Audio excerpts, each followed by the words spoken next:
Oh. Good morning, Chatty House.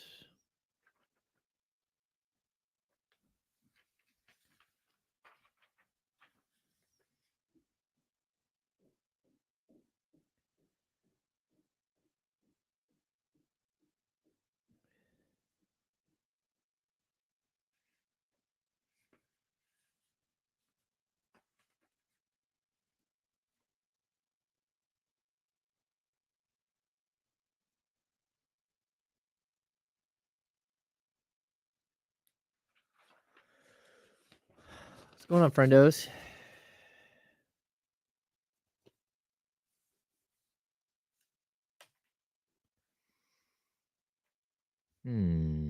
What's up, yo?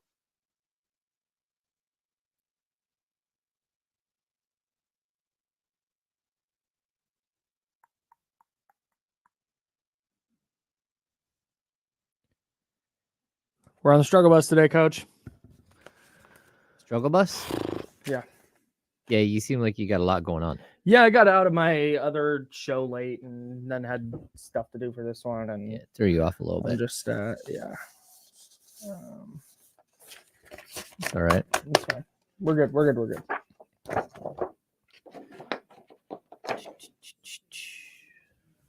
All right, 30 seconds.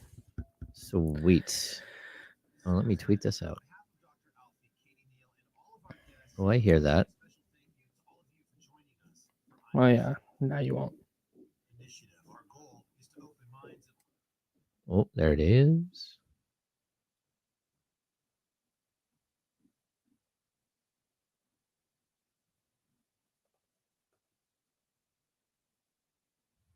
All right, let's do a show.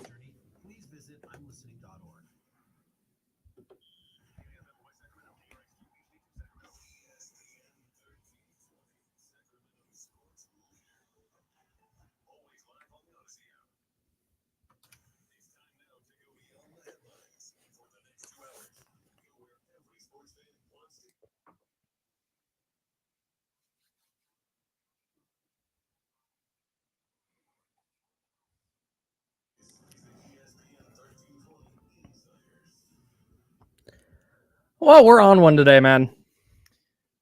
We're having a day, Kyle. I'm a little flustered today. I am. Breathe. I know I'm trying. I'm really doing my best. I'm Kyle Madsen. That's James Ham. We're the Insiders, brought to you by our friends over at Jiffy Lube. And we got Kings to get into. Kings hot takes, dueling Kings hot takes to get into.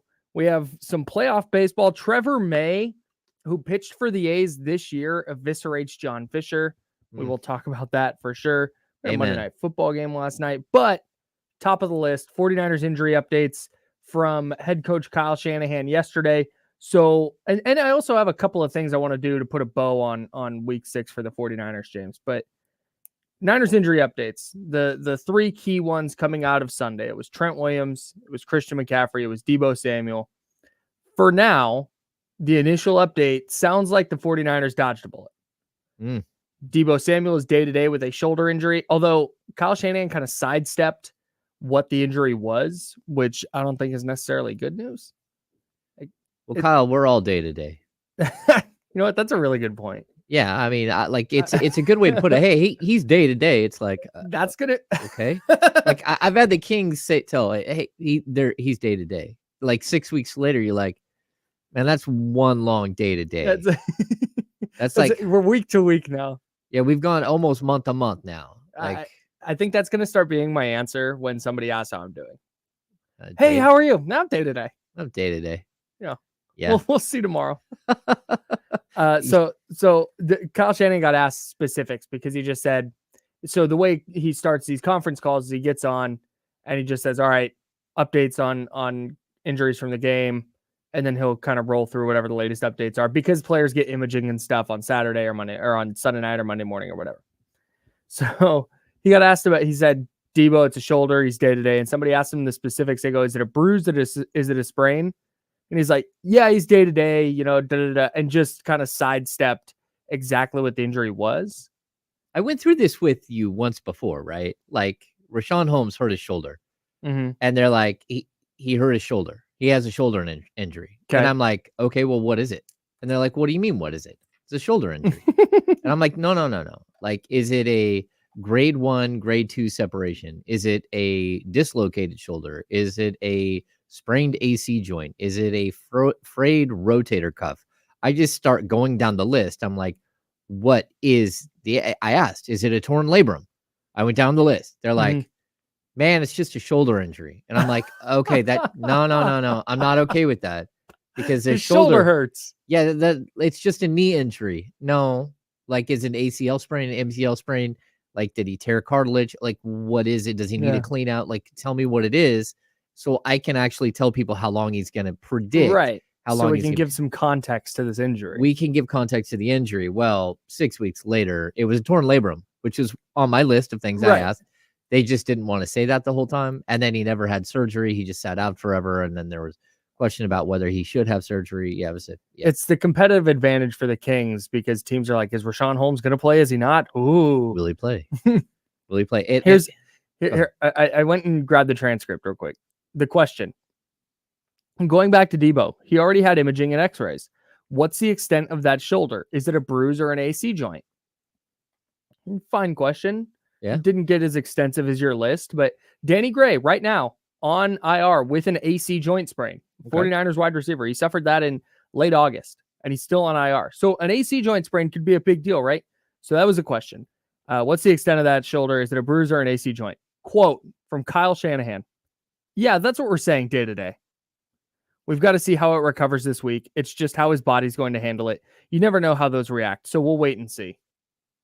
How those will react. Like, what is it? So is it both? What I don't know what it is. I think it's an AC joint sprain.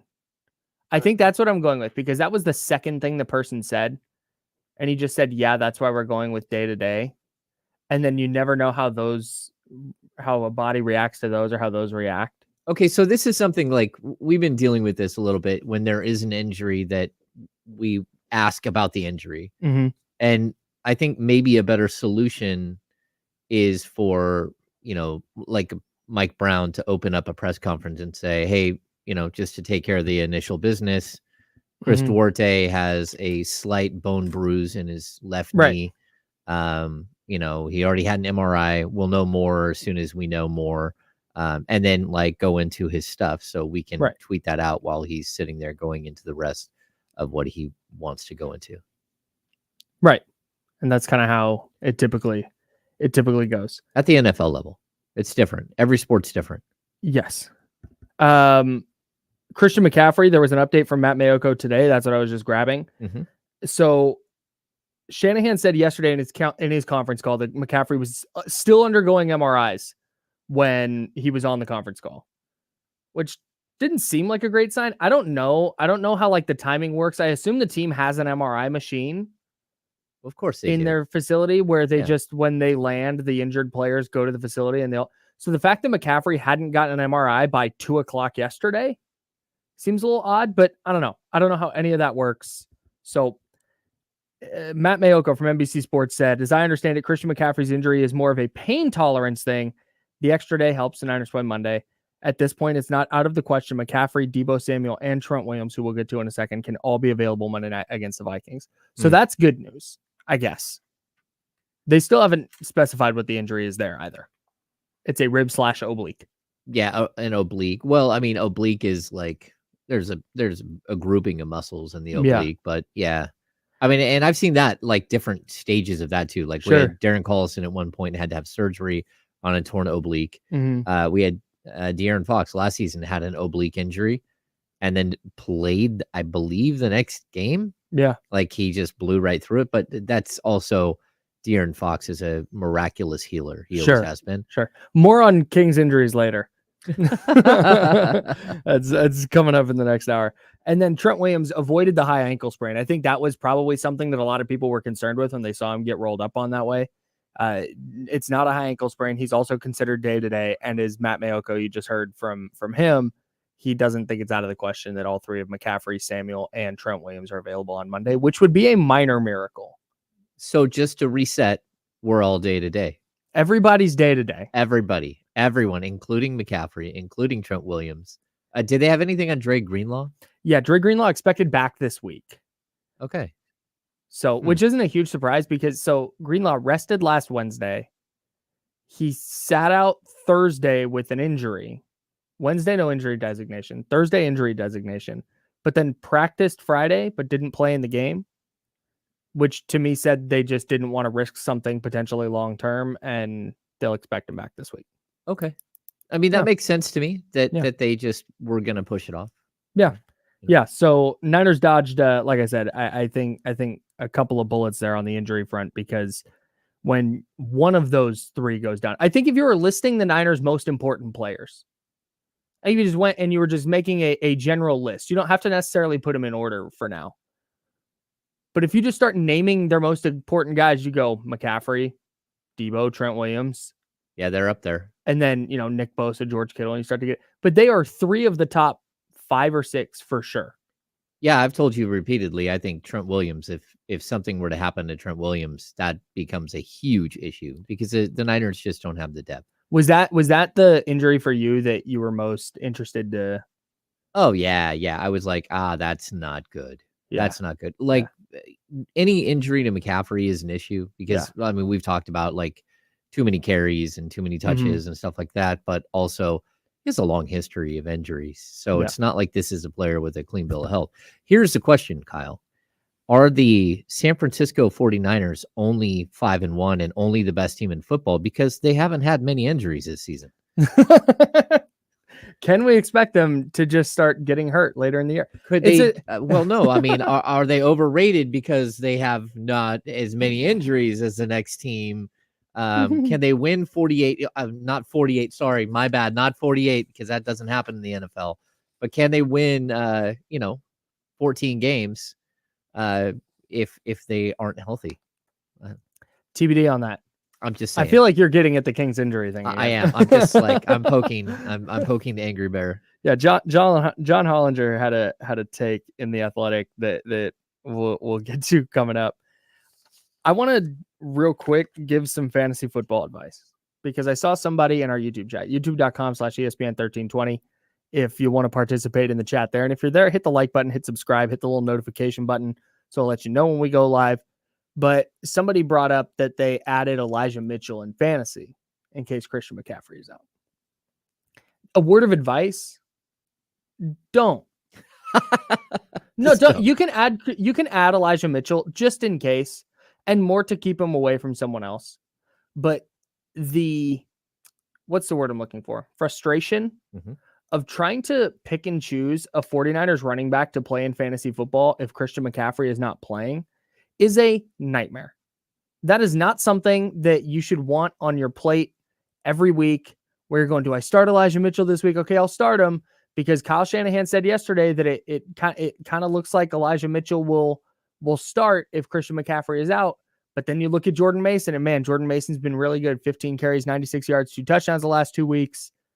And now you're going, okay, do I want a guy with the higher volume or do I want the guy with the bigger production and lower volume? But Mitchell, like you pointed out yesterday, James, has been really good at times in this offense. So skip it.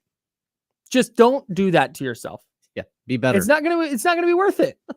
It's not. Wait until Faraz Siddiqui tells you someone else to pick up on Thursday. 1,000%. On Friday. That's question number 1 for me. Yep. It's like, and we might know McCaffrey might be healthy by then, in which case none of this matters. But if Christian McCaffrey looks like he's trending towards sitting out Sunday, and you're in your fantasy, you're in your waiver wire, or you're in your free agent pool. Yep. And you're going, hey, Jordan Mason and Elijah Mitchell both sitting there. I doubt they're both sitting there at this point, but if they are, just avoid it. And don't bid like $13 to pick up Elijah Mitchell. Yeah, if you have free agent auction budget, and if you want him on your team, fine. Don't start him. Don't think about it. Don't go, I'll just do a flex. It's not going to work out for you. Whatever decision you make is wrong. It's going to be wrong. And then Elijah Mitchell's going for 125 and 3 touchdowns this weekend. Right. And if that happened, that means somebody started Jordan Mason. And vice versa. Just don't do it to yourself, man. I get it. But it sounds like McCaffrey is trending the right way. We will get to that Kings John Hollinger take coming up here in a little bit. But we got baseball to talk about. We got playoff baseball on this station tonight. Diamondbacks at Phillies. first pitch, 4:30. We're going to talk about that D-backs Philly series just a little bit. And of course, we have to get to Trevor May eviscerating John Fisher. It's so good. We'll hear that next. He's James. I'm Kyle. We're the Insiders, brought to you by Jiffy Lube on ESPN 1320.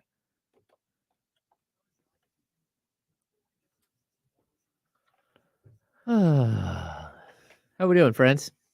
Hello, friends. Hello, friends. We didn't even mention the Dallas Cowboys. We didn't. It's because I kept bringing up injury things. No, it's fine. No, the Cowboys got a nice little win last night. Joe Fortenbaugh, who's on the show before ours on oh my gosh. Someone versus Joe. Who's his oh my god. Carson versus Joe? Whoever his co-host is. But it's Joe Fortenbaugh and someone else. And I love Joe to death, by the way. Worked with him at 95.7. And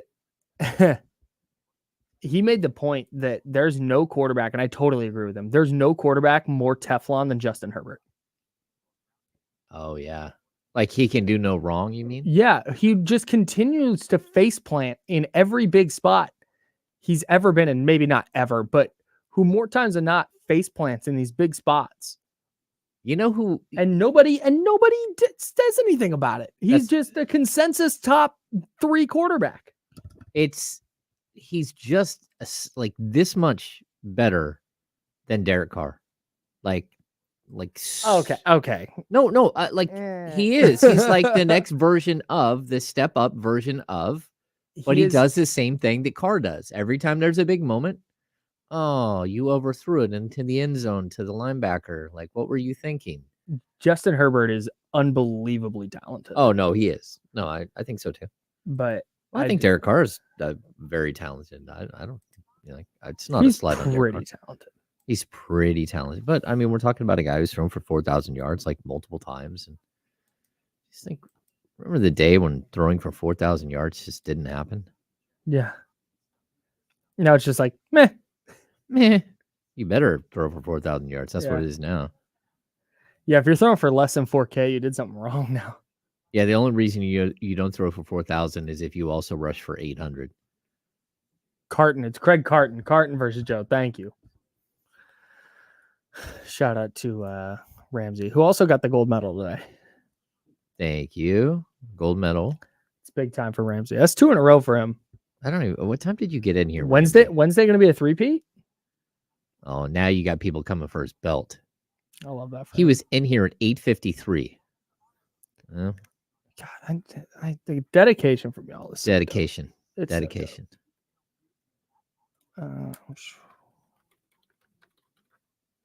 The Browns are still waiting for a 4,000-yard passer. I don't think Mitchell Trubisky got there. That's right. I love Chris Canty, too. Chris Canty's a very good dude.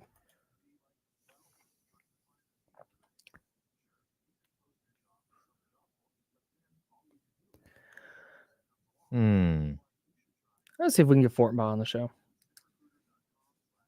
Whatever happened with JT O'Sullivan? He is scaling back his radio hits. He's a busy guy. All right. Yeah. I'll keep trying.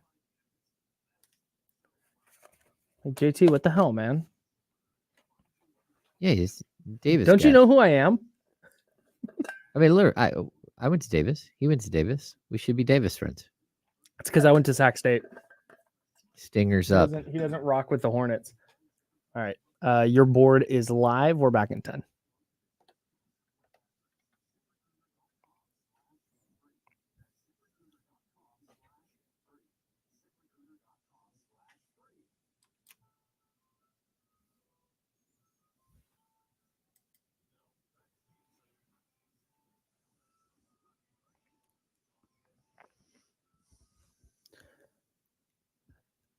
Let's talk some playoff baseball.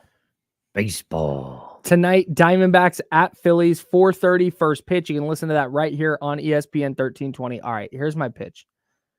I think, no pun intended, if you're not a baseball fan, or if you maybe used to be a baseball fan and you've just kind of fallen out of favor, or maybe you've just never really given it a shot. Maybe you're just always dialed into football, and then you take the summer off from sports, and then by the time MLB postseason starts, you're worried about the Kings or whatever basketball team or hockey team or whatever you're a fan of. You just never really given baseball a shot. Or maybe you were bad at it as a kid, and so you don't want to watch a sport anymore, which also plays. Watch or listen to this Diamondbacks Phillies game tonight. The crowd at Citizens Bank Park is one of the most electric crowds in sports right now. They are unreal, dude. And the way the players play off the crowd, I don't know that I've ever seen a stadium and the fans inside of it affect baseball games the way Phillies fans affect these playoff games. Interesting. They are unreal. There's no, everybody has their sports bucket list, right? Going to a Phillies playoff game is now just at the top of mine. I want to be in that stadium for a playoff game so bad. Okay, so I covered this Kings team forever. Anytime the Sixers are in town, there's a big crowd. There's a big crowd of Philly. Like there's always, they represent well. I would say of all the 13 seasons coming into this year, I'm going to guess that 8 of those I've seen a fight in the stands. Like they are passionate and they don't mind. They're a little different, bro. Kicking in some heads. Like they don't mind throwing down in the middle of the third quarter when their team is up. They don't care. They don't care. I like Philly fan. Philly fan's a little different. And I respect it. I do too. They are,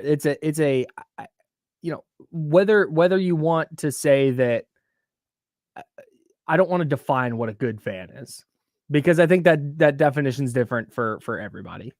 And I don't want to say, here's what I think a good fan is, and have that not match somebody else who's a diehard fan of a team. So I'm just going to skip that.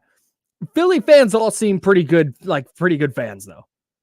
That's what I'm going with. I agree. I mean, anytime you have a city where they have to like grease the light poles, so people don't climb up to the top of light poles during does that make them a good fan or an idiot? And maybe those two things are simpatico. I'm okay with people who are like over the top. I am like I've covered the Kings forever, and I love Kings fans. I love the way that they are ride or die with their team, even though their team literally, like, you ride or die. They're the dude you get in the car and they're on empty and they don't have enough gas to get to the gas station, but you're ride or die. You're like, I'm in. I don't care if I have to push. And next thing you know, you're pushing somebody's car down the road. That's the Sacramento Kings. And the Kings fans are like, I'm in. Let's hop in. Let's go. The fact that they're still around is that's just rare. That wouldn't happen. 16 years of bad in like indescribable ways would just turn off so many people. Yeah. They got a little bit good this year, and it was madness for the rest of the season and through the playoffs. Absolutely. It was like everybody was kind of waiting at the gate, because I remember a few years ago, not a lot of people Golden won. Yeah. And understandably so. That's not to bet. I wouldn't want to go spend my money to watch a team that was not heading the right direction year in and year out for almost 2 decades. So this is not to blame, but it's awesome because it was like everybody was just waiting at the gate, and it was like the Kings won a few, and it really looked like, okay, this Sabonis Fox thing is going to work. Keegan Murray is good, and they're heading the right direction. And it was like somebody unlocked that gate and everybody just poured in. It's crazy. It was so fun. No, it's such a cool thing. I do. I love it. I love that the fan base is so passionate, and that it doesn't matter how many years of bad. It doesn't matter the relocation attempts, everything, even the relocation attempts. My goodness. Yes. Like, just incredible what the fans did all the way through that. Just wildly, like, I mean, there are games where like you just feel the emotion of what's happening. And even last year, like, watching a team finally get there, it was such a bummer that they weren't able to clinch a playoff spot at home. Yeah. There would have been tears everywhere. Oh, for sure. Yeah. I think there probably were anyway. There's people watching at home. Whoever was in Portland. Hey, it's possible there were tears like in Media Row from some of my friends. Like, Sure. Like you're looking over like, bro, you need a Kleenex? Like, what's going on here? What's going on here? I don't think that's part of the remain stoic thing of being in the press box. I don't think so. It's no cheering in the press box, not no crying in the press box.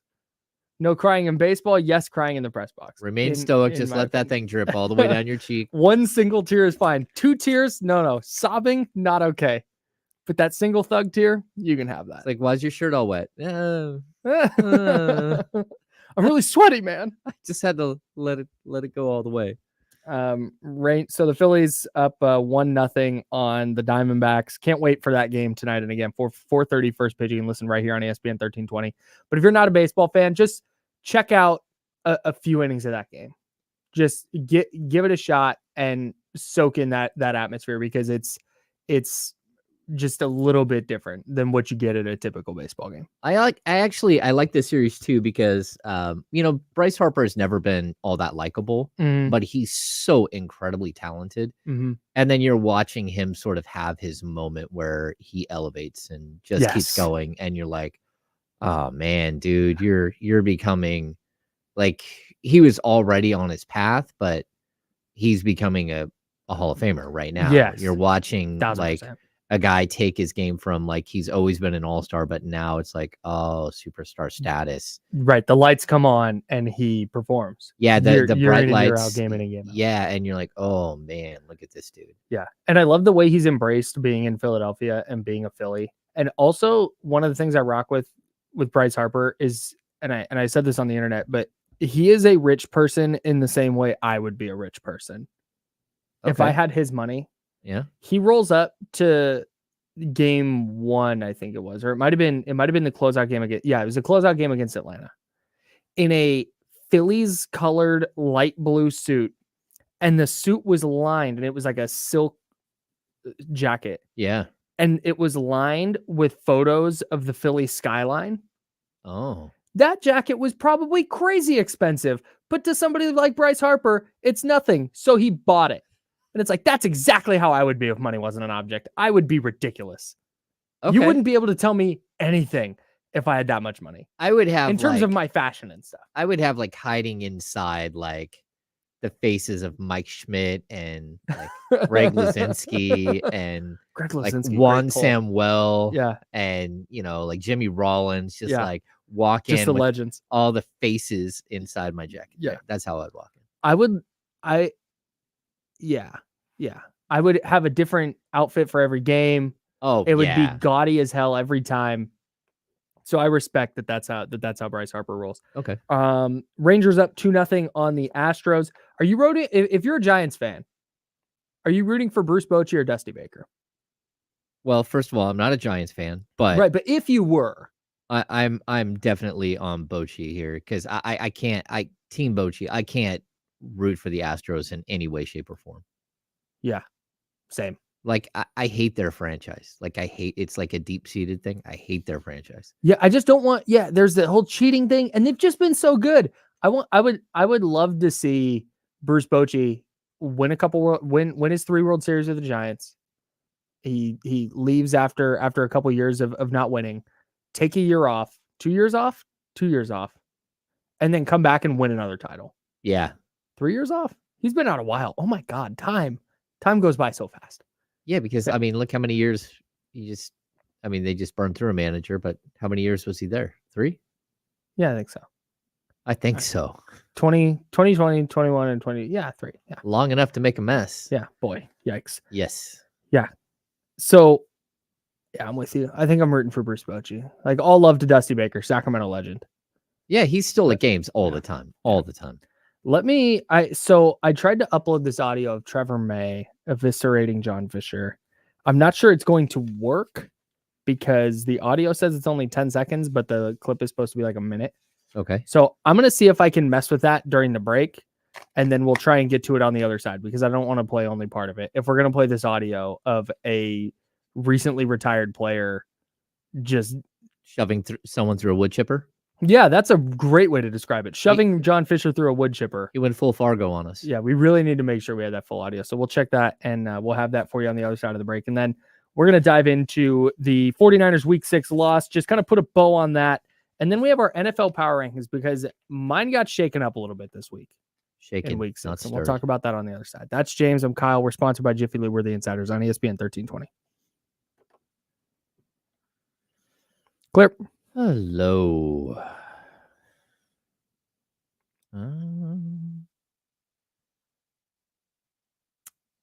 What's going on, Chatty House? You got anything for me? Oh, yeah.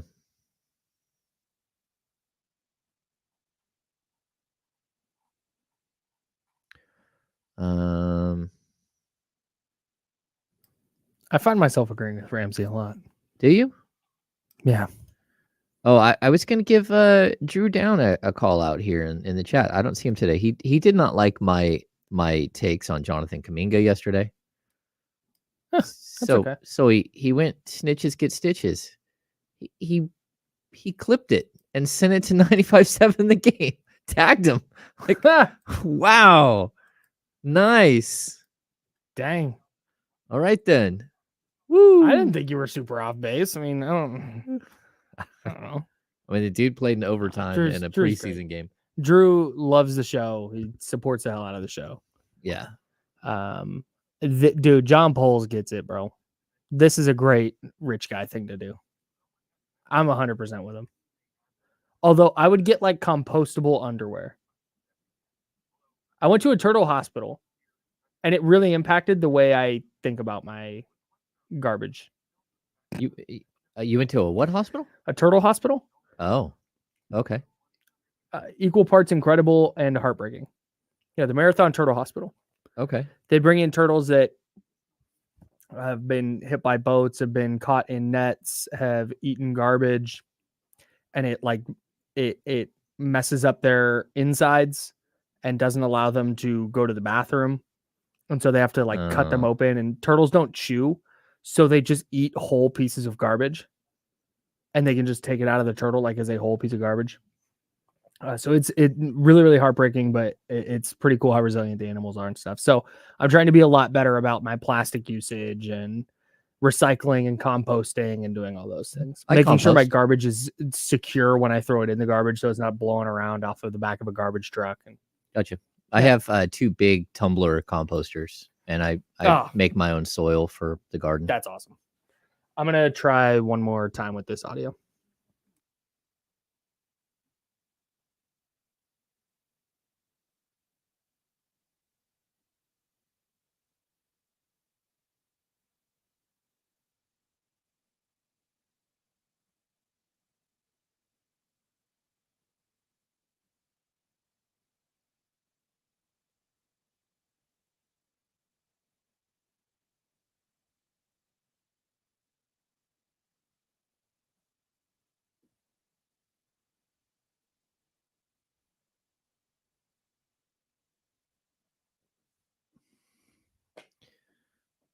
Kyle, I just reached out to our potential. I just got digits. I guess I probably should have stayed paying attention to the chatty house. I said, do you guys have any questions or something like that? And then, yeah.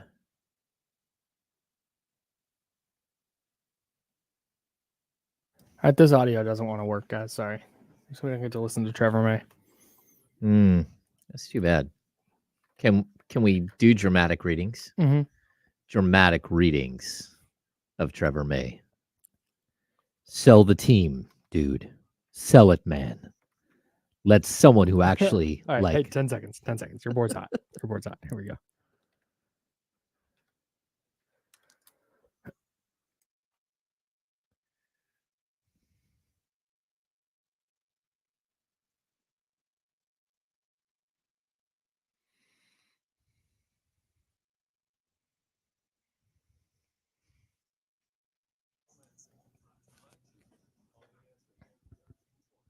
One of those days, bro. I really wanted to get this Trevor May audio in. Trevor May, A's reliever this season, was the closer for when they beat the Rays in the reverse boycott game. Came out yesterday, announced his retirement on a live stream, and then went on to eviscerate A's owner John Fisher. So what I'm going to try and do, this audio says it's only 10 seconds. It's supposed to be like over a minute. I'm just going to play this, and we're going to cross our fingers that the whole thing plays and not just 10 seconds, okay? All right. Here we go. Radio magic in 3, 2. Now that it's official, to the A's organization and every single person part of it, I love all of you. Every single one of you except for one guy. And we all know who that guy is. Sell the team, dude. I tried to get a sell shirt. It didn't get here fast enough. Sell it, man. Let someone who actually takes pride in the things they own something. There's actually people who give a shit about the game. Let them do it. Take mommy and daddy's money somewhere else, dork. So that's one thing I really struggled with this year, was not just eviscerating that guy. Do what you're gonna do, bro. You're whatever. You're a billionaire. They exist. You guys have all this power. You shouldn't have any because you haven't earned any of it. But anyway, whatever. It is what it is. Reality is you got handed everything you have, and now you're too soft to sit and stand in front or take any responsibility for anything you're doing. Yeah, whatever. Oakland is Oakland. You can make all the cases. Oh, it's not a great city. Blah, blah, blah, blah, blah, blah, blah, blah, blah. But you're putting hundreds, if not thousands, of people out of work that have worked somewhere for decades, and you haven't acknowledged that at all. Whew. It worked. Kyle, Yes, it worked. I'm so happy. It kept going. He just kept going. Oh yeah, no, I only clipped a little bit of it. Yeah. I mean, he goes on to say, if you're going to be a greedy F, own it. There's nothing weaker than being afraid of cameras. Do what you're going to do, bro. Whatever. You're a billionaire. They exist. You guys have all the power. You shouldn't have any because you haven't earned any of it, but whatever. I love my favorite thing that he did. He called John Fisher a dork. That was hot. It was awesome. It was. It also gave us this. Sell the team, dude. Yeah. Sell the team, dude. Was there? Yeah, we're going to clip that. Just sell the team, dude. I get it. I think that in Oakland, that Trevor May might be the most popular jersey in the stands next season if the A's actually play at the Coliseum, which I don't know. It's probable they're playing there, right? Yeah, I think right now. I think as of right now, they have one more year on their lease. I think so. What a It's mess. It's so bad.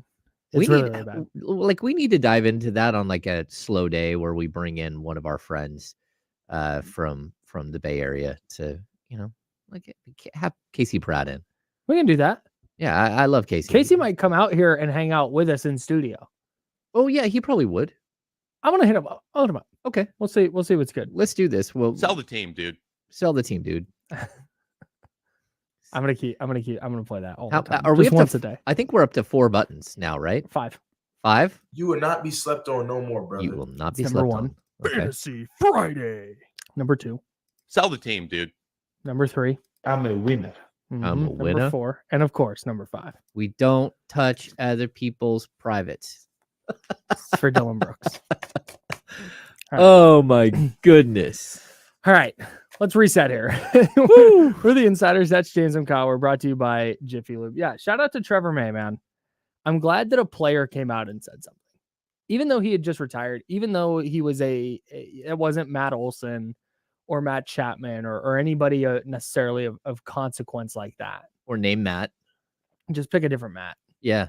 It wasn't Tony Kemp or Lawrence Butler or somebody currently on the team, and which would be awesome. But a current player is not going to eviscerate an owner.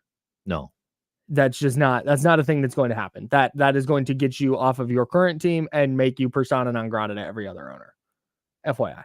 Yeah, that's a big deal. You do have to hold back a little bit if you're a player. You Mhm. have to think about those things. Mhm. And some players don't. They're just like, oh no, I'm going to say what I got to say. Right. But this is a situation where the Major League Baseball has let something go unchecked, and it's ugly and it's filthy, and what they're doing to a fan base. You know what? What Major League Baseball needs to understand, they're actually killing baseball fans. Not just like the A's fans aren't going to pick up and move to a different team. You're going to kill like 100,000, 200,000, maybe 300,000 fans of baseball. That people that will no longer love your sport. And that's not, if you're baseball and you're already seeing declining everything, that's not something you should be doing. No, I'm totally with you. Yeah. All right. The 49ers lost to the Browns. It was their first loss of the season. 19-17 was the final score yesterday. Let's just put a bow on this thing because two things. One, it feels like a lot of people are trying to spin Sunday as like a good thing. I've seen multiple people who like cover the team say there's silver linings here. This is a good time to lose for them. It's a learning opportunity for Brock Purdy. I know, actually, Sunday was good. No, it was not. What planet are we on? They got housed. They got beat down on the offensive line, on the defensive line. Their quarterback, who was really good through his first 11 starts or whatever it was, stunk. He was really bad. And he had bouts of inaccuracy all game in ways that, up until the last drive, I guess, that we've never really seen from him. And again, this is a very good Browns defense. I don't want to and he was missing Deebo Samuel, he was missing Christian McCaffrey. But so I understand all that. The other team was also missing their starting quarterback and their all-pro running back. Thank you. Just saying. And their starting left guard, who's one of the best in the game. Yeah, I mean, the offensive line. The other team was also missing major pieces. Correct. Though I think there is a certain amount. You're always in this like weird space, because you do want a team to get recentered on occasion and understand that they are beatable and that this is not going to be a 17-0 and then 4 playoff wins and 21-0 and you're now the 1972 Miami Dolphins. You do need to know that, and you do need to know that like there are teams out there that can do something against you that can slow you down, and then you have to worry about the roadmap. Did somebody just like maybe come up with some sort of roadmap to slow the 49ers down? I don't think that's the case. Like, I certainly think that Jim Schwartz should like put it on his resume, like designated Kobe Kyle Shanahan stopper. Yeah, like Kobe stopper. He's a Ruben Patterson of this, the Sure. designated Kobe stopper, the designated Kyle Shanahan stopper. But at the same time, it's going to be really tough for another team to do that to the 49ers because it comes down to talent. It comes down to like your pluses and minuses as a team. And like, again, I'm looking at the Vikings this weekend, and like Hunter is scary. Like especially you watch what happened this weekend. You watch what happened other weekends with the 49ers.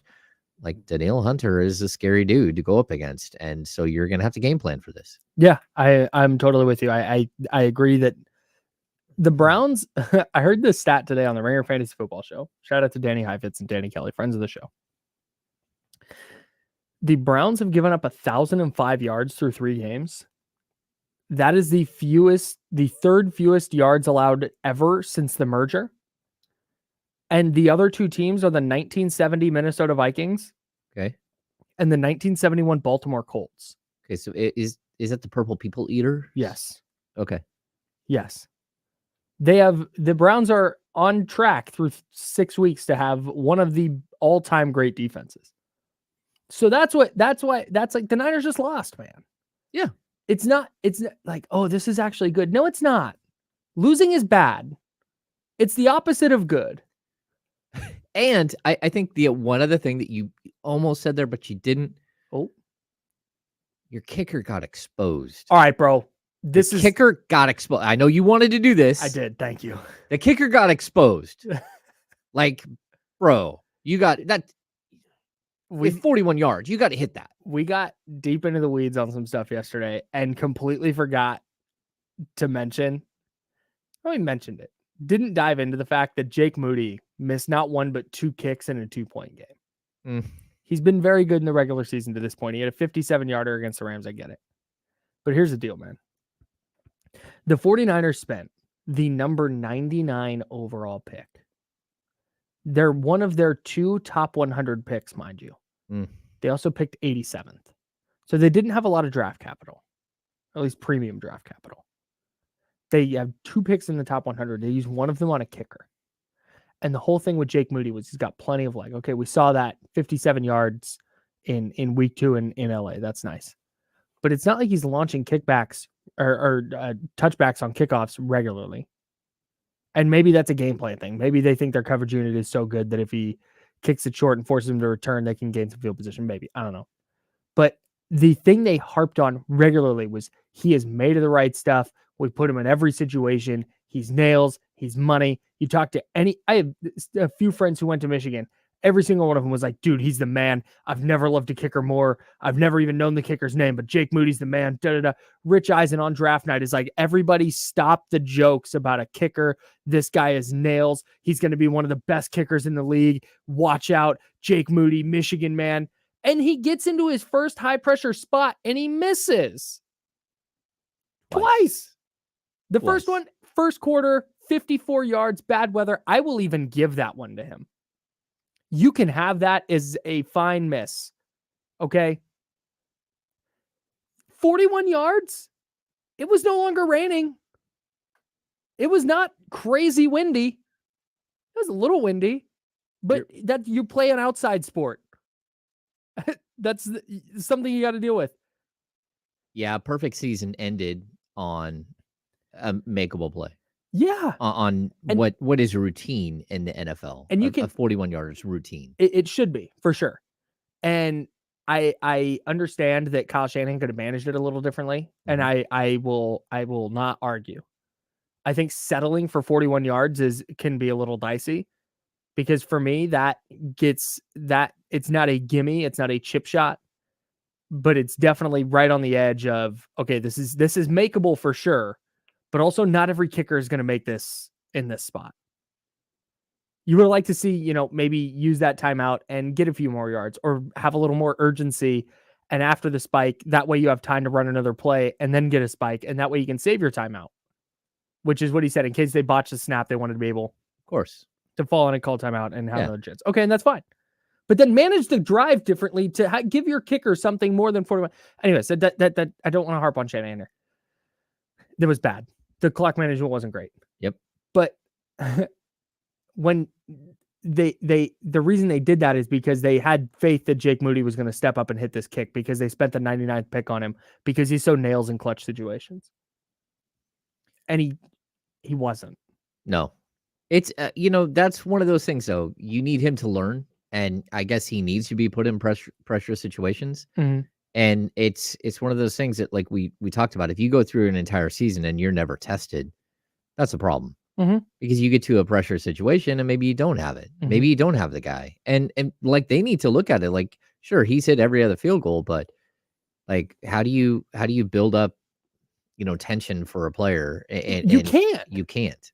And what happens if they go into Minnesota on Monday night?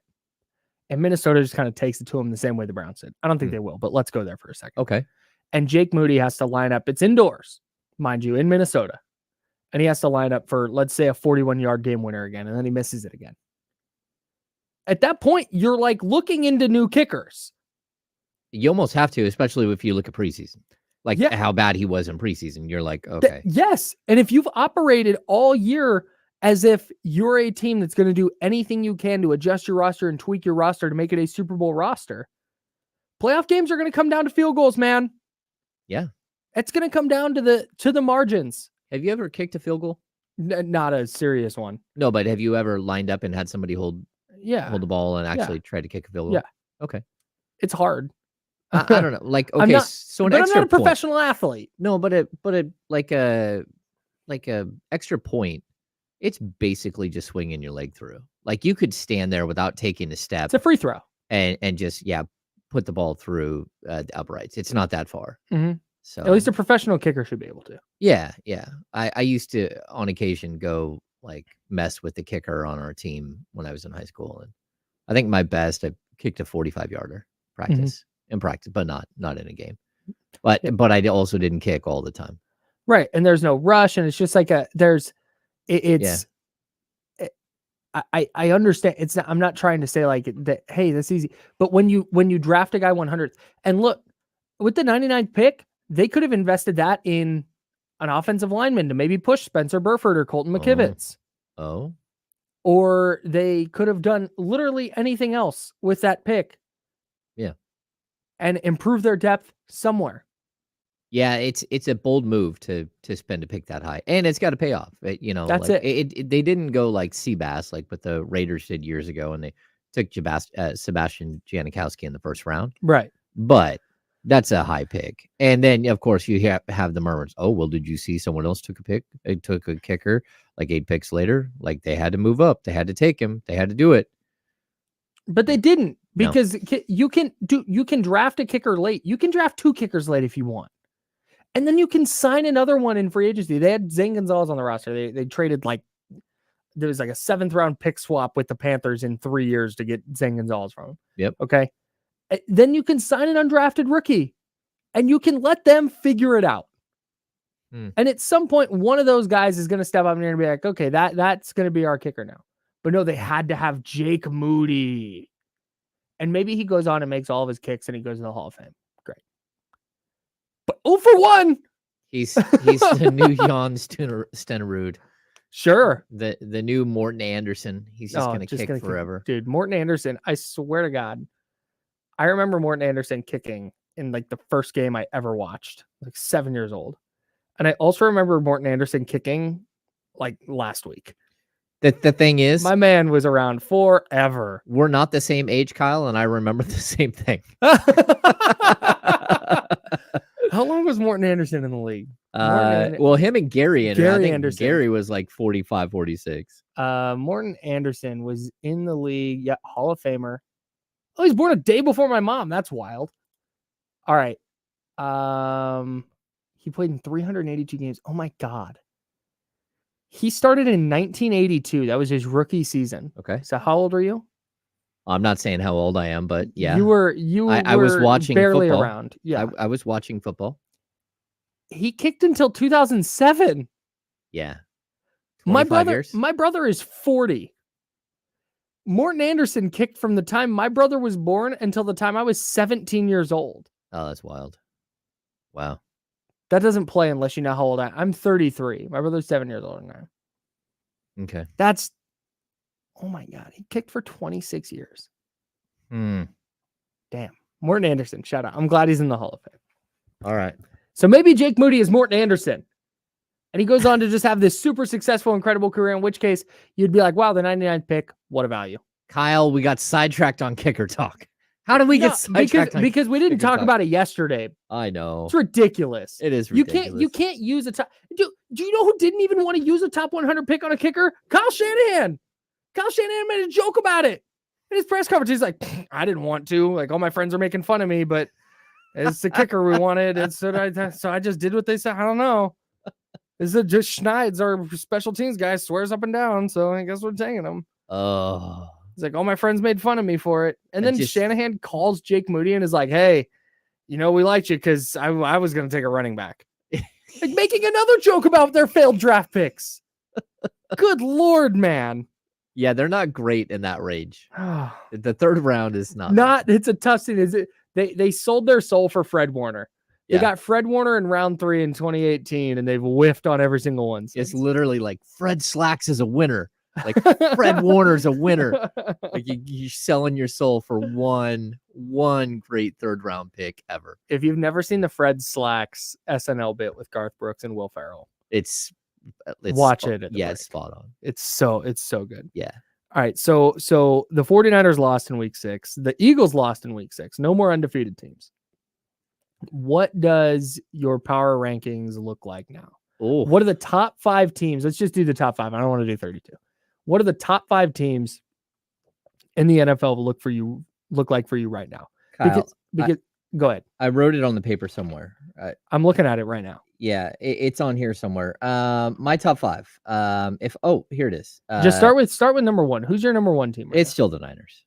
They're still the best team in football. Their kicker missed a field goal. They would have escaped, like a narrow escape, and it would have been like, ooh, did they get taught a lesson? And like all that stuff. But They didn't. But the fact that the Eagles lost, who the Eagles have had like 7 games, even though there's not 7 games already this season. They've had so many games this season where they look just like the 49ers. They were teetering on the brink of losing, which is why I was like hesitant to keep them as high as they've been. But again, I have them at still at number 2. Okay. Then I have the Lions moving up. The Lions moving up to number 3. You have to at this point. I think so too. Like they're somewhat, they are fun. I don't know that I'm fully in on that, but we got Lions. At number 4, we've got Dolphins. And number 5, I got Chiefs. The Chiefs, I'm just like they keep winning, but I'm just not like the most interesting thing about the Chiefs, without any question at all, is Taylor Swift. Stop.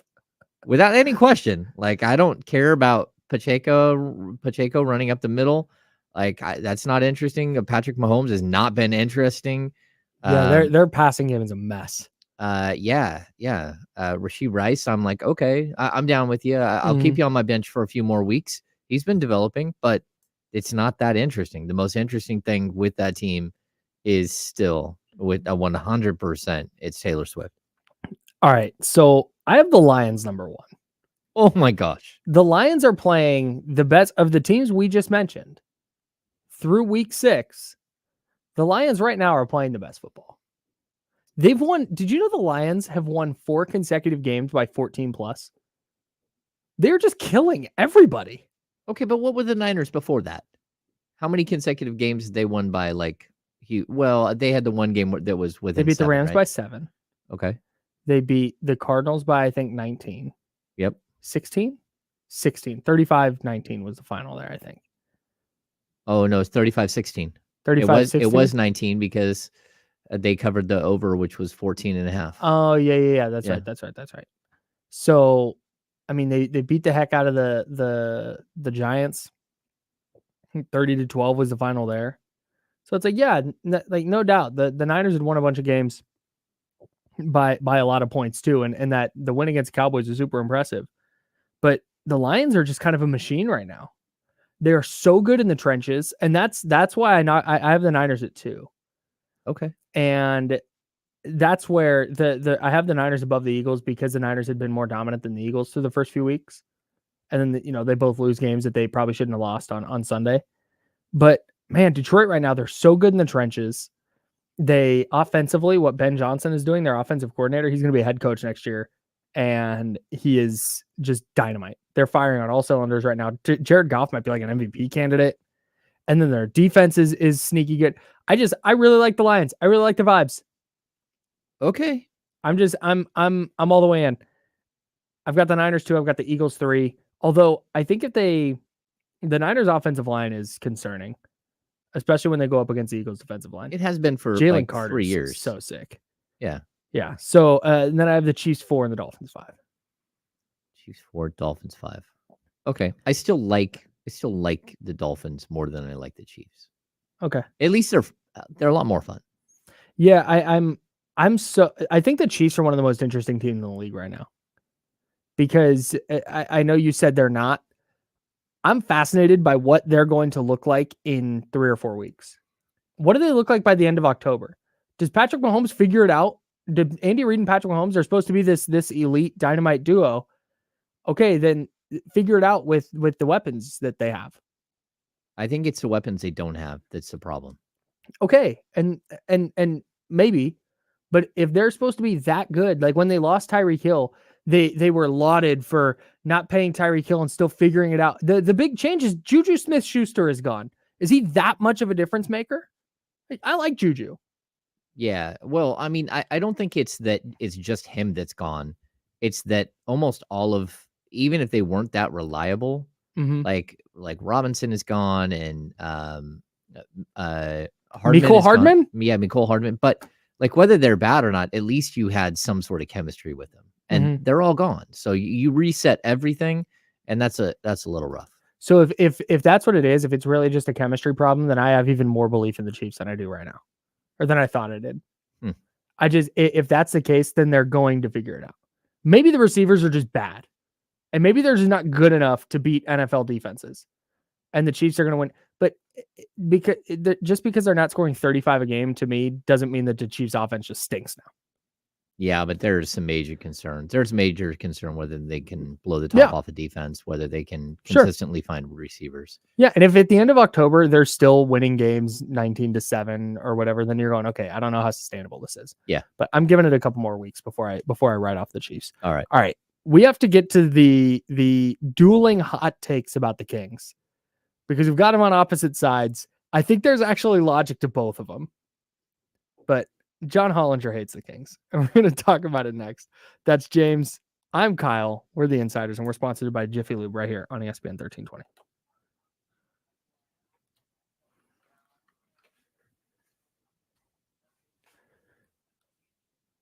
Hey, I saw the Chatty House freaking out about an F word.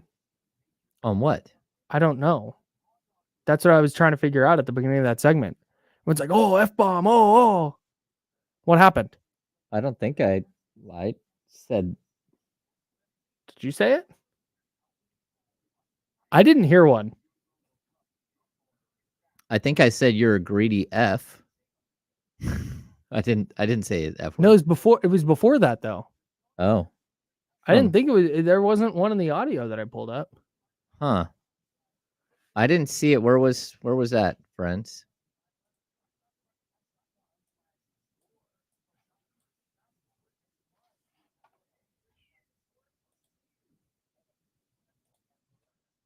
I don't. Huh.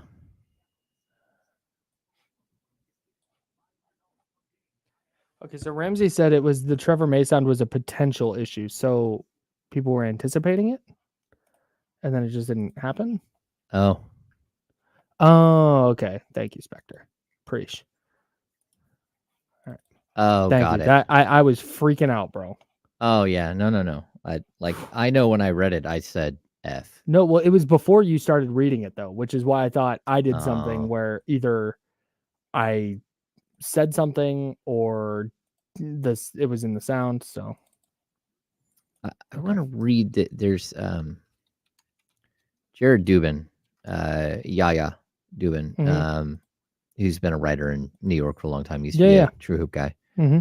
He wrote a story on the 2020 draft classes lagging behind, and it's the pandemic class. Right. And I want to read this. I haven't got through it yet. I haven't gotten to it yet, but yeah. It's an interesting thing because, I have a pandemic kid. Like my oldest was like a junior when it fully hit. And then his entire second half of his junior year and senior year were totally blown out of the water. Right. Yeah. And I do think that this is something that I've talked about multiple times. I think there is something to this. Oh, for sure. For sure. Yes. And it's yeah, the Lions are definitely a surprise in that they're this good already, but they were trending up at the end of last year. But the fact that they look like one of the three best teams in football is definitely a little bit of a surprise for me. Yeah, I would say some of the other surprises are usually on the opposite end.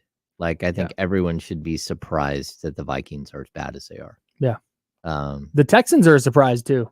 Yeah. The fact that they're like competitive. And hey, the fact that the Raiders are 3-3. Yeah. That should be a the surprise. Jets 3-3. I mean, the fact that they're 3-3 after the catastrophic injury. There we go. Yeah. I feel like there's no team this year that when they go into a game, I'm like, they're definitely losing. Like there are teams that are worse than others. But if any given in a given week, if the Cardinals swing an upset or the Browns swing an upset, or not the Browns, but the Broncos swing an upset.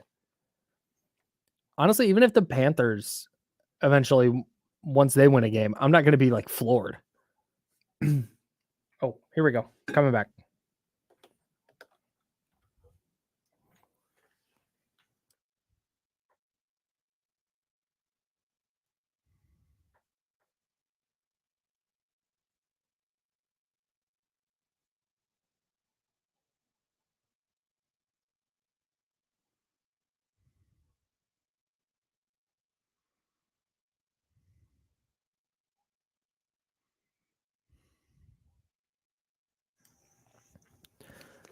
Kyle Madsen, James Ham, rocking with you until noon. Basketball season almost here, man. And with basketball season nearing, we have preseason takes. We're talking basketball. Yeah, we are. Oh, yeah. Sing it. The dulcet tones of James Ham. Go ahead. It's really interesting to see preseason takes and just how far the spectrum is. Like, I think at some point we have to, like, the question is, why are the Sacramento Kings so polarizing? And I'm not sure that we're ever going to get to the bottom of it. I like, again, I think a lot of hot takes with the Sacramento Kings. First of all, it was so easy for so long. And then I do believe that there are a lot of people who were proven wrong last year. And now, like, you know, they're doubling down. Like, oh no, I wasn't wrong. It was just the injury thing. It's honestly, it feels like something that you said in the last segment, or even not even in the last segment, during the break, where the Lions are 5-1 and smoking everybody right now. And you went, I'm not buying it. Well, because they have like 400 years of like just not being great. No, I get it. So do the Kings. That's what I see a parallel there. I get what you're saying, but I also would say that the Lions weren't great last year.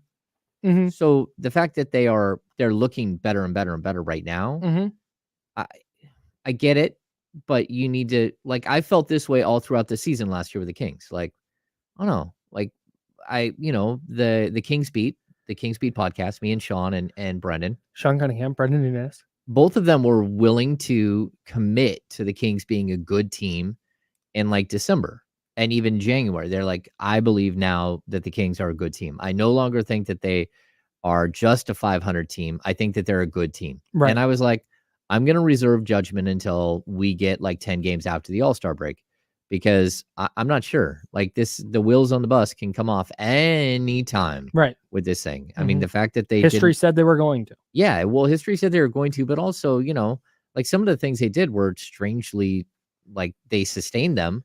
But the fact that you lose 4 in a row to open the season, but then never have a losing streak longer than 3 the rest of the season, that's really odd for the NBA. Like, any team can lose 4 in a row, and it happens all the time. Well, right. they don't lose. They never have these prolonged losing streaks. It was just really, so later in the season, I was willing to say, yes, I believe them. And that's where I am with the Lions. Like, the Lions need to show me that this is who they are.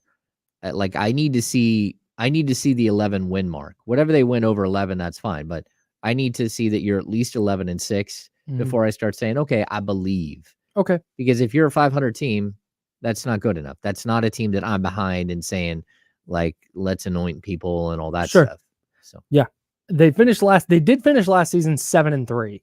They started 1-6 and then went 7-3 down the stretch. And I think that's where a lot of the belief in the Lions comes from. But pin in the NFL, putting a pin in it. John Hollinger, he had his preseason predictions and the bottom 8 teams in the West.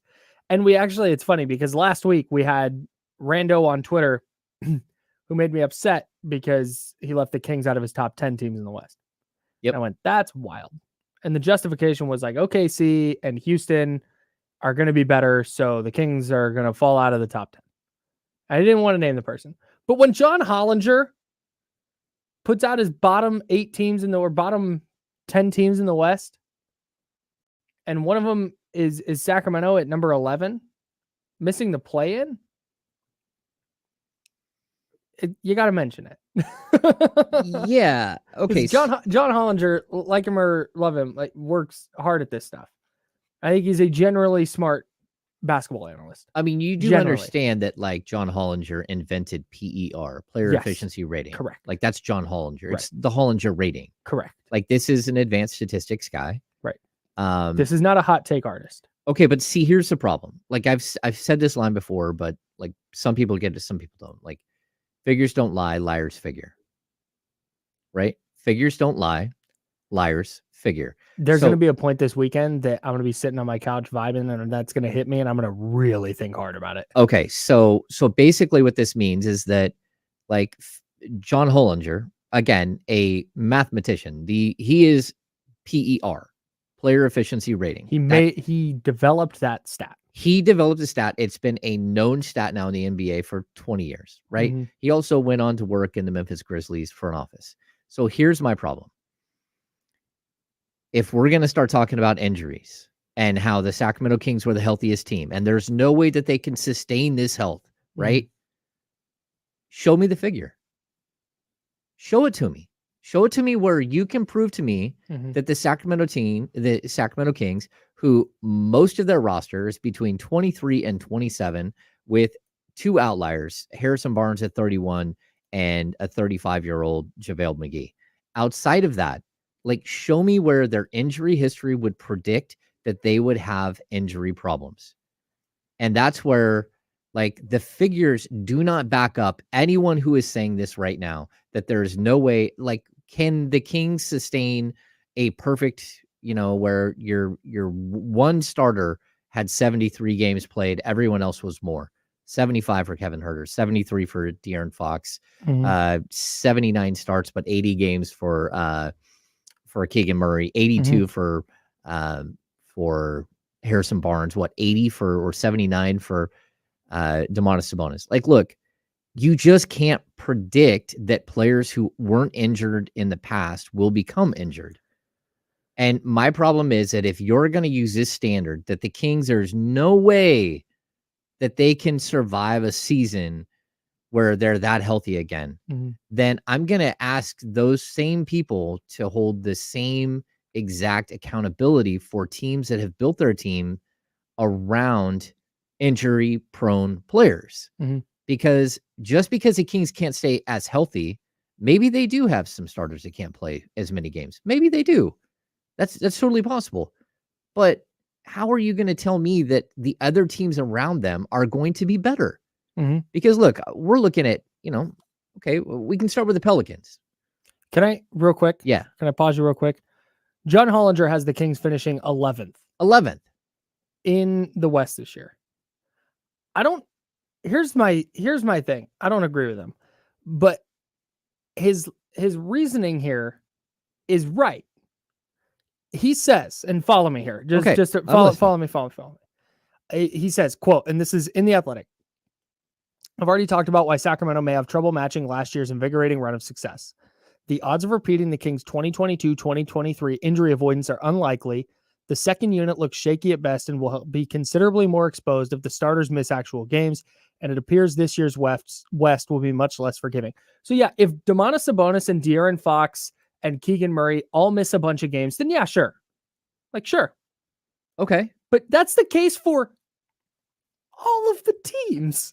But all of them. Not only is it the case for all of the teams, but you go team by team, and the Kings are the one team that doesn't already have this. Just like, so first of all, you already have the Memphis Grizzlies in the top, right? They're not one of the bottom 8 teams. So we already know they're above. Steven Adams has played 12 minutes in one game and 14 in another in preseason. He's had to take every other game off. There's a good chance he will take every other game off all season long. Let me add to this. Brandon Clark tore his Achilles. Right? So he tore his Achilles, and then he had to have a cleanup. There's a good chance that Brandon Clark doesn't play the entire season. John Morant is out 25 games already, and that's not an injury issue, but it's an issue. And then on top of that, like, Jaren Jackson Jr. is injury prone his entire career. Like, it's a known fact. This guy has played 63 games last year. The year before, he played 78. 11 games the year before that, 57 and 58. He is not a player that has historically been able to stay healthy. So why are we saying that the Kings can't stay this healthy, but these other teams that were not nearly as good somehow are going to be healthier?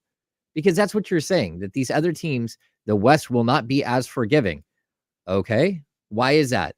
Because last time I checked, the Phoenix Suns have an entire roster of injury-prone players. Kevin Durant has been injured so many times. Yes. You look at what he's played the last 4 years, it's like he barely plays. Bradley Beal, injury-prone. Devin Booker, throughout his career, injury-prone. Yusuf Nurkic, injury-prone. So you have injury-prone players. That he's the fourth guy. You have a history. And what I'm saying is that if you have a guy with a bum knee, and he's had knee surgery in the past. That's something that that you're going to have to maintain no matter what. And the Kings don't have those guys. So I just think it's funny that we're like judging the Kings on this weird standard that it's possible that they can live up to, and it's also possible that all of these other teams can't live up to at all. There's plenty more to dive into with this. Yes. But last thing on this is, like you said, he just said the odds of repeating the Kings 2022-23 injury avoidance are unlikely. Just the odds? The odds. That's why show me the figures, because if not, all vibes, baby. Because if not, liars figure. That's full circle. We're going to talk plenty more about this next. That's James. I'm Kyle. We're sponsored by Jiffy Lube. It's the Insiders on ESPN 1320.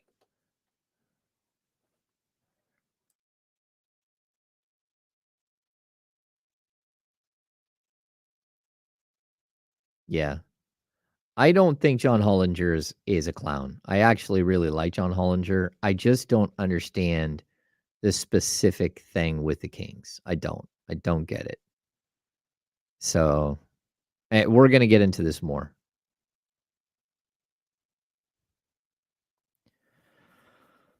Does everyone know FanFest is coming up?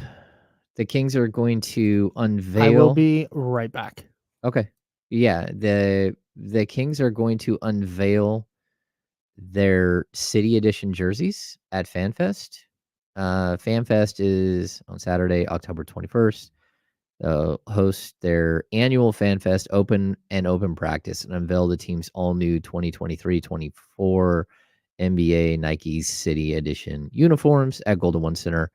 You can go to kings.com/FanFest to get free tickets. I believe they're free. I think season ticket holders will have earlier access. But yeah, highly recommend. FanFest is fun.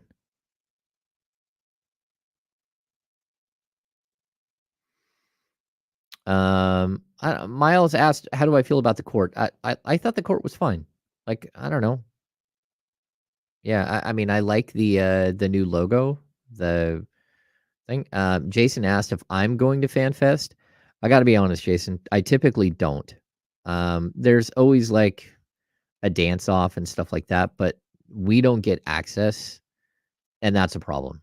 So, like if we're not going to get access to players, then it does kind of take away from, what we're doing there. And I'm not going to. We have to remain stoic. Them are the rules. There we go. Does this happen in the NBA in press boxes where like team officials will come sit there and be loud as hell? No. That happens in NFL press boxes sometimes. I sat at like Niners. They'll talk loud or they're cheering? Both. Oh. I said at Niners Falcons, we got 20 seconds here. I'll try to make this quick. Niners Falcons, some Falcons, I looked it up. It's some analytics guy comes down in the press box and he's sitting next to me and he's just super loud the entire time. Also just talking so much trash about the players on their team. Ooh. Yeah, it was nuts. But yeah, they won and he's like slamming his hand on the desk and high-fiving his butt. Is wild. Anyways, all right, here we go.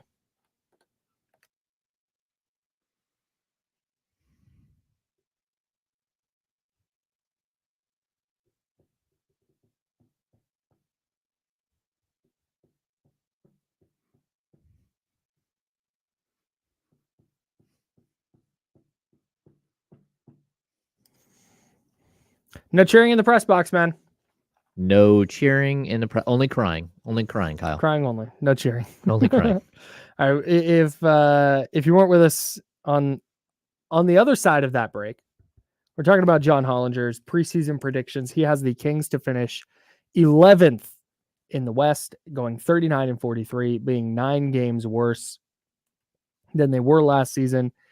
And it seems like the crux of his argument is there's no way the Kings are as healthy as they were last year, and their depth isn't good enough to hang in what should be an improved Western Conference. Okay. I don't know. Here's where I land on the whole injury thing. Justin, I want to remove this from the Kings and their injury luck last year or whatever. I don't subscribe to this idea that you can just blanket put on one team. Well, okay, injury stuff. That's what's gonna be torpedoes that team, because you don't know. You don't, and it could torpedo any team at any point. There's no like hard and fast rule on injuries.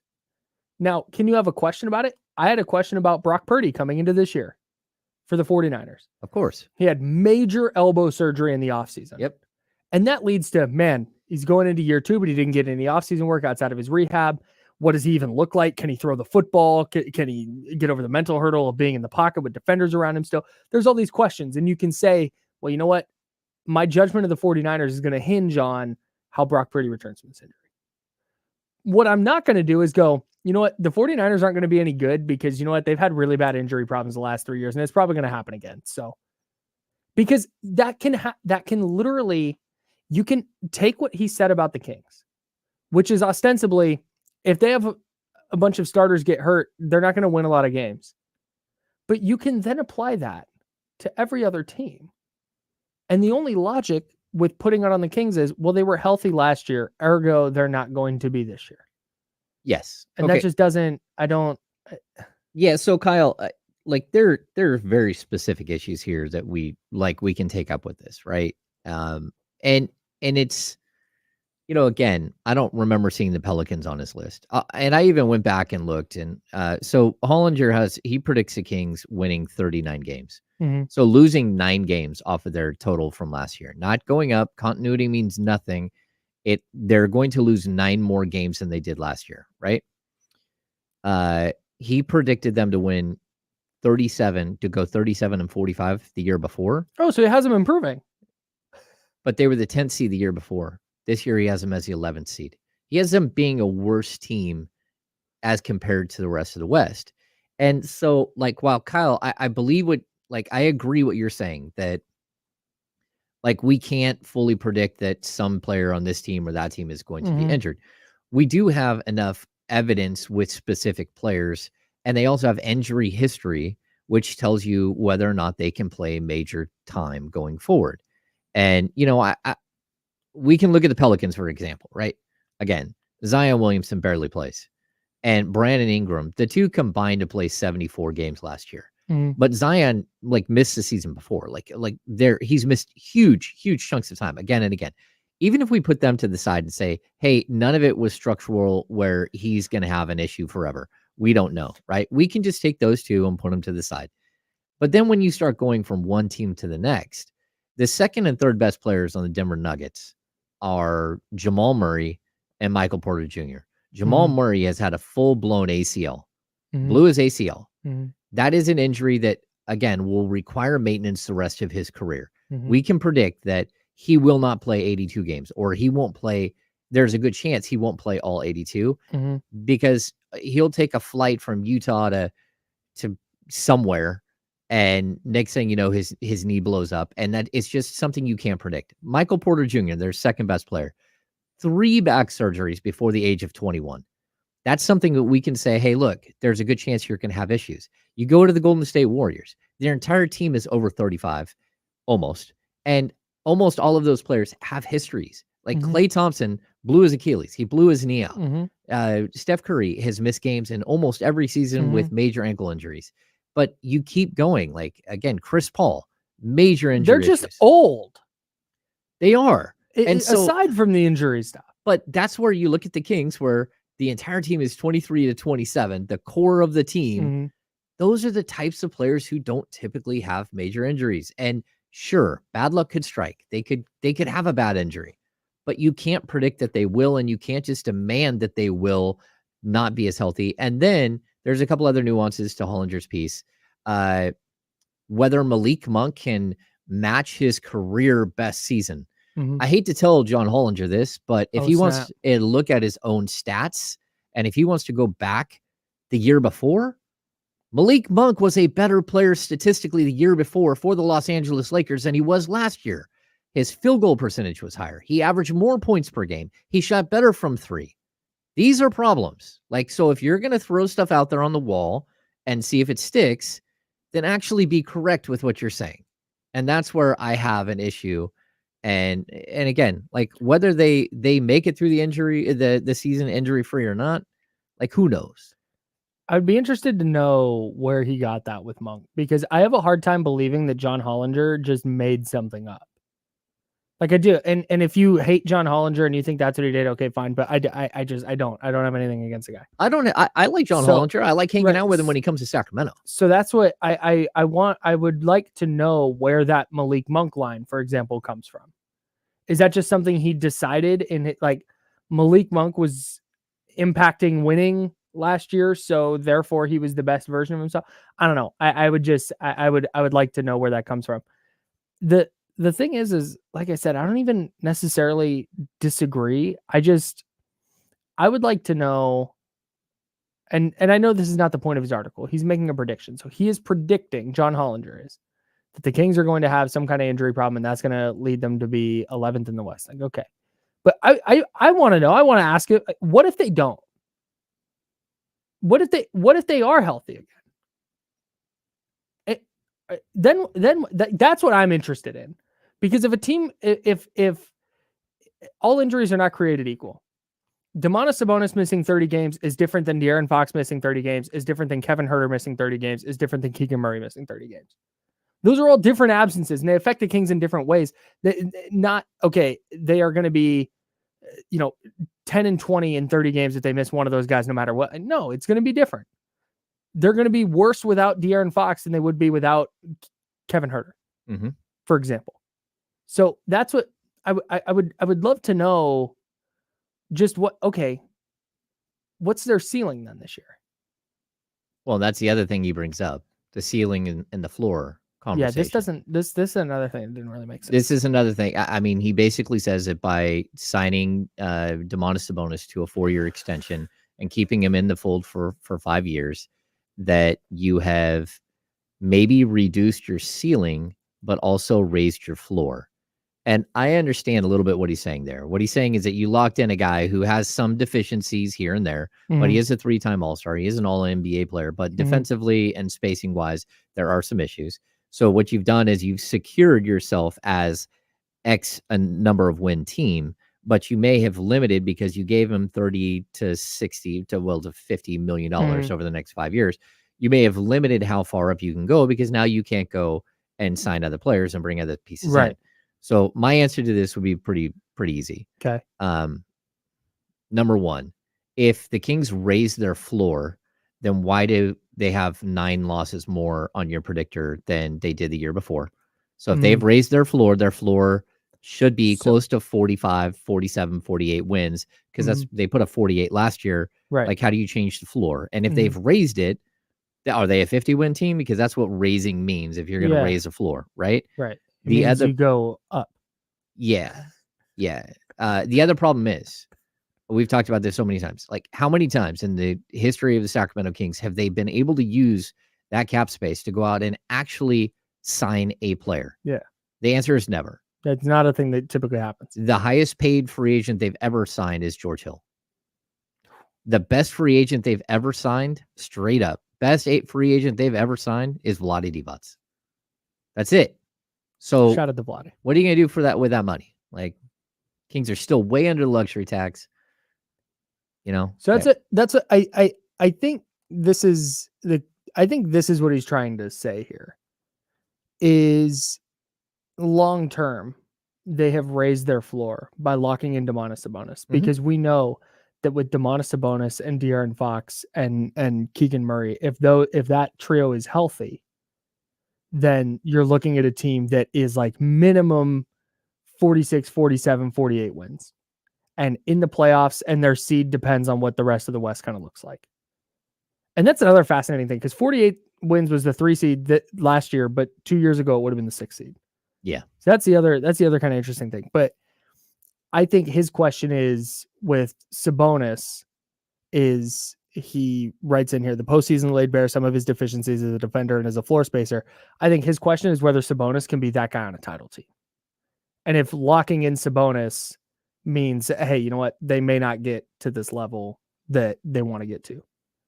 I think that's the question, and not necessarily within the one. It's always a one season question until somebody answers it. Yeah, And it's just gotta do it. either way, he's an all-star. He's gonna be like, by the time it's all said and done, he should be a 7 or 8 time all-star in his career. Yeah, and if anything, like that, this franchise just needed stability on some level.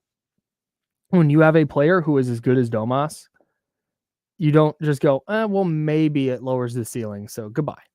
Yeah, but because then what? But your floor, this isn't a 38 win floor team. Well, it is, but it is if Domas and De'Aaron Fox miss a bunch of time. Okay, which is what he's saying. And I don't, like I said, I don't disagree with that. I just don't know how you go, that's going to happen.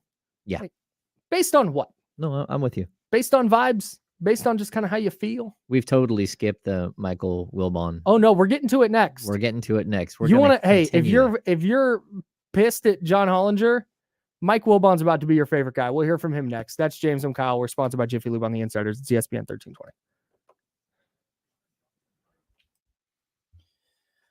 Oh. Yeah, I'm going to point this out to you. I've been doing this wrong. I've been leaving my mic over yonder when I can just pull it over here, and that way I can still talk to you while I'm doing this. Oh, okay. Yeah. I'll talk to you in the chatty house. Hang on. Yeah, this is interesting right here, right? Let me find it. Let me get it. Paul Charles. Hollinger just hates Sabonis by his own PR stats. Sabonis is one of the best players in the NBA. There are also other advanced stats that Sabonis is just like so good at. And I don't always want to put everything just on advanced stats, which again, I think is not a great way to analyze everything. But Sabonis was second in the league in like win shares.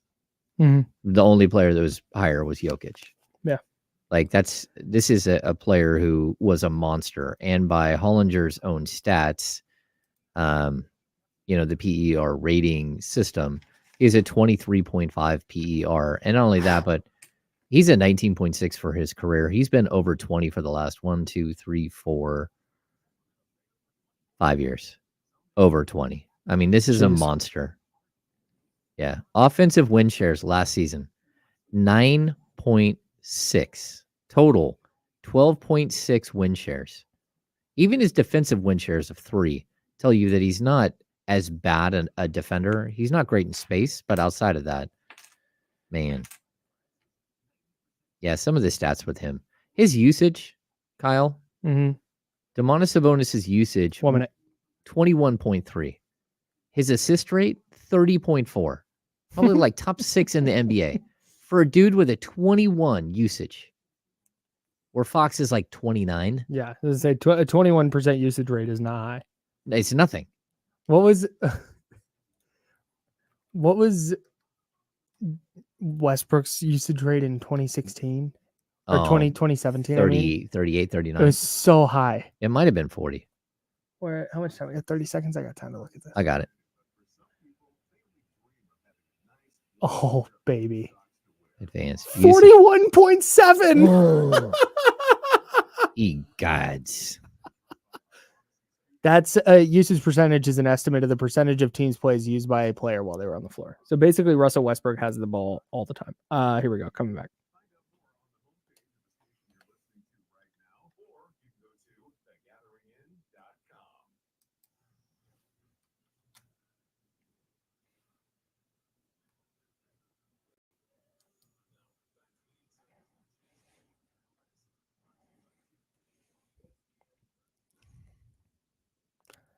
I love this city so much, man.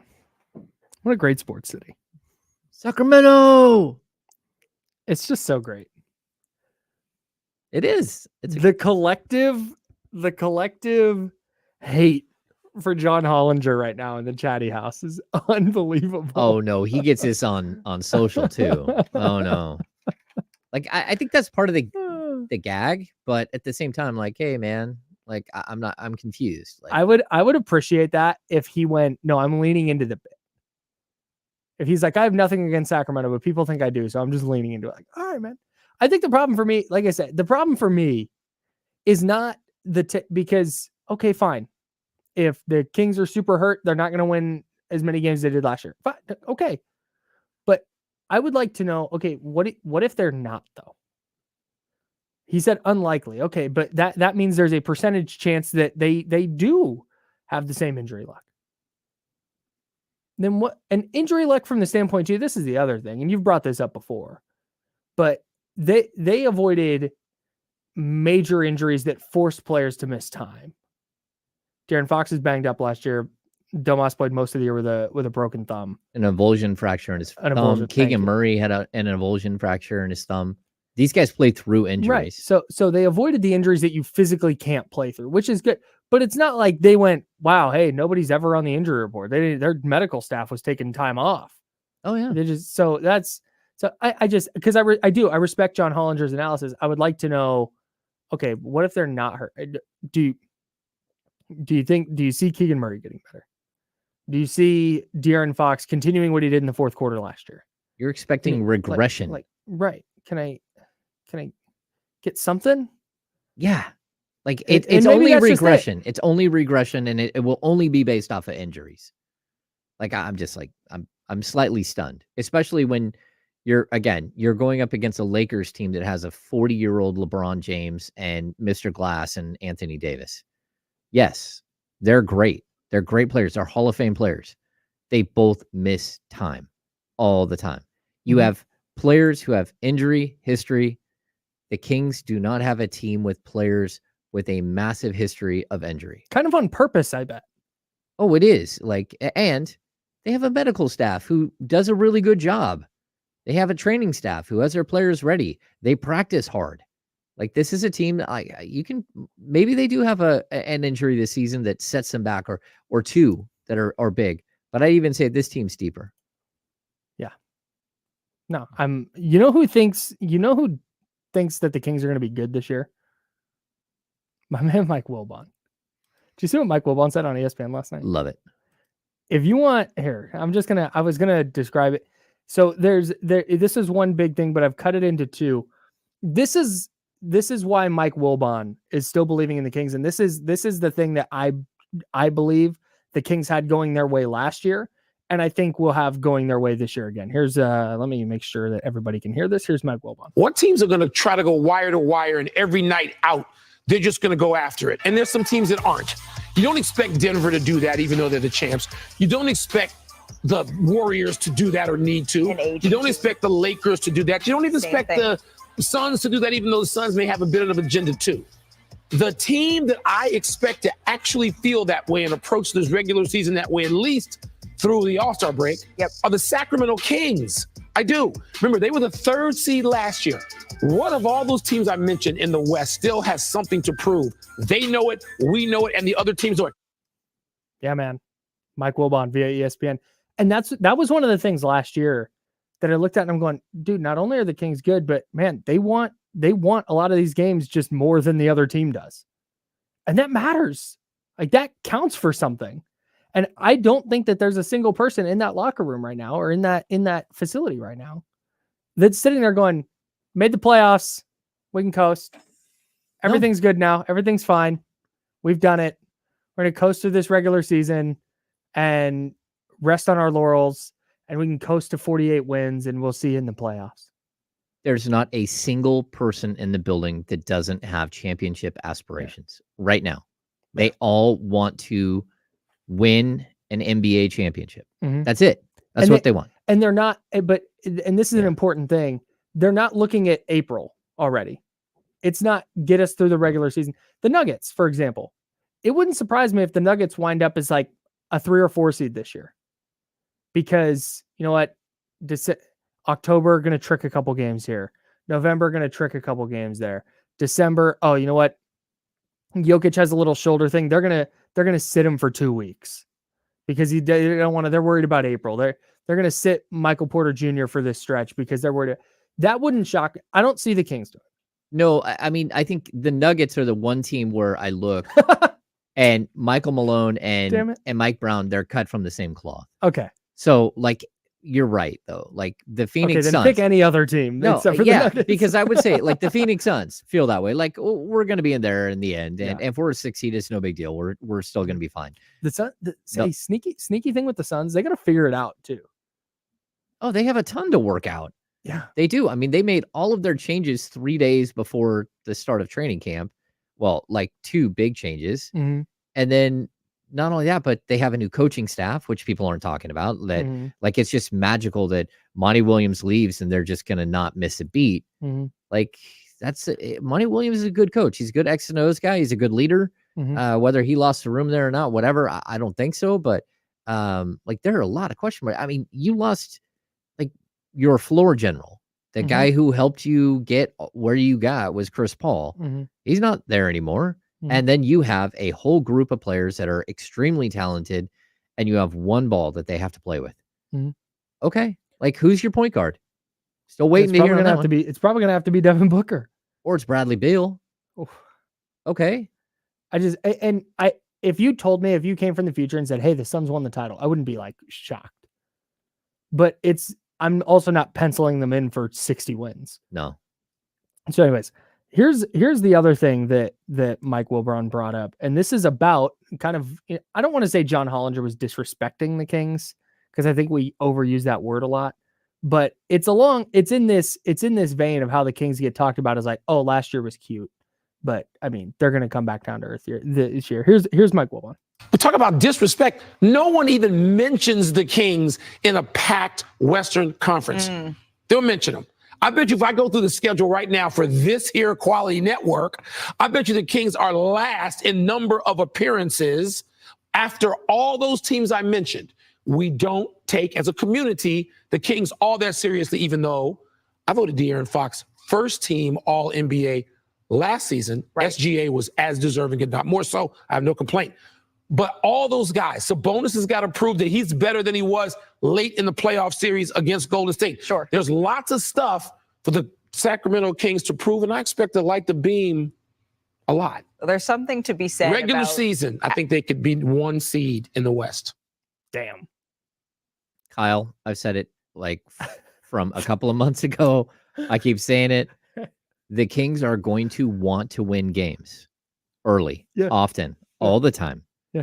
Other teams don't care. So when the Kings are motoring through October, November, December, and picking up win after win after win, which I think that they will, maybe I'm wrong, but when they're doing that and they're going up against, where they play the Golden State Warriors 3 times in the first, before the end of November, with a lot of those could be without Draymond. The Warriors don't care about November. They don't. They don't care. The Kings will. And you want to talk about a team figuring stuff out? Oh, they got plenty to figure out. A ton. So it's so funny to me that we get John Hollinger, who's going, they're going to be hurt. They're going to win 39 games. They're not even going to make the play-in. They're going from 3 seed to not even getting a shot at the playoffs. To Mike Wilbon, he's like, I think they could be the 1 seed. Sure, man. What what is happening here? What here's a fun question.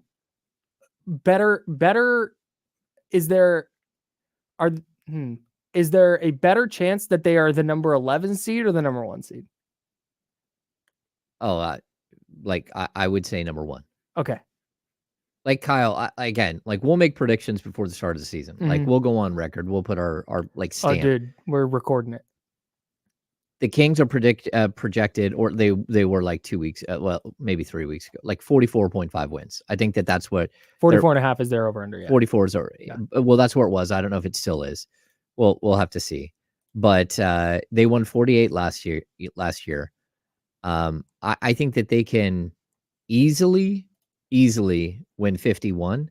And then I also think that there's a chance that they could pick up a lot more wins than that because they are taking everything serious.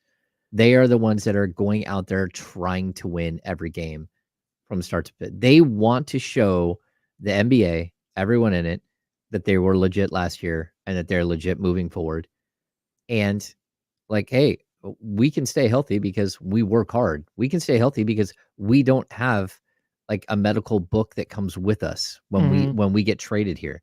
There isn't a handbook on how to deal with somebody's Achilles or somebody's knee or somebody's back. They don't have that. Right. So like, look, this team is going to come in. They're going to be ready. They want to prove everybody wrong again. I think I land on the 11 seed side. Really? I think. Okay. Because I do going back to the Hollinger thing. If that were to happen, like it feels like they need one thing to go wrong to potentially kind of slide where they lose 8, 9 in a row. Whereas I feel like to be the number 1 seed in the West, that means you're overtaking the Nuggets, who you just talked about, are you don't believe they're going to be a team that's going to coast. No. That means the Suns have issues that have all the issues we just talked about, and they just never really figure it out. The Mavericks aren't figuring anything out. We're both out on the Timberwolves. I'm trying to think of other. Oklahoma City, which used to be a very winnable game, is now a much tougher game. Maybe that means they're not progressing, and maybe they're not as good. And it's just, it feels like a lot would have to go right for the Kings to be the 1 seed. Okay, so my counter would be one injury does not put the Kings as a 39-win team. I mean, like, look, I'll compare them to like the Kansas City Chiefs, right? I personally believe that if Travis Kelce goes down, they're going to be a 500 team the rest of the season. Like that's where they're at, right? Yeah. I would tend to agree, right? And that's one player on a 53-man roster. One of the Sacramento Kings goes down. If you lose Fox or you lose Sabonis, like if you lose them both, now we're talking about disaster. Like it's a bad season. If you lose one for a significant amount of time, like this team they have depth. They play a system. They have a structure to rely on. Now, I'm not saying that they can win every game without those players, but what I am saying is that certain teams and certain coaches build a system that can withstand a massive injury because they're still going to keep moving and doing the same things, and you got to stop them. Like, again, you're going to lose Sabonis. Okay, this team could be faster. They could play faster if you lose Sabonis. I'll go back to like Rick Adelman. Rick Adelman to me is the greatest next man up head coach that I've ever seen in the NBA. And not just in Sacramento. Like Pedro Stojakovic goes down, you slide in Hedo Turkoglu. Chris Webber goes down, you go out and you get Brad Miller. Or you rely on Scott Pollard before that. Like whatever it was, the Kings always had an answer for when somebody got hurt. He goes on to like coach the Houston Rockets. The Houston Rockets at one point, they win like I think 21 straight games. And like game 11, Yao Ming goes down. Game 12, Tracy McGrady goes down. They kept winning. They just kept winning the whole time.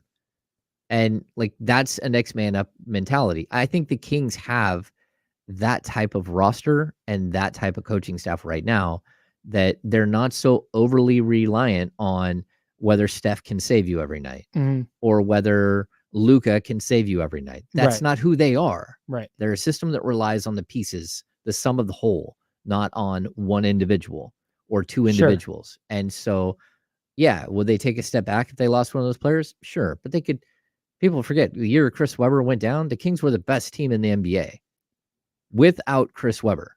They were the best team in the NBA. That team top to bottom was more talented than this one, right? Maybe, but I don't know. Like a 30-something-year-old Vlade Divac? I'm on a separate question now. I'm trying to imagine what would they look like without De'Aaron Fox versus what they would look like without Domantas Sabonis. Okay. Without De'Aaron Fox, Davion Mitchell starts and Malik Monk becomes a 35 or 33 minute a game player. Okay. That's what they look like. Okay. And if they lose Domas, you think it's just run? If they lose Domas, it's a lot of JaVale. It's a lot of Trey Lyles. It's a lot of small ball. It's a lot of changing it up. You're relying on JaVale for 18 minutes. Maybe you bring in Alex Lynn for a little bit, but you still have Trey Lyles. You can still run the ball through him. You can still do a lot of the things you're doing before.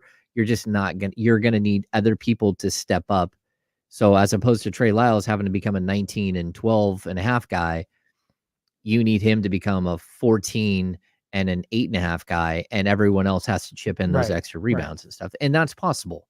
That's where, like, we're not talking about a 30-point per game score that they could lose. Fox is a 25-point per game guy. Yeah. But we already know that this team has like a bunch of hungry mouths, and it's going to be difficult for Mike Brown to feed those mouths either way. You lose to Aaron Fox, there's a bunch of dudes who are like, I'm ready. Yeah. That's different. So, you know what the answer is if they lose either one? Colby Jones. Always Colby. Give me more Colby. Colby Jones. Yeah. I mean, ideally, fingers crossed, we don't have to deal with that. We don't have to wonder what life is like without Sabonis and Fox, and they're just healthy all year, and they're really good again. Kyle, why are they so polarizing? Like, what do you think that is? Is it because it's easy? Yeah, that's 100% what it is. I think because it is. that's what I'll do a podcast or a radio show or whatever, and I'll get asked about Team X. Like, I do Niner stuff, and I watch the rest of the NFL, and I keep an eye on as much as I can. But a team like the Cardinals at this point, or the Panthers are a better example because they're not in the Niners division. I'm going to watch 0 Panthers this year unless they pop up on Red Zone when I happen to be watching that. I'm not going to go rewatch Panthers games. Like, that's not going to be part of my routine. So if I get asked about something with the Panthers, for example, or another bad team, I just revert to, oh, they stink. Like, that's just so if I'm not paying attention, I just go back to the last thing I know about that team, and I just say whatever that is. Okay, so I think the difference, though, is that the people we're talking about, they aren't someone like you or me. So, like, you are writing about the 49ers every day, sometimes 5 times a day. Like, injuries come out, you got to write, right? You're filling up a bucket somewhere. You know the 49ers inside and out because you are, in a certain way, a beat writer who doesn't go and go to the stadium and do the beat work, right? But you're still writing and aggregating, and you're so inundated with the content. Me, same thing, just in a slightly different angle where I'm there every day. These guys here, they don't have that workload. They don't have all of that to put on their plate. Their job is to know the league as a whole. So it's okay. Like, there's so many different types of writers. So again, like, you got the news breakers, your Shams and your Woj, right? You got your, like my friend Sam Amick, one of the best postmortem writers ever. Anytime something goes wrong, Sam is there to track everything that went wrong and how it happened. You got all these different angles, these different types of guys.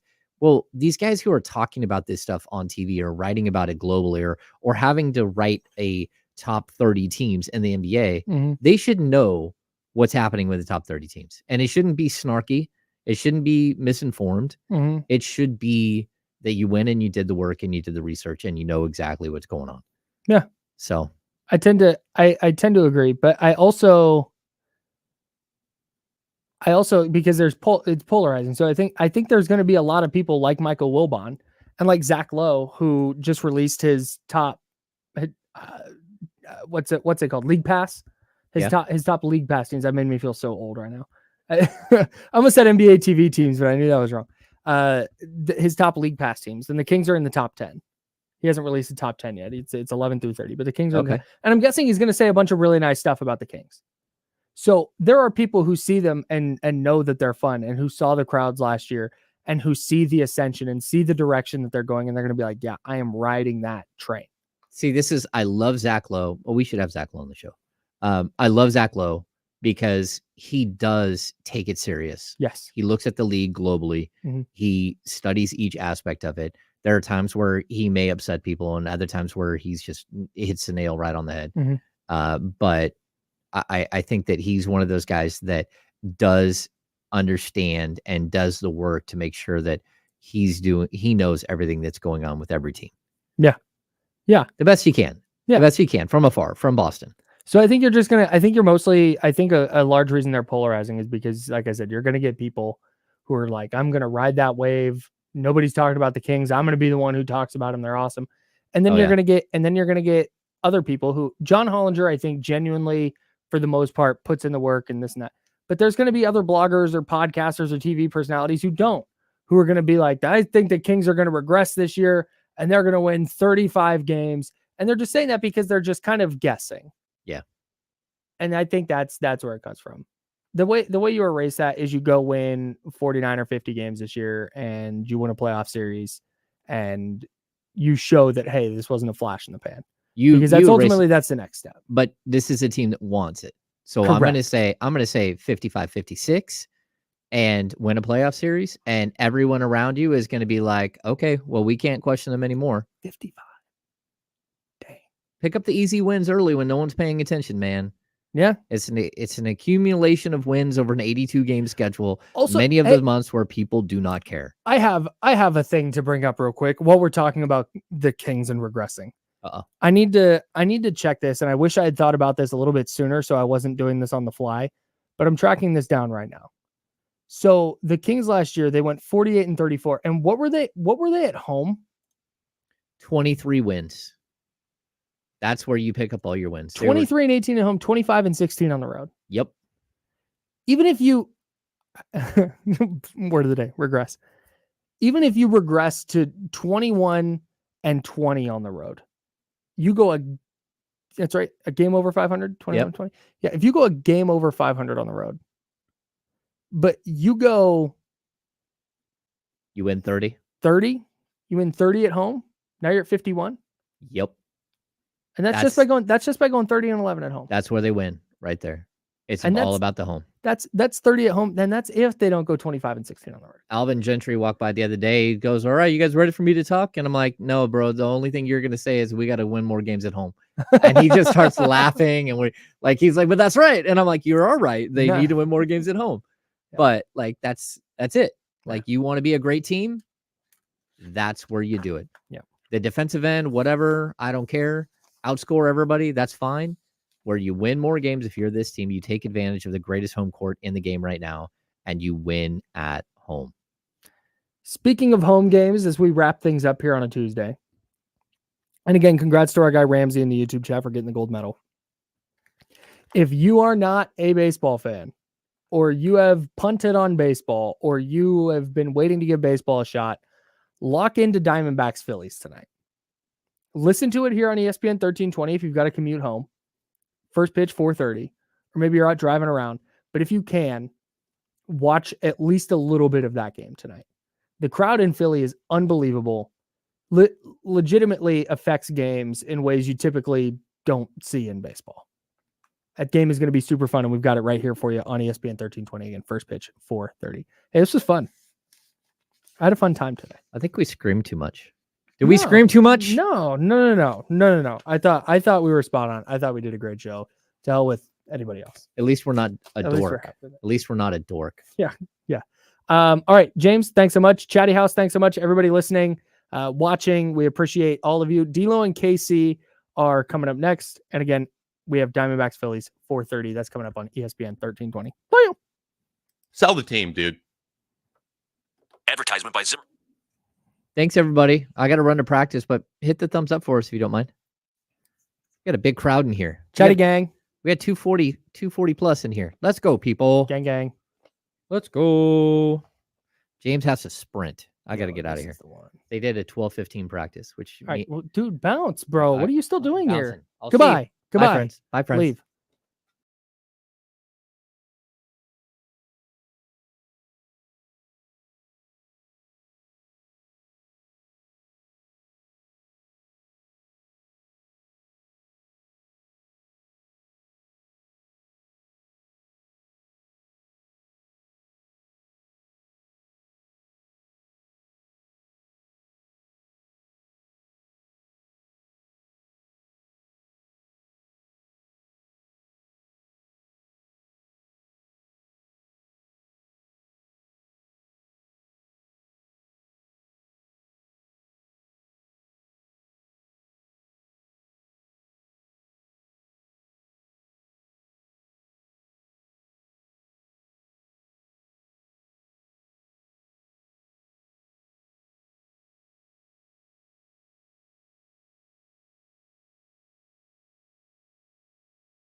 We ready for that sound. Oh. Why these dudes so scary, bro?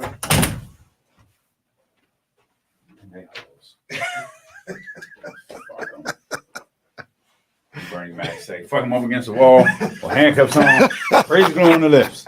That's all you do. Crazy glue. That's all you do. Oh. Chatty House.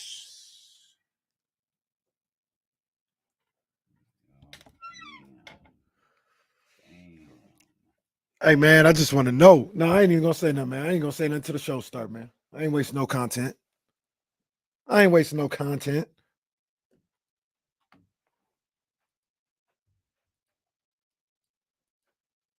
What up, though? TC in the house.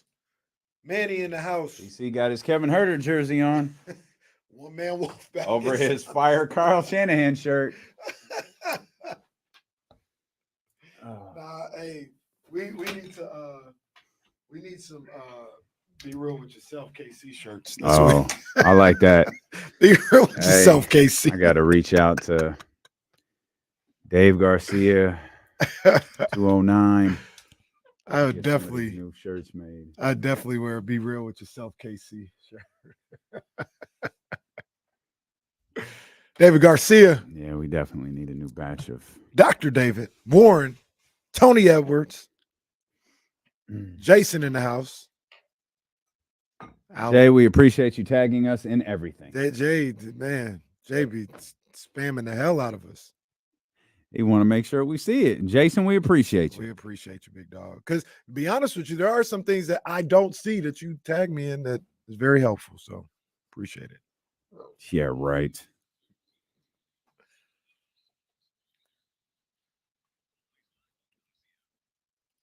Hold on. I got it.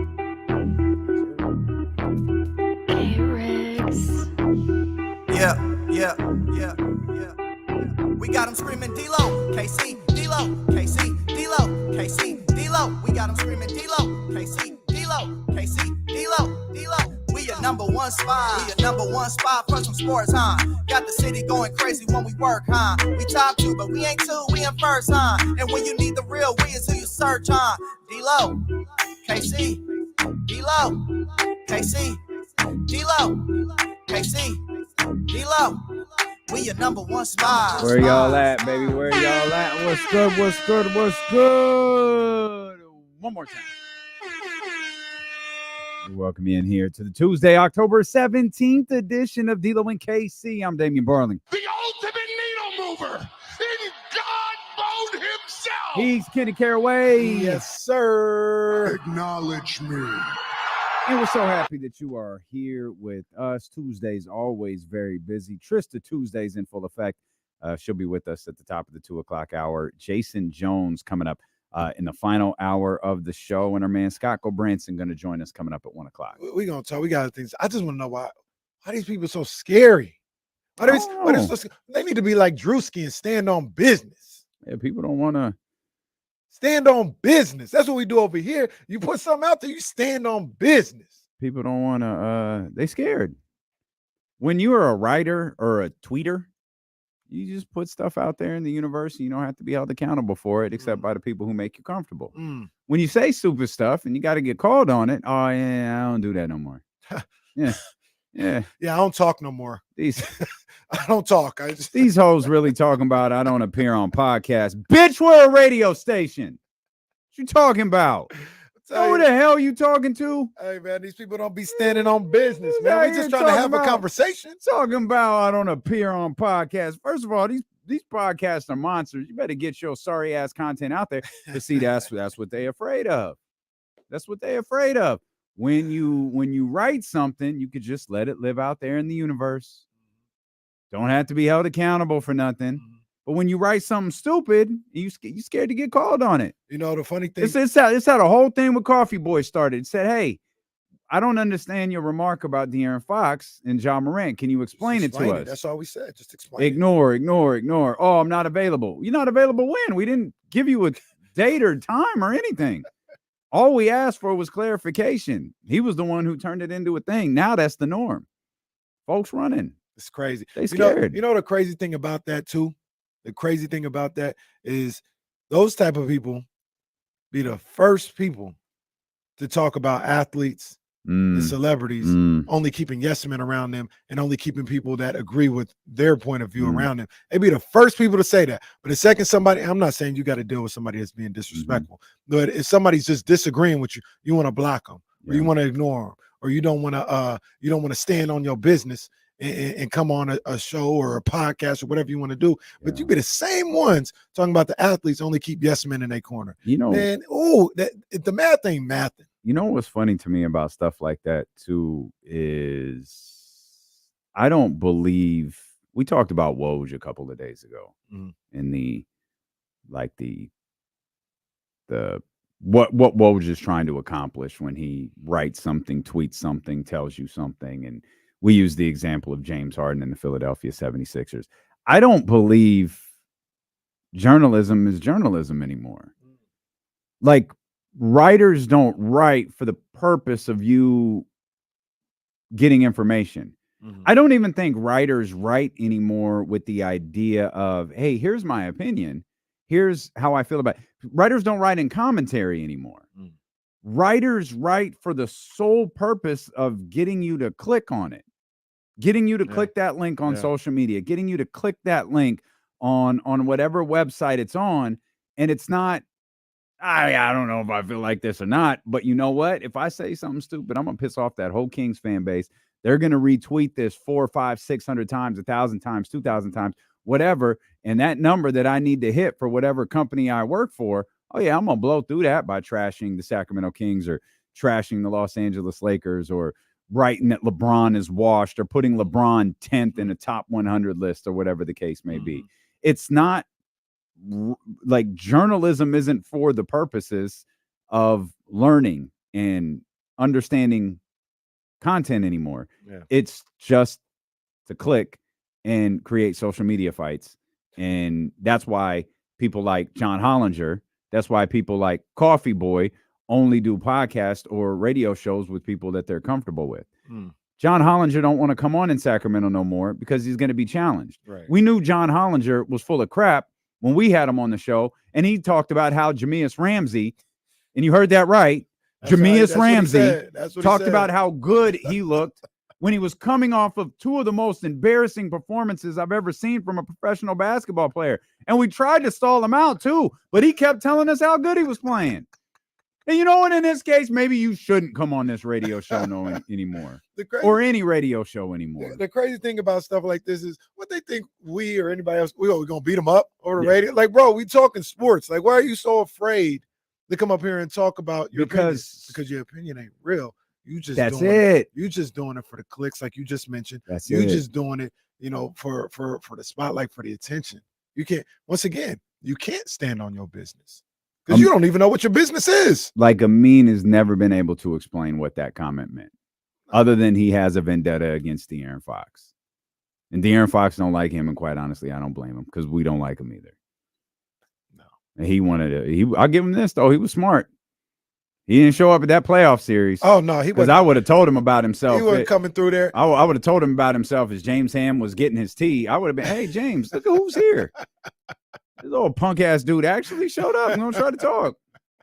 Let's go see De'Aaron. Why don't you tell De'Aaron about how he's let's hash this out all together. Yeah.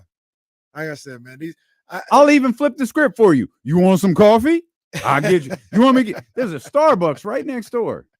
No, he'd have to go get my coffee. He'd have to go get my coffee. Hey, that's what he's equipped to do. Hey, you have to go get that coffee. Oh, you know why he didn't show up? It just dawned on me. He didn't come because Steve Kerr was here. Steve Kerr is his old boss in Phoenix. He might have instinctively ran and got that's just what a latte with extra foam at the top, forgetting Steve Kerr's a coach now and not a general manager. He would have had a stack of game notes for Steve Kerr. Steve Kerr would have threw them things. Get this crap out of my face. And go get me a latte. Bro, I didn't take your game notes when I was in Phoenix. What the hell makes you think I'm going to take them now? Get out of my face. Always remember, every time you're reading something, when you see the term league office, front office executive, always remember that often refers to the guy who gets coffee for the general manager. That's all it is. That's all it is.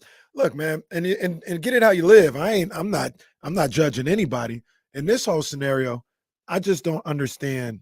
I just don't understand. I don't understand why people are so intimidated, so scared to have a conversation about something that they said or wrote. That's all it is. Like I said, what they think people gonna do? Gonna beat them up through the phone, through the stream? We're on a radio show. What you think we gonna curse them out? No, we gonna have a conversation about it. And I got more respect. I don't have to agree with you. I got more respect for, once again, people who stand on their business and have a conversation and back up. That's why I say all the time about Grant Cohn, not really seeing eye to eye with much of anything he ever says, but there was an opportunity to have a conversation. This wasn't even on the radio. He had a phone conversation with me, and we just talked. I said, man, I don't agree with nothing you said. And he was like, okay, well, this is where I was coming from. This is how I feel, da-da-da-da. It's like, I still don't agree, but I can respect the fact that you came here at a conversation. We can move on with life. That's it. Don't nobody do that, though. I don't agree with anything Grant Cohn says. I really don't either. Well, to be honest with you, I don't even know what Grant Cohn is saying these days. I think Grant Cohn is lost. I have no idea what he's saying. I don't know what it is. May or may not have no clue what he's tweeted. I don't know. He's had a weird he has a TC sized vendetta against Kyle Shanahan. Oh man, it's bizarre. We've lost him. It's bizarre. We've lost him. Well, R.I.P. Grant Cohn. I mean, he's not dead, just dead, lost. You know who? Let's see if I could try this. I feel like we launched into a conversation with no backdrop. Well, we'll talk about the backdrop. We got the backdrop is coming soon, but you're right. We did do that. I do. Welcome to the show. Already in progress. Before that, though, Cowboys got a big win last night. I said the Chargers are going to win. Yeah, you were wrong. Yeah. Cowboys won a must-win game. Yeah, that was I don't know what to make of that because I don't like the Chargers. I like Justin Herbert a lot. Good quarterback. One too many mistakes last night.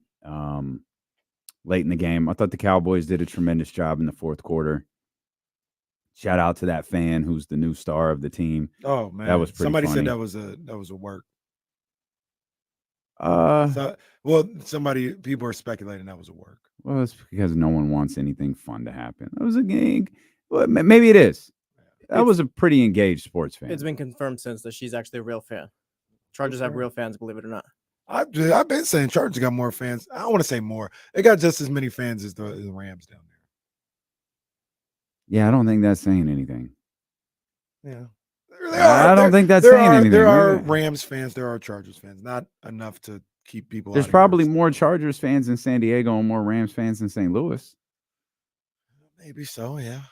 Maybe. I mean, so there's probably more Raider and 49er fans than those two fan bases combined down there. There are Rams fans. They just missed a generation and a half, but they were in LA.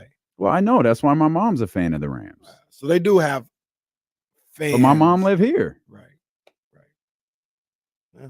Everybody's moved out of LA by then. Kenny's dying to move back. Hey, I tell my jokes. LA is a nice place. I enjoy LA. Oh, I do. I like certain parts of LA, but man, you don't want to go to the jungle? Okay, Lake Show. Hey, you trying to go to the jungle? I've been there before. I know. I've been there before. I think the Lakers are really good, bro. Like each day that passes, I'm starting to I was like, hey, Kings finished 2 or 3, but I can't figure out who finishes 2. Okay, in that scenario, it would be the Lakers. Now I think the Lakers might be 1. We'll talk about it. We've got a lot of basketball to talk about. Of course, Trysta Krick will be with us at the top of the 2:00 hour. Our man Scott Gulbransen, Silver and Black today. He's going to join us at 1. We'll talk Raider football with him. Obviously, they're not only coming off a win, they're coming off back-to-back wins. And 500 Las Vegas Raiders. What sparked this conversation that started the show?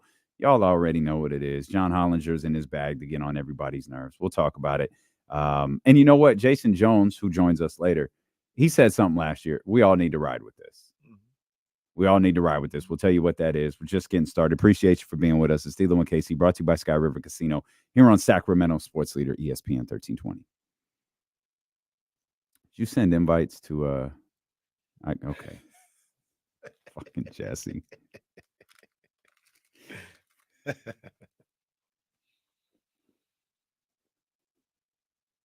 you see that clip of Chris Haynes and Adrian Griffin? That was pretty dope.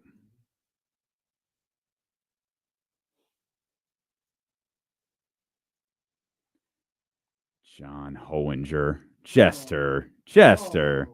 Am I going to say that's funny? Damn. I got a couple new pieces, Dr. David. I got a new edition, Any Heartbreak in the mail. And I got Message from the Boys in the mail. I'm just continuing to build LPs, man. Send a new edition over to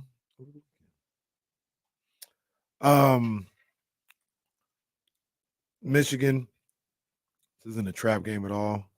I think they're gonna beat the living snot out of Michigan State. I ain't even gonna do that this time. They're going to beat the hell out of Michigan State. Wasn't it last year that Michigan State players jumped the Michigan guy? Yeah. They're gonna beat this. Yeah. The snot. Yeah. Out of them.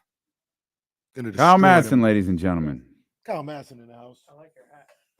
Well, you know I do what I can, man. Show support, man. Show love, man. Oh yeah, he told me. What's up, man? How are you? Yeah. How's the day going, man? Is that more lamb chops? Yeah. It's very nice. Your thoughts on John Hollinger? Oh, you don't listen to the show? That's cool. Well, I'm doing a show. I listened on the way. Yeah, that's right. I forgot you got to do it. I listened on the way in, so though. here's my thing. It's like I don't think he's wrong. If all the Kings starters get hurt and miss a bunch of games, and yeah, they're not going to be very good. Like, okay, For the first time in history, all 5 starters have been injured right, and are out for the season. It's never happened in the history of the league. And I looked at his win total predictions as well to see if maybe he mentioned it here. But he just keeps going. It's unlikely that they stay healthy again. It's unlikely. It's based on what? Well, I'm gonna talk about it when we get on the show. But I mean, there's a bunch of holes you can poke in that argument. Yeah, and it's just like like sure, if your prediction is that they're all going to get hurt and be bad, then okay, like fine, man. But I just don't. I'm not there. I wouldn't if he had been like I would have been all in on the take if he had been like, yeah, like I just don't. If he's like, I don't think Keegan Murray's going to ascend like this, and if you want to say that they were going to be roughly about the same as last year and say they were going to win 47, 48 games and be like a 5-6 seed, then okay. That's fine. Kyle, I've said a number of different times. If somebody comes out and says, I see what the Kings did last year, I see the roster, but you know what? I need to see it again. I'll be like, that. Yeah. To me, that's completely understandable. Yeah. I get it. I ain't going to say nothing about it, but don't make up fake reasons as to or go out of your way to make up reasons. I can make a reason why every team would be bad if that's the case. This is the thing is the Warriors have a bunch of injury prone dudes and they're all 33 and older. Isn't that like way more evidence that Golden State's going to struggle because of injury? Like maybe his reasoning will have that, but I just don't. It's just a weird. I don't. Did real quick because we'll probably come back soon. Did what's his name update his quarterback rankings? Not yet. Did y'all see this picture? 7th. I did see that. Is that with Jada? Yeah. That's hilarious. Was that quote about her selling crack from her article? Was that real or was that fake? No, that's real. I think she really said that. Yeah. She's just been saying. She should have kept selling it. She was probably better at that than anything else she did. That's a wild person right there. I watched Heart to Heart with Will Smith last night. Mm-hmm. I don't know when this was recorded. I'm confident it wasn't recorded yesterday. Mm-hmm. 60 minutes. One of the longer interviews. Didn't say one word about her. I'll let everybody know what I did last night. I watched Heart to Heart with Will Smith, and I was telling Kenny, I don't know when that was recorded. I'm confident it wasn't recorded yesterday or last week. I'm sure it was recorded quite a while ago. It was a 60-minute conversation. between Kevin Hart and Will Smith. Mm-hmm. Jada never came up. Never once talked about Jada. Talked about his family. Talked about his kids. Never once talked about Jada. Didn't feel the need to bring up Jada Pinkett Smith in a conversation that had nothing to do with Jada Pinkett Smith. And I found that fascinating, and I talked about this on Corners of the Culture yesterday on 102.5. Will never needs to talk about Jada, ever. He is accomplished in Smith. every walk. That's right. He's Will effing Smith. Kevin Hart acknowledged this. He set the blueprint for people like Kevin Hart. Will Smith, or Jada, needs to talk about Will Smith because that's all she has. She has nothing else other than Will Smith. And apparently, Tupac Shakur. Well, now that's the crazy one. She can't stop talking about Will Smith and Tupac Shakur. Every chance to get Tupac. Somebody said Tupac faked his death to get away from Jada. Man, at this point, he might have. He said that's the one bullet he dodged. Oh no.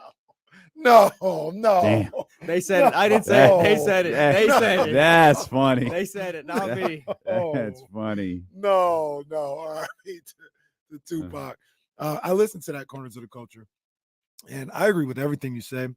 To this day, I agree with everything you said. The only thing I took umbrage with is I didn't like the tone you have when you said Jason's lyric. I didn't like that tone. You put it in the same category as Woo. Don't disrespect Jason. Don't disrespect Alan Payne like that. No. Don't disrespect Tretch. Don't disrespect what's my girl's name from Ally McBeal? I forgot her name. Lisa Nicole Carson. Don't do that. Don't do that to Jason. Isn't Yo-Yo in that? Who Yo-Yo isn't. It's Tretch's girl, right? Isn't that Yo-Yo? No, that's Lisa Nicole Carson. Yo-Yo's in something else. Oh. Yeah, but don't use that tone with Jason's lyric. Okay. I should have used Low Down Dirty Shame because that would have been funnier. That was a good movie too, though. Okay, so let me ask this. Disrespect Keenan Ivory. No, for sure. Let me ask this. Connotation, right? Is Jason's lyric a quote black movie? Yeah. That's what she'd be in. That's what I use the Anthony Anderson line, the Andre Johnson line. Without Will Smith, she'd be one of those people who had the BET Awards circled on her calendar every year. Whether it's right or wrong, Michael Easley's not getting invited to the Academy Awards. Jada would be on BET. I'll tell him what you said. What? Jada be on BET Plus at this point. She would. Hell, Jada might be regulated to all black or whatever that channel is called. Well, look, see, that's a whole. Ain't one actor on that channel that I recognize. I was like, I got to support this. Kenny's right. And I was like, that's a whole nother conversation because the Academy, they don't know a damn thing. No, I don't. There's no doubt. The Grammys, I don't doubt. I need my you're right. people at BET Awards more than the Grammys. I don't. You're right, but Will Smith still gets invited. That's the difference. You can talk about it's run by 70-year-old white men. You can talk about people who aren't in the know. You can talk about it being trash. Will Smith still gets invited. Well, like I said, I don't have nothing. I didn't say Jada's name might as well be +1. You didn't say anything that was wrong. The tone with Jason's lyric, I said, wait a minute. Of that era, and don't put it with the Woo. Of that era, Jason's lyric is the worst movie. Of that era, it's not. Come on, man. Let's not do this. Let's not do this. You be more comfortable. Let's not do this. Don't do that to Jason's lyric. The movie's not that good. Don't make me make me do this. It's not that good. Look, let me ask you something. Poetic Justice or Jason's lyric? I mean, Poetic Justice. New Jack City was a little bit. No, that's too early. Yeah, that's a different movie.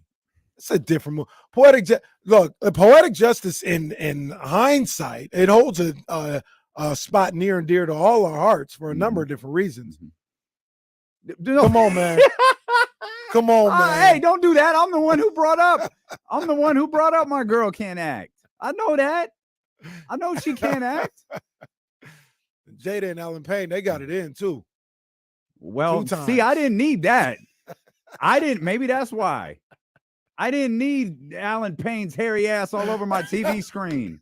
And them flowers. Like, what are we doing? Like, what is this? Jason's lyric was fine. It doesn't hit the way some of those other movies do for me from that time frame. I've liked it. I've seen it a billion times. Used to have the VHS, but it doesn't hit the same. I'm sorry I used the tone. Well, yeah, when I said Jason's lyric. Well, she starred in Woo. Yeah, okay. I should have said a low down dirty shit. I think that's what got me. When you put it next to Woo, I said, wait a minute. Wait a damn minute.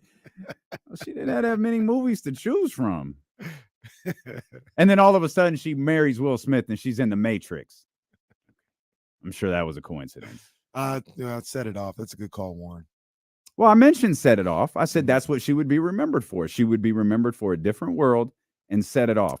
I threw in Jason's lyric and Woo later. I think Jason's lyric might be. People might remember her for Jason's lyric more than anything. Set It Off, you think of Queen Latifah and Vivica A. Fox before you think of Jada. Even though Jada was the main character. Jada, it might be the movie. Jada might be Menace to Society. Like if we're being real. True. But she had a role and it was important to the story. But she was the main character and Set It Off. She wasn't important in Menace to Society. The role, like her part was important, but she herself was not. You could have put anybody there. You know what I mean? It's not like, it's, you know what I mean? It's not, I'm not trying to minimize just, I think that's probably, she'll be remembered for that movie. It's probably the best movie she did. It's either that or Set It. Sorry. It's the best pre-married to Will Smith movie that she did.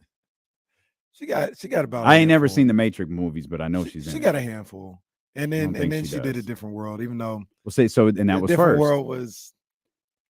It was on its way out. It was in those post Denise years. Well, they're damn near all post Denise years. It's really when Whitley and Dwayne get out of school is when it's like, still good. It's still watchable. Denise was what, 2 seasons or 1? She was 1. Oh, that's and my then, favorite. And then Whitley took over, and it took off when Whitley took over. Oh yeah, she was a character. Yeah, she was a character. Okay, back to your regularly scheduled program. Back here on All Black with D-Lo and KC. Your All Black moment of the day. Sponsored by nobody. If you'd like to sponsor the All Black moment of the day, I don't contact Rich. I don't care. Just contact somebody. Contact me, for God's sakes. That's the new thing. If you want to purchase anything, if you want the All Black moment of the day, just contact me. I got you. Facts. I got you. John Hollinger won't be invited to the cookout. This was the crux of the whole conversation that started our show. I know you heard the insiders talking about it, and obviously Kings fans across social media are talking about it. It's actually one of a couple of things that they're talking about. We'll check in with James Ham, who is off to Kings practice. We'll bring you whatever sound we can from either James or Sean Cunningham or Matt George, whoever we can steal sound from and bring to you. We'll do that because obviously a lot of Kings fans interested in what is going on today at practice, given the Kevin Huerter / Trysta Krick story. But there might not be a story there because Trysta Krick, we don't know to what degree, but did leave the game. I want to be injured or sore. I don't know what definitively it was, but he didn't play in the second half. So as soon as we can bring you new information on that, we certainly will. But everybody talking about, all Kings fans talking about John Hollinger has the Kings ranked at 11th in the Western Conference this year because there's no way they could be healthy again. That is the explanation. That's it. So this is the new post trade deadline. Everyone's going to turn up. This is the new post All-Star game. Everyone's going to turn up. The Kings are at 2. That's great. They're going to fall off because everyone's going to ramp up and everyone's going to turn up. They can't be healthy it's the same thing. It's the same talking point that's just being circulated across these so-called NBA insiders, across The Athletic, ESPN, all of these different platforms. It's the same exact talking point. Yeah. No, that's exactly what it is. And here's the problem that I have with that. And Kyle, during the break, Kyle Madsen alluded to it a little bit. If your argument is, yeah, the Kings are going to fall off because they can't possibly be that healthy again, and health is your reason for them falling off, then how do you have the Pelicans, the Warriors, the Clippers, the Lakers, the Suns, all those teams ahead of the Kings? Because all of their best players always miss time. Always. Always. Steph Curry misses time every year. Draymond Green misses time whenever Steph Curry misses time. Kevin Durant misses time. Bradley Beal misses time. Do we have to talk about Kawhi and Paul George? Do we have to talk about Zion Williamson and Brandon Ingram? No. They get hurt every year. So if health is your main reason as to why it won't work out with the Kings, you have to use that same argument everywhere else. You can't predict any of those teams that I just mentioned to win 50, 40 games because their stars are going to get hurt like they do every single year. You got to do better than that if you have a reason. Like I said, I would accept, me personally, I would accept him just saying, I need to see it again. I don't believe it after 1 year. I would accept that better than making up some erroneous reason as to injury as to why they won't make it. That's just stupid. So it also leads me to believe whoever started this, I don't know who it was, but I feel like they might have just looked at like Basketball Reference, went to the De'Aaron Fox, and was like, oh, De'Aaron, oh, he missed games here. No context at all. The shutdown, COVID, I'll call it the Buddy Hield strike. None of that stuff was factored in. It was, oh, he played this number of games. Obviously, he's injury prone. And that's laziness. So I said before commercial that Jason Jones said something to us last year as this thing was really heating up with the Sacramento Kings that I think we all need to ride with. Even us. Even for content purposes. COE, right? Content over everything. But I think when it comes to the Sacramento Kings, after a season like they had, we need to start removing ourselves from people who clearly don't watch this team. Whether it's the person who, quote, writes about the Kings over at ESPN.com, whether it's John Hollinger at The Athletic, whether it's anyone. If a good rule of thumb, if they're not at the arena, don't write about this team. I mean, regularly at the arena. Don't write about this team. Another good rule of thumb. If they're just copying, pasting the same things that they wrote last year, don't trust them when it comes to the Sacramento Kings team. You want to hear about the Kings? Come to D'Lo and KC. Come to the Insiders. Subscribe to the Kings Beat. Check out Matt George on Locked On Kings. Y'all know where to find that content. You can flip on NBC Sports California and see some Kings show starring Morgan Reagan at any point during the day. It's damn near an on-demand channel at this point. That's where you go. You don't go to John Hollinger. John Hollinger can't speak on the Sacramento Kings. It's like old boy that you were talking to Kyle about who writes about the quarterback rankings. What's his name? Ruiz or something like that? Something like that. Yeah. Okay, you're trolling at this point. Right. You're trying to get clicks. This is what you're known for. You're known for the guy who had a legitimate MVP candidate as like the 30th ranked quarterback. Like that's your gimmick. Your journalistic style is a gimmick. John Hollinger, his journalistic style is a gimmick. And remember this key point about John Hollinger. Hey, he's on the hustle, no doubt. He was a front office guy.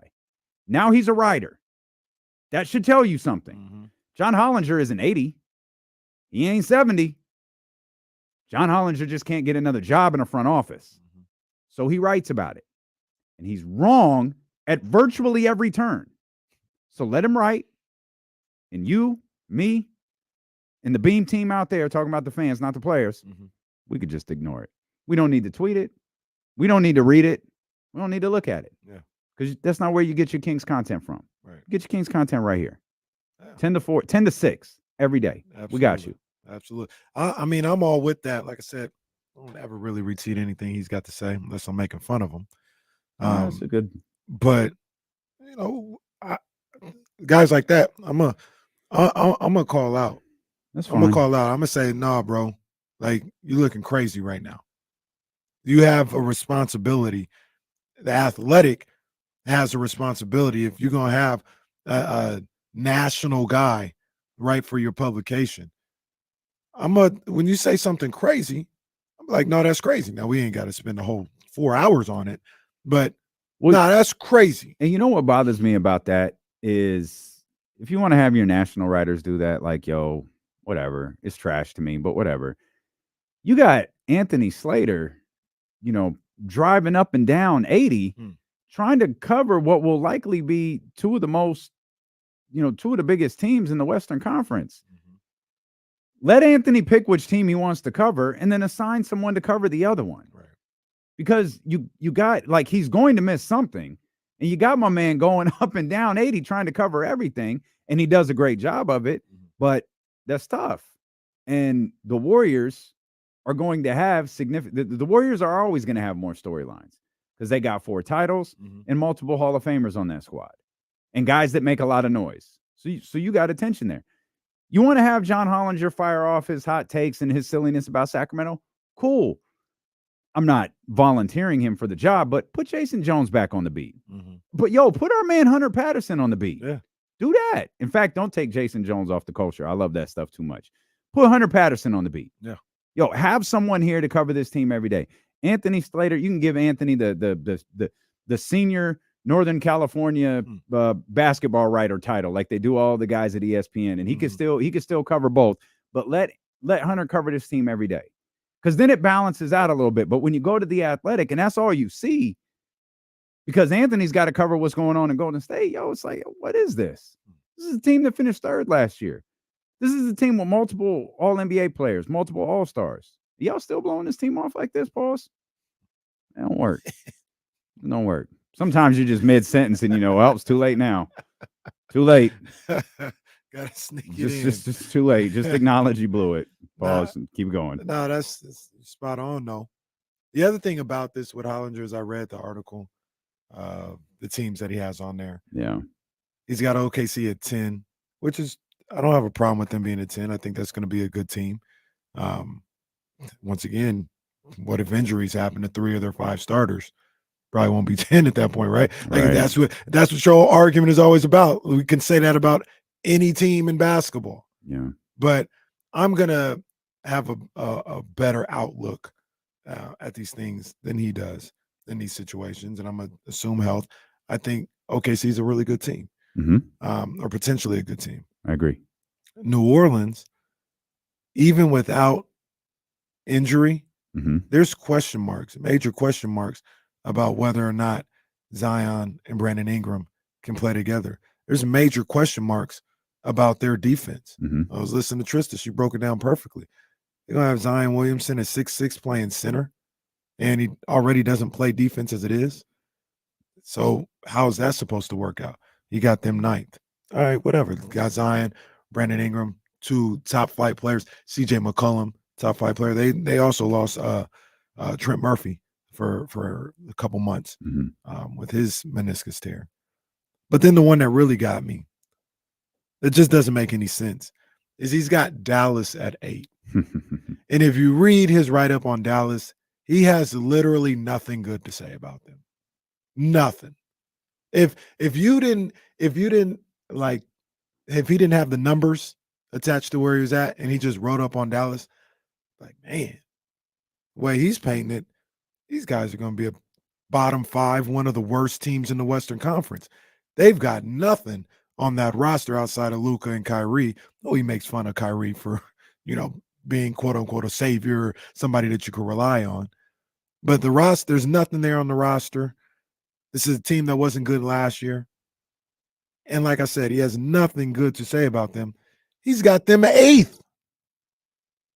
And how are they 8th when you have nothing good to say about the Dallas Mavericks?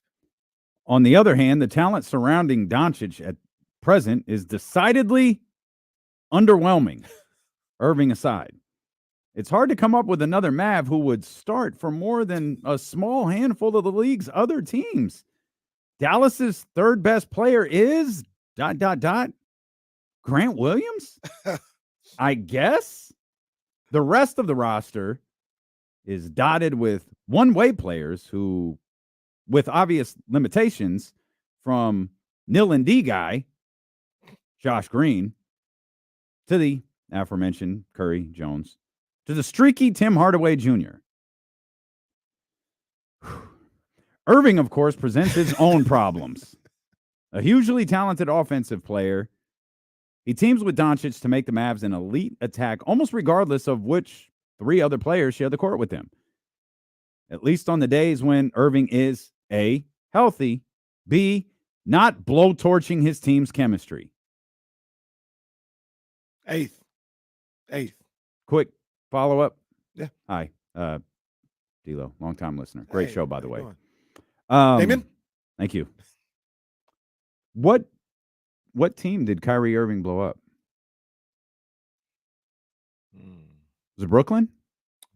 I mean, you could talk about Brooklyn. I don't think he blew up Brooklyn's chemistry. Did either. I think there's another guy who's currently trying to get himself out of Philadelphia. Yeah. The third team he's tried to get himself off of in the last couple of years. I think he's the one who blew up the chemistry. But cool. No, let's ride with that. It's his fault. He blew up Cleveland's chemistry when they won a title? Didn't seem like it. Boston?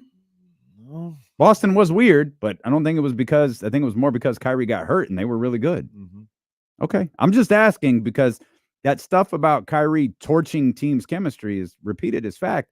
Yet I have never heard a player say a bad thing about him. I haven't heard a teammate say a bad thing about him. But guys like John Hollinger, okay. And that's the problem that I have. These are guys that are, given these platforms to spew this kind of stuff out to everybody. Because not everybody, and I'm not saying like I'm better or somebody's better, but maybe they just don't have time. Maybe they don't have the general interest. They're going to say, let me go to the Athletic, read this piece that's on the front page and, kind of get what's going on in the league. You know what I'm saying? And this is the representative of that. So you'll take people that, don't have the time or the resources to like dive into these things. And they'll just look at John Hollinger, who's on the front page of the Athletic, and they'll take all this stuff as fact. Yeah. And that's whack. The reason that John Hollinger has got the Dallas Mavericks at 8th. Doncic is a one-man floor in an elite offense unto himself. He should keep the Mavs afloat for as long as it interests him. So the hell with the Sacramento Kings roster. As long as Luka Doncic is interested in the Dallas Mavericks winning, they'll be just fine. Was he interested last year? I'm sure. Apparently he was. not. Well, Apparently I guess not. I guess that's why Apparently they missed not. the playoffs. That's why they bottomed out. Because Luka didn't care. And then if Luka didn't care and he wasn't interested, shouldn't that raise concerns as well? we just oh yeah, he didn't care last year. It's cool. From James Ham, Trysta Krick has been ruled out for the next 2 preseason games. He will be reevaluated later in the week. So there's nothing to talk about. Nothing to see here. Hey, someone pull Kevin Huerter aside. Hey, Brody. James, pull your boy aside. Hey, you dodged a bullet. Go kick ass these next 2 games. You got a second lease on your starting life. Are some guy, but allegedly, we have no idea. We have no idea. We have no idea. We pointed this out last year. Trey Lyles started a game last year in the preseason. But Trysta Krick has been ruled out, so this is not a conversation. And I think because he's been ruled out and being reevaluated later in the week, we'll talk about his availability for Utah later. I don't imagine even if he is available for Utah. If Mike was considering it, he's probably at the very, very least putting the brakes on that thought because he needs guys who are practicing and playing together Mhm. over the course of the next, 6-7 days. Yeah. And when we come back, man, we got to talk about y'all kind of got to chill on Kevin Huerter, man. Oh man, people kind of wilding out on Kevin Huerter. I'm gonna need y'all to chill out on my man Kevin Huerter a little bit. Jesse was in the comments. I'm gonna need y'all to chill out on my man Kevin Huerter, man. Got dark in there. Got dark. We'll come back. We'll talk about that. Scott Gulbransen joins us at the top of the 1 o'clock hour, and we'll keep you updated on everything going on at King's practice as D'Lo and KC continue here on Sacramento Sports Leader ESPN 1320.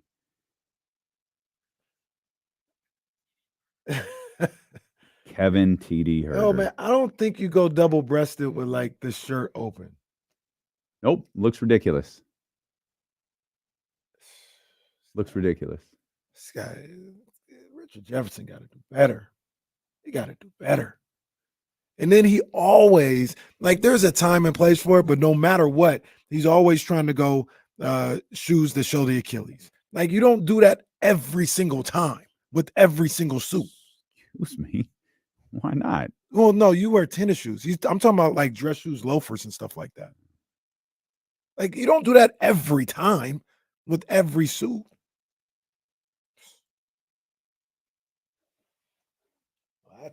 That's a problem. That's probably like, and everybody else does. That's probably a problem. Yeah, I mean, there should be nowhere else because that means everybody but you, or anybody but you. The radio guy coming to start Kenny Caraway. Mike Brown has reversed course on wanting defense, and he has put Kenny Caraway out there.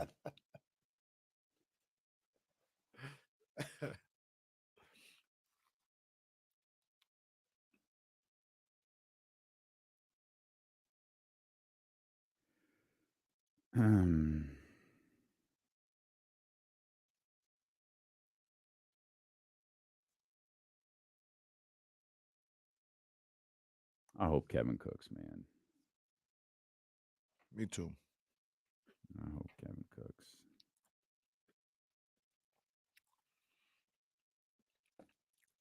Oh, man. Yeah, Showtime is out. What was it, Viacom or something? Bought all that stuff up, and they're just wrong. They're just wrong. I mean, keep it. But BBC is going to move on. Andre Berto had a tweet out last night that said, "This boy Al Heyman is a bad man. Stay tuned." I hope it's nothing. I hope it's with that tease. It's something more than just the Amazon deal, which is a great deal. But you already knew that. You're not breaking the news, Andre Berto. But I guess something is in the work. I saw Amazon or DAZN today. DAZN that'd be bad. Like I like DAZN. I don't like the way Eddie Hearn talks about DAZN and Matchroom and all this other stuff because he doesn't deliver. So DAZN would be dope. I've always said I like the concept of DAZN. But if you got that or Amazon Prime, I'd go to Prime. Yeah, I think Prime is the biggest one. I feel like Prime can like make it like Big Five feel still. I mean, if they went to DAZN, that would help out DAZN because Eddie Hearn is destroying DAZN. Well, yeah, they finally have some fighters.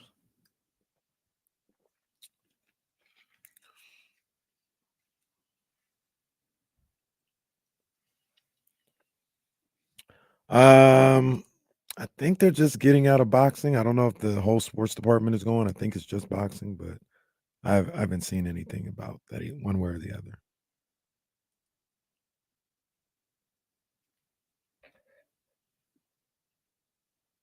According to Bill Simmons, executive producer of an upcoming Vince McMahon docuseries, Vince McMahon will not have final say or make changes to the docuseries that is slated for Netflix. See, Bill Simmons also said he's too rich and old to be a voice of the fans now. Who's going to represent us now, guys? Shut the hell up. Stop being that when you move to LA, you fraud. I can't stand Bill Simmons. Who appointed him the voice of the fans to begin with? He's definitely not the voice of me. Kind of CM Punk type of stuff. Oh, shoot. I think I deleted. Casey's Corner. God damn it.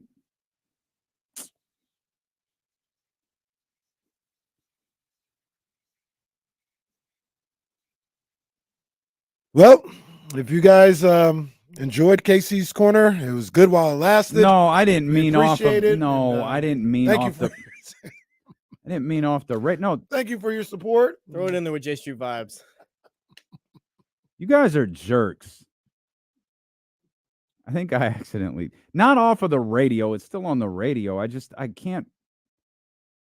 I hate this email. Man, I really did lose Casey's Corner today. Hey man, I want to thank all the people that supported it along the way, and it was a special time for me. And thank you. Casey's like these shows now. He does limited series. Calm down. I found it. You stop. For goodness sakes. Scott Gulbransen going to join us, Silver and Black, today, coming up at the top of the hour. We learned. So where? Oh, I should have started. I should have hit the star. Someone said in the chat, "Oh man, Hollinger was right. The injuries have already started." Here it is. Bebe said it. Bebe said it. The injuries have already started. Trysta Krick is day to day. He'll be reevaluated in a week, according to James Ham, who was out at King's practice today. Trysta Krick will not play the next two games and the next two preseason games. And any conversation we were having regarding Kevin Huerter starting, not starting, that's gone. That's over. Yeah. Kevin Huerter will. Well, Jesse raised an interesting question. I think Kevin Huerter will start. He should start. We'll see what happens. We'll see what happens. He should start. If De'Aaron Fox and Domantas Sabonis and Keegan Murray and Harrison Barnes start, I believe Kevin Huerter will start. I think he will too, man. Any combination of those guys don't start, then I think we could be looking at something entirely different here. And I was going to ask you the question before all this came about, but I was going to ask you, Jesse, Chatty House, anybody who wants to call in, just say a healthy Trysta Krick is there. Mm-hmm. What would you do? Would you go with Trysta Krick or would you go with Kevin Huerter? You can't, we kind of were on the fence a little bit yesterday, but Mike Brown can't be on the fence. He's got to start somebody. If you were Mike Brown, what would you do? I would go back to Kevin Huerter. I would, the Trysta Krick thing is intriguing. I understand the reasoning behind it. I would go with Kevin Huerter as the starting shooting guard. But what would you do? I think I'd still start Kevin Huerter. I don't know. I need to see more of Trysta Krick. I told you I was like a little like I felt like that's all I was watching on Sunday was Duarte and Huerter. And I was trying to figure out what is Trysta Krick offensively with this team? Is he a knockdown shooter the way Kevin Huerter is? And I know Kevin Huerter, that's really what I believe the crux of this issue is. We could talk about defense all we want to. If Kevin Huerter is shooting 40 to 45% from three, I don't believe we're having a conversation right now. I don't believe there's any question that Kevin Huerter is starting. If Kevin Huerter had a stronger playoff performance, Kings can still lose in 7. But if Kevin Huerter had a stronger playoff performance, I don't think we're having this conversation. I think it's a mixture of he seems to, for lack of a better word, be struggling on the defensive end while clearly struggling on the offensive end. And you can't have both. And Mike may have looked at this as an opportunity. Okay, let's try something else. Let's see what Trysta Krick looks like in the starting lineup. We only got a half of it. That's all we got. We're not going to get any more. But to plainly answer your question, I think I still would stick with Kevin Huerter. Now, here's the thing that I would say, just listening to that situation. If you say you still want to see more with Duarte, feels like the decision's already been made, right? Like if you're not sold on Kevin Huerter and you want to see more from the Duarte situation. What I mean, I don't know what Trysta Krick is offensively. I know what he was on seemingly not very good Indiana team. His rookie year. And then the second year, he just wasn't there for a variety of different reasons. Yeah. What Chris Duarte is with this team, I don't know. I think I know what Kevin Huerter is, though. And Kevin Huerter, struggling or not, was 15 points per game last year. Yeah. If Chris Duarte is in the vicinity of that, say 10 to 12, but you feel he is a significant upgrade defensively over Kevin Huerter, then okay, I'm down for it. I'm down for that. But if I'm Mike, I need it to be significant. Like, he makes a difference with this lineup on the defensive end. And if you can't say that, then I don't know that I'd make the switch. But apparently we might be alone in that. Yeah. Jesse was going through the YouTube comments and y'all wilding. I don't know why. Oh my God! Y'all came with the steel chair I don't quick. know why you guys were doing this to Kevin Huerter? Y'all was treating him like his name was Shavano Huerter.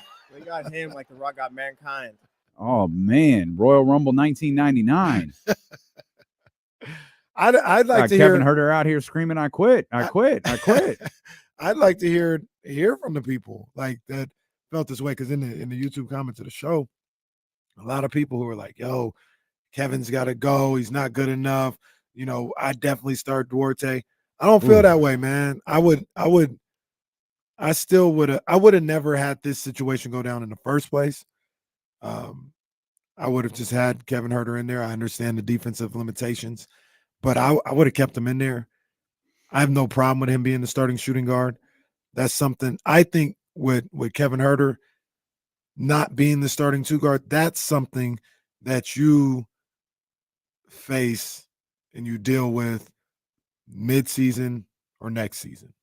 I think going into the season, you ride with what got you there last year. Kyle Johnson says, Kevin couldn't hold his spot in Atlanta either. This is who he is. Johnny Dewitt, who hates Kevin Huerter too, says, that's too much truth for the chat, Kyle. Why don't y'all two, Tweedledee and Tweedledum over here, tell me about the guy who took Kevin Huerter's spot in Atlanta. Tell me about how good he is offensively, the 10 games he plays per year. Oh, the defensive stopper that he is. What Kevin Huerter is good. And that's the problem. He's just good. He's not great. He's not elite. He's not irreplaceable. He's not bad. He's not awful. He's not terrible. Kevin Huerter is good. And I thought Kevin Huerter could do more offensively for this team this year. I bought into some of the things Kevin Huerter said last year about him, or at the end of the year, about him not being in shape, about him wanting to be in a different place when the season started. And look, we watched it together. We saw the Lakers film. We saw the film against, defensively, it's not pretty. Yeah. As long as Mike is willing to hold everyone accountable for what they're doing on the defensive end, let's go. Y'all want to start Davion Mitchell? Y'all want to start Chris Duarte? Hey, let's do it. We'll see. JaVale McGee, let's do it. And here's let's be aware of what we're asking for here. Also, let's be aware of what we're talking about when we say he couldn't hold his spot in Atlanta. Atlanta went and got DeJounte Murray. Yes, if the Kings got DeJounte Murray, he should start over Kevin Huerter here too. Chris Duarte's not DeJounte Murray. He's not. DeJounte Murray, all-star, great two-way player. He is. He's a good defender. He's fine. And he's good. 15 to 18 points not a per fan game. For whatever reason. No, I'm not either, because he acts like a jackass a lot of the times. So that's why I'm not a fan. But I mean, I can't take away from his game. That's why he couldn't play the two guard in Atlanta. Not even because of Bogey. He was starting over Bogey. I was going to say, wasn't he in and out with Bogey too? No, Bogey was in and out of the lineup because he couldn't stay healthy. That's what I mean. But when he was back, he wasn't the starting two guard. Kevin Huerter was starting two. Okay. So you guys got to be fair with that one. Kevin Huerter, he's like you said, he's a good, solid ball player. And if you can upgrade from that, yes, you make a move. I'm not sure Duarte's an upgrade over Kevin Huerter all around. I think there was a little back and forth between Bogey and Kevin Huerter, though. I could be wrong. I'm just looking at it. I think there was. If it was back and forth, that's not a good sign for Bogey. Or no, you know what it is? It's not a good time. It's not a good sign for that sorry ass Atlanta Hawks team. is that? I hate I don't even know why. I I don't know why can't you stand hate the the Hawks. Atlanta Hawks. I was the one defending Trae Young last year for some reason. He's obnoxious. Oh my I gosh. cannot. Let's welcome in our man Scott Gulbransen. Scotty, what's happening, baby? Good. The Atlanta Hawks, man, that triggered you. That's really interesting. I don't like the Hawks, man. I don't know what it is. The Hawks bother me. There's a few teams, a few people, a few players, a few coaches. They just bother me, Scott. Josh McDaniels bothers me. Well, real quick before we got to John, Scott, are you a big basketball guy? I'm not an NBA guy. I love college basketball. You're a gambler. See, I love college basketball. NBA, as a kid, I was. So I told you that story, I think, or I told James when I was on their show that I grew up, my early childhood was in Kansas City when the Kings were there. So I was a Kings fan as a kid, then was in San Diego. The Clippers were there. They left too. So every town I've lived in that's had an NBA team, they've left. No. So it kind of just happened that way. Stay wherever you are, Scott. We don't need you. Don't come in city limits here. No kidding. All right, let's talk about it. 2 wins in a row, Scott. I was very negative when you joined us last week that they won, and I don't care. Like, I thought they looked like crap. I thought they played like crap. This one feels a little bit different. This win against the Patriots feels like it has a little bit more substance to it. What was your biggest takeaway from the Raiders' second straight win? I think a lot of Raider Nation felt the way you did last week, even this week, because the team again continues to struggle on offense, and of course Jimmy Garoppolo, and it's good to hear he's okay, but got hurt again. And so the offense had trouble again. It's just not able to run the ball still. It's not able to find, that guy, some player, marginal guy named Devontae Adams. They can't find him. But the defense. So for me, the takeaway again was the defense. Now, again, they're playing the Patriots. I understand that. It's not like they're playing the 49ers or a team at the top like the Lions or somebody, which they get in a couple weeks. But I thought the defense continued to show a spark there. Of course, Max Crosby does his thing. But overall, they started to actually get a pass rush up the middle, which was good. And you only play the team that's in front of you. So I think coming out of the game, and they won. I know they're sitting at 3-3. Who would have thought at this point they'd be a game ahead in the loss column over the Chargers in the same division and have second place all of themselves for right now in the AFC West. So I think from that perspective, you have to look at it and say, okay, they're in this 3-game stretch, as I told you guys last week, where they have an opportunity. Maybe they're going to Chicago this week. They can come out of this at 4-3 without an offense. And so to me, that's where you kind of look and you find some of that. You find that maybe the defense has turned the corner. They're still deficient of talent there, guys. But what they do have, they're getting the most out of, and that's an encouraging spot. So let me ask you this, Scott. They 3-3, they 500, got an opportunity to go 4-3. We talked about this a little bit yesterday. You got your injured starting quarterback. Well, let's just assume that he's not going to play. The way everything went out, I'll just assume he won't play. Do you go to the rookie who now has a week to prepare, or do you go to the veteran? And my thought is you probably feel a little bit more secure with having a veteran in there trying to win games as opposed to the rookie. Which way do you think Josh McDaniels is leaning? No, you make a good point. I think, look, you have a veteran and you like to go that direction. At the same time, you made the point as well, which is the rookie's going to have snaps all week long, right? Unless something crazy happens and Jimmy Garoppolo is healthy tomorrow. He has an opportunity to prepare all week to do it. And then you still have the veteran right behind him. So if he goes out there in the second quarter, remember, you're playing a Bears team that's going to have a backup quarterback who last played in a Division II game. So he's not exactly somebody you're going to worry about. Not only that, the Bears have struggled anyway. So I think it's an opportunity. Yes, you want the win, of course, but I think it gives them a chance to see Aiden O'Connell again come out and start. And if he falters, then you always have Brian Hoyer right behind him to come in if he's too jittery, if he shows some of the issues he had in his first start, which was turnovers. If he does that, fine. But I think you have this young kid that you moved up into the fourth round to take. You might as well put him on the starting lineup on the road and see what he could do. I mean, why not? And again, you have that veteran behind him to come in if he starts off too slow, and you can have a quick hook. Steeler and KC, along with our man Scott Gulbransen of Silver and Black today here on KIFM West Sacramento 98.5 FM KRX QHD2 Sacramento, ESPN 1320. Always live on the free Odyssey app. We welcome those listening on the Odyssey app. Tune in 1320 or 98.5. We welcome those watching the show on Twitch, YouTube, Facebook, and Twitter. We appreciate you for being with us. Talk about the defense for a minute. The last 2 weeks, again, they're not the sexiest wins, but I mean, Max Crosby was the story coming out of the game a couple of weeks ago. Spoiler alert, Max Crosby, again, kind of the story coming out of this game against the Patriots. But I thought the defense, again, for the second straight week, played really well. If there is truly a reason to be optimistic about, or maybe at least less pessimistic about the Las Vegas Raiders, it's what the defense has been doing. This is something we were focused on a lot during training camp, Scott. And it feels like maybe even though it took like a couple of weeks, maybe some things are starting to fall into place for that group. Yeah, I think so. And again, I think they need more talent there. And from what we've heard, the buzz is that they're actually looking to be buyers in the trade market and up front on the defensive line, particularly at defensive end and maybe on the inside of tackle. But you look at some of the players who've really stepped up. I mean, John Jenkins had a great game this past week against the Patriots. And so you're getting that out of him. Bilal Nichols, a guy they signed 2 years ago away from the Chicago Bears, hasn't produced much, but in the last few weeks, if you watch the film, he's been very disruptive on the inside. So you're starting to see the interior of that line come to life, and that's creating opportunity. It's taken some of the pressure off, and you saw, again, turnovers. You saw the defensive backs of the Raiders being able to play without the pressure of not having any pass rush. Now, again, they were playing Mac Jones, but again, they're not going to have a great quarterback to play against this week.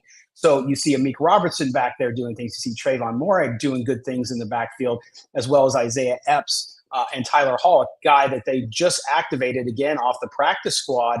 And they're putting together. The other impressive thing there, too, you got to give credit where credit is due, and that is the defensive coordinator, Patrick Graham, who's been under a lot of stress and pressure and heat from the fans over the last couple of years. He's been scheming really well. He's taken Max Crosby and he's moving him all over the line, including on the inside. And so you're starting to see the coaching adjustments too. We're not seeing them on offense, by the way, but on defense we are. And that's been very effective. And so this Raiders defense 2 weeks in a row closes out the game. Max Crosby gets a safety to end the game. This time last week it was Amik Robertson with the interception in the end zone against the Packers. So it's really good to see this team on the defensive side really come together and play. Look, just play to the best of their ability, make as little mistakes as possible.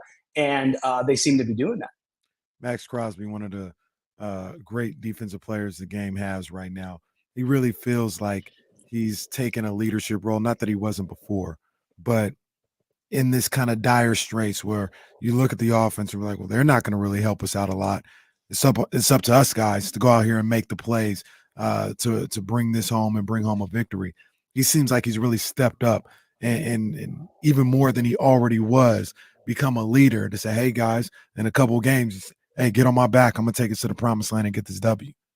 Yeah, no doubt about it. And if he was in a city like Dallas right now, and nothing against Micah Parsons because he's a great player, but I think the talk of the NFL would be that right now he's the defensive player of the year, but he's on a team that's not, they're just not doing as well as some of the other teams. So that factors into that race as well. But man, he is just one of those, I think, transcendent players. We just lost Dick Butkus, right? Those guys have a way of taking everyone around them and making them better.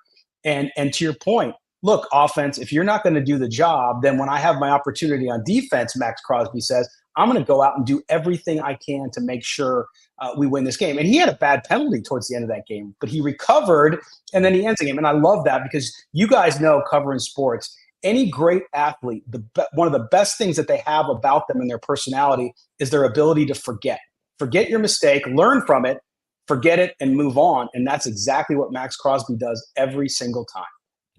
Speaking of mistakes, Jimmy Garoppolo makes a lot of them. Oh, man. Damn, well, Jimmy, he's hurt. Why you got to do that? He's hurt. I need a segue. I'm a professional here. I needed the right segue into the quarterback position.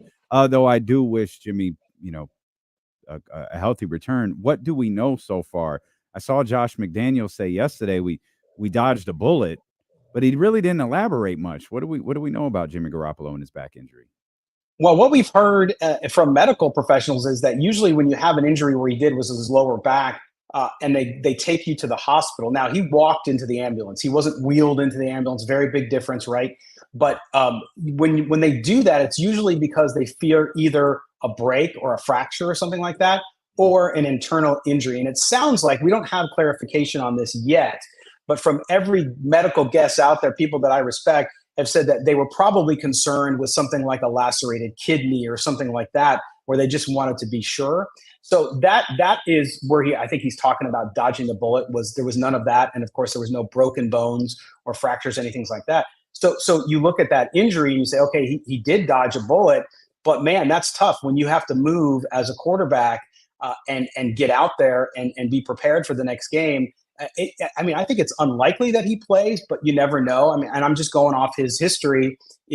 I don't think he plays, and I think that it's a problem though, because here we are. We're going to be 7 weeks in, and he's already going to have missed 2 games due to injuries, and it's just strange because some guys, it just seems to fall this way where they just can't avoid it. I'm not blaming him or saying he's not tough, because I think he is a tough dude, but it's just what you get with him. And when they signed him, they knew that. But at the same time, fellas, he has not been effective. Even before he got hurt, the same issues that we've seen, the one turnover he did, the biggest issue I'm seeing with him is even when he does target Davante Adams, he's putting the ball in places that is going to get Davante Adams hurt. And that's not good. And you usually don't see that from a veteran quarterback. So I don't know what's going on with Garoppolo in his head and his play, but it's clearly not working, and it's really impacting the offense because they're just not able to move the ball. They're 25th in red zone scoring, and when it comes to touchdowns, so they can't get the ball in the end zone. 6 out of 7 of their possessions against the Patriots were in the red zone, and they got 1 touchdown. You're not going to win many football games like that. And as the Raiders' schedule gets tougher on the tail end of it, you will not beat good teams if you don't take advantage of that and you're only kicking for 3. We'll send Scott some 49ers film. Yeah, well. You talk about getting 49ers. You talk about getting receivers killed. Davante, God almighty. Yeah. That was a tough one. He got lit up a couple of times on Sunday. You know, one of the things that doesn't get talked about with Jimmy Garoppolo a lot, which I think he's, I always thought he was a good quarterback. I still do, or whatever. But he's had a good amount of injuries now in his career, and it really feels like that could also be playing a factor into his play, right? Like where he's just been beat up over his career to the point where now his skill level is starting to diminish because he just can't do the same things he was able to do the year he took the Niners to the Super Bowl or something like that. He's had multiple injuries since then. So. Yeah, and it's a great point. I mean, remember, he had that surgically repaired foot this past offseason, right? The surgery, he waited until he became a Raider, and then he got the surgery and rehab from it, and he got the clearance to play. But you got to wonder, is that foot, even if it's not necessarily bothering him from a pain perspective, it has his mechanics changed? Is he able to plant like he used to? Is he able to be the full quarterback that he once was? And I think that's fair game to your point, because after a while, injuries just start stacking on with each other. And the human body is the human body. I don't care what kind of good shape you're in or not. After a while, it just wears on you. And yeah, he's only 31 years old, which is obviously young in football years. It's getting closer to what they would consider to be older. But it just, when you have that many injuries, especially to the legs, and you're a football player, it's got to be tough. And so that could be having a major impact here for sure. How you feeling, Scott? We got the Bears coming up, the Giants, the Jets. There's some tough games after that, but the fact that this does not look like a 500 team. Excuse me. It certainly doesn't look like an above 500 team, but they have the opportunity to do that in the next couple of weeks. Absolutely. I mean, you look at that Bears game. You mentioned the Giants, who are obviously a disaster right now. Although they played the Bills tough for a while, clearly, but there, I think, in lies the opportunity for the Raiders. And some Raider fans, I think, are conflicted about that because they want this team to do well, but at the same time, they know they're not going to probably be a playoff team or make any noise. And so why not just wait and go get your draft pick? But I do look, they're professional athletes. They want to win. That's their job. And so I think they have a great opportunity. Sandwiched in between that is a really tough game, which is the Detroit Lions on Monday night. And the Lions, you guys all know what's going on with them and how great they've been. So I think they have a great opportunity here to come out of this thing, at least going into the hard part of their schedule with some confidence and to get some of those young players playing at the best that they can, and then take the rest of the schedule as it comes and hope for the best. Scott, always great to see you, my friend. Thanks for joining us. And hopefully we're talking about another Raiders win next week, because if we're not, it's not going to be good. That's not going to be good. They're gonna win on Sunday. I think so. I think we have the opportunity to be talking about 3 in a row, and we'll be tapped into silver and black today. Scott, thank you, my man. I appreciate it, gentlemen. Have a great rest of your week. Sir, man, Scott Gulbransen. He'll be back with the Insiders coming up later on in this week, and we'll be back with sound from Malik Monk at practice today. My guy. D'Lo and Casey return on Sacramento Sports Leader ESPN 1320. That's tough. I think there's some food there. It looks like pizza. You might want to go check that out. Ain't got the... Oh, is it really? Oh. Oh, they did that. Oh, they tried to be cute. Oh my God. Artichoke and olives or something. No. You see, I told Kenny there's food. He's like, oh, say less. Say less. Hey, I was looking at the menu for that place for this weekend. Mm-hmm. I'm hyped. Oh, yeah, we're turning the fuck up Oh, this yeah. weekend. Yeah. We turned it up this weekend. I was just on the couch, like looking last night. I was like, oh man, Yeah. oh, it's that kind of place. Yeah, I've been wanting to go for a while, and when you text, I knew right away. Perfect opportunity. Let's go. We out there. Hell yeah, can't wait.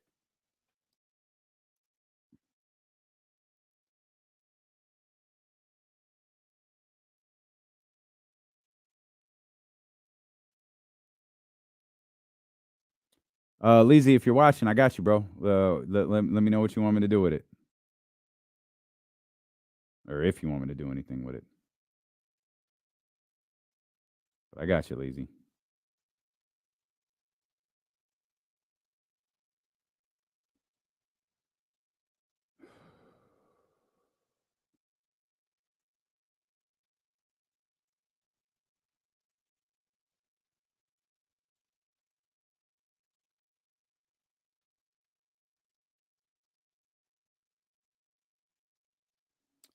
Leezy, you want me to post it? Okay. I got you, Leezy. No problem, bro.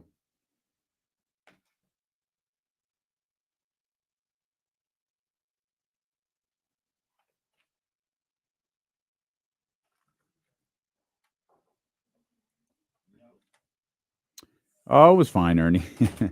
It was fine. Just went and hung out for a couple hours and left. Saw a couple of nice boats on my way out. There were some very nice boats. I think 2 of them were Kenny's. I'm not sure, but I don't even like the water like that. oh, that's right. You don't. Yeah, you don't. I love the water. I don't know if I'm gonna take a boat too far out, but I do love the water. Stop it, Rob W. I did not watch that. What pizza did you grab?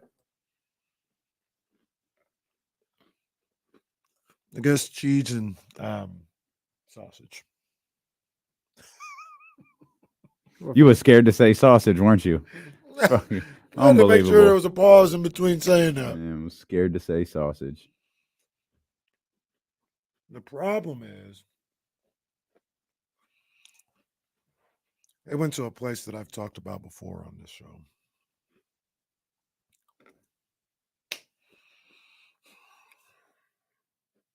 Let's go to Round Table. Yeah, go to Little Caesars. Little Caesar. You can't beat the price to taste ratio for Little Caesars. You can't. Costco might be there. The Costco's pizza didn't got sloppy. They need to do better.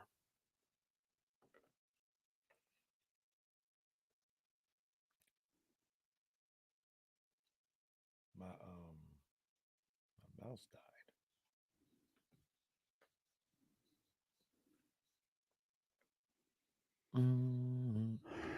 Did all that talking and forgot to get the Malik Monk sound ready. Malik, my boy. I want to see what Malik looks like. Too. Well, I know. I know our brother James will understand, right?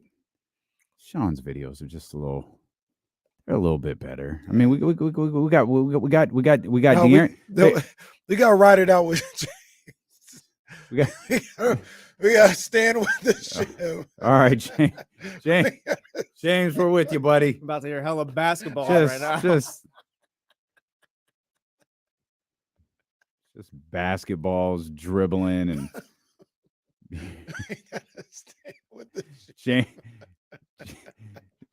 James's videos are the Titanic, and we're the band. We're the band just playing. There's Malik. Look, he's even got the logo on there for it. What a jerk I am. Now let's check to see how loud this is. Malik Monk at practice today. Look at that screenshot. I don't know why this happens so much. Apologies to Malik. Sorry. Oh, on the stress. Not bad. Ready? Man, Malik walks straight off the court. Goodness gracious, he looks like Patrick Ewing at the foul line right now. Mike had them dudes running today. Let's get going. TikTok.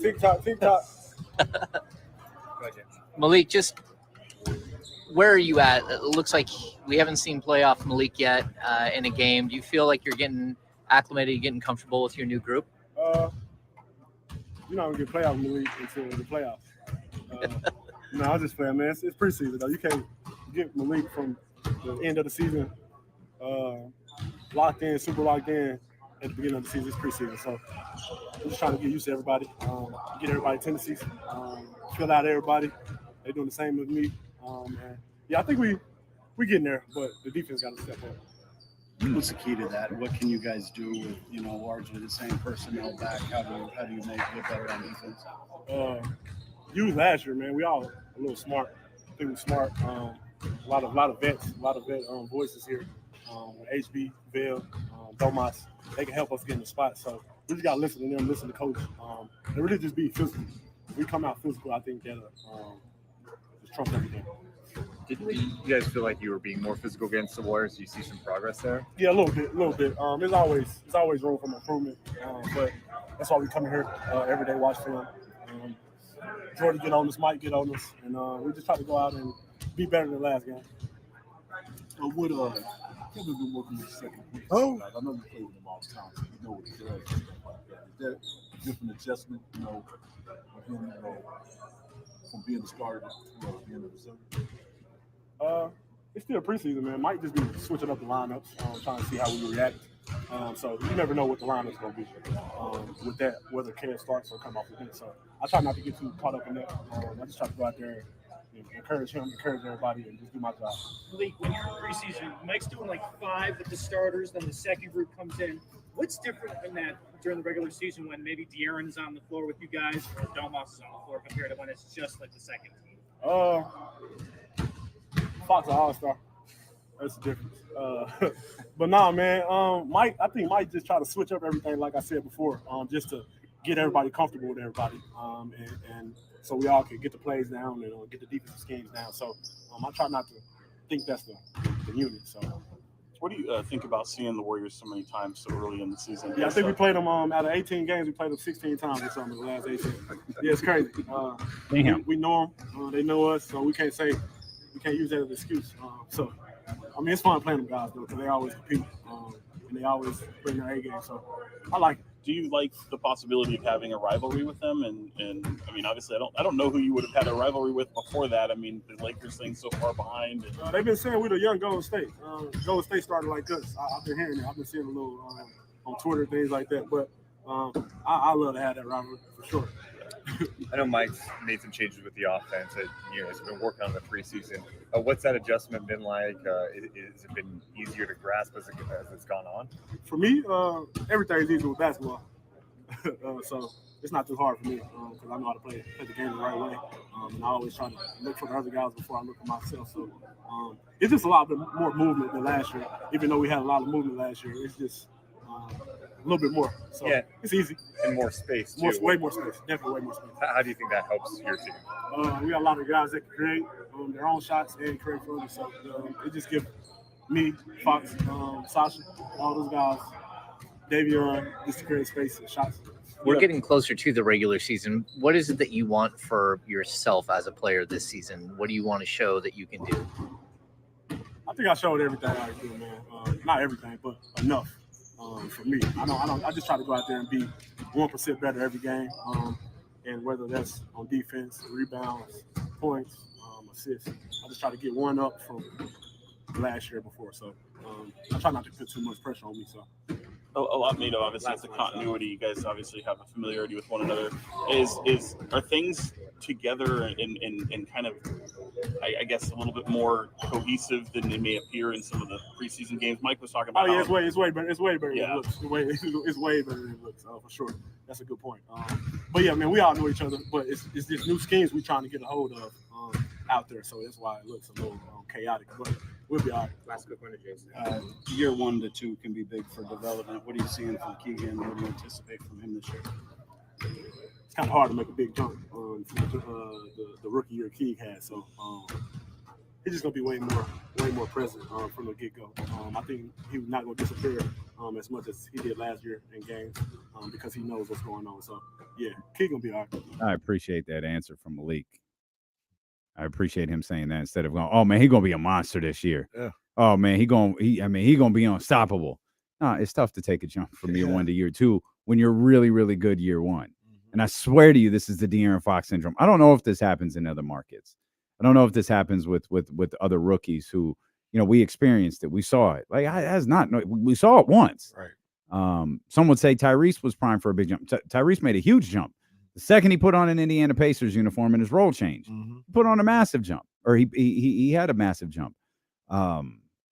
But like, man, the expectations for Keegan are super high, as if he didn't have a really, really good rookie season. I appreciate that answer from Malik right there. Yeah, De'Aaron Fox, I believe, and I'm just talking points per game here. He went from like 11 to 17 or something like that. That's 6 point per game difference in his second season. I think I'm looking at this here.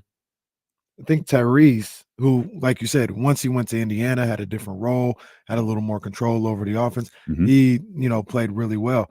But before the trade, he averaged 1.3 points per game more.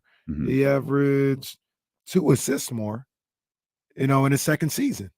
So when you talk about a jump, that's why I say I don't know necessarily what that looks like for Keegan. He can be a better ball player. He can, have a little bit more to his game and maybe average 1.5 points more. Maybe he's at 13.8, maybe 14. It's not going to be this 18, 19 points per game. Not this year. He may end up there at some point in his career, but I'd be surprised if that happened this year. If that happened this year, the Kings are going to the finals. If he got to like 17, 18 points per game.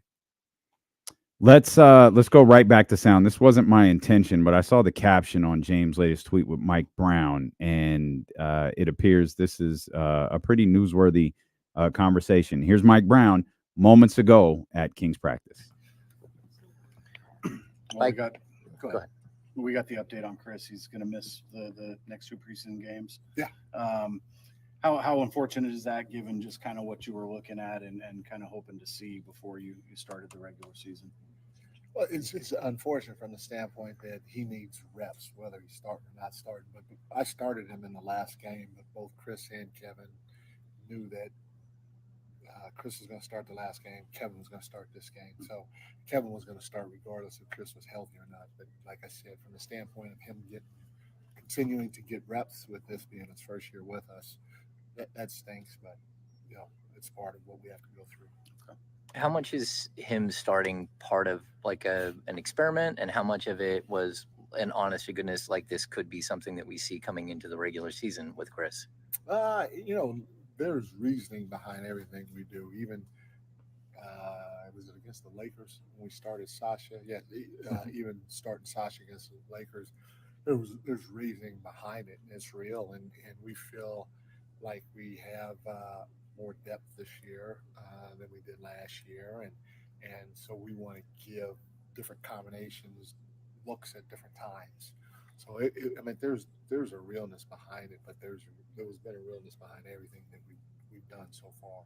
when we get to opening night, are you expecting Kevin to be the starter, or is that still up for debate? I mean, it's always up for debate. I think the two guys that will start for sure are Fox and Domas, but I think as a head coach, it's my job to put the best five out on the floor at any given time, and to have that flexibility is something you always want to be able to have. You don't ever want to put yourself in a box, and I believe our team, they all signed that all-in contract, and every good team that I've been a part of, or a great team that I've been a part of, at the end of the day, doesn't always go with the same lineup every single game. There are times when even quote unquote the best possible player may or may not start. A lot of it is, are you going to end games or finish games? And I think that's the most important aspect of it. You mentioned, making your players uncomfortable in situations like that. Sure. Did that, when you talk about, the starting lineup and things like that, that has anything to do with, making them uncomfortable, or just getting them to understand, hey, there's nothing given here, you have to earn it? It's more that, the second one, than being uncomfortable. But every time you have change, there is that aspect of people being uncomfortable and thinking that, hey, we had some quote unquote success, we made the playoffs, everything should be status quo. And so, yeah, anytime you make a change or you do something new or different, like I'm saying, is it can kind of make people a little uneasy, and that's part of something that we have to be able to look each other in the eye and deal with it like grown-ups. And again, I go back to, we're really big on where our culture is here, and everybody's bought in and everybody's embraced it. When you accept part of being a culture, that means, okay, I'm doing it because that person said to do it. So that means you got 1 foot in, 1 foot out. And when you hit adversity, a lot of times that's when you're pulling that other foot out. But if you embrace it, in my opinion, if you embrace something, then no matter what's happening, if it's happening with you, your best friend, these three guys, if you embrace it, no matter what, you're all in, and you're going to keep doing whatever you could possibly do to make the team have success. Because the reality of it is, when the team has success, we all have success. You were pretty. There's Mike Brown right there. Great stuff. So Kevin was going to start tomorrow regardless. Mm-hmm. I didn't feel like Kevin knew that. I just go back to the sound, the post-game sound from Sunday night. Mm-hmm. I did not get the vibe that Kevin was like, oh, this is what Mike wanted to do. Chris was going to start tonight. I was going to start Wednesday. Whatever he does after that, I don't know. Right. I did not get the impression Kevin Huerter knew what his place was in the starting lineup moving forward. Again, that's my impression. Right. And that's all it is, because Kevin certainly didn't say, I'm not starting Wednesday. He certainly didn't say, I'm starting Wednesday.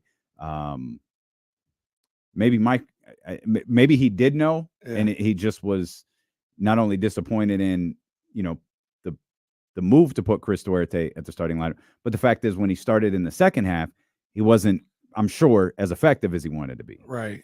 I'm wondering. Or when he played, I should say, he wasn't effective as he wanted. I'm wondering. I'm not trying to make a mountain out of a molehill. Mountain out of a molehill. Mountain of an anthill or a molehill. I think it's a mole. I don't know. A mountain out I'm of not an trying to make. anthill? I'm not What's trying an to anthill? Well, they have the little, a hill of ants. No, they make dirt, and they got the little hills. Kyle, is it mountain out of a molehill or mountain out of an anthill? Never mind. He's just looking at me. I'm not trying to make a whole lot out of this. Okay. But, ask it again. I just had my no, it's fine. It's over. No, I'm sorry, Mike. Now Mike's talking. That's fine. But did Mike say that was always the plan that they were going to go with, or did he say Kevin knew this the whole time? I feel like he just said this is the plan that they knew. Like, no, they he could have said known it as a coaching staff and not said anything to the players. I thought he opened up with. I'll write it back. I thought he opened up with the next two preseason games. Yeah. Kevin knew. How unfortunate is that, given just kind of what you were looking at and kind of hoping to see before you started the regular season? Well, it's unfortunate from the standpoint that he needs reps, whether he's starting or not starting. But I started him in the last game, but both Chris and Kevin knew that Chris was going to start the last game. Kevin was going to start this game. So yeah, like you said, didn't feel like That didn't feel like Kevin Huerter knew that at all. it felt like he was in on that one. Kevin walked by. Coach, I wish you would have told me.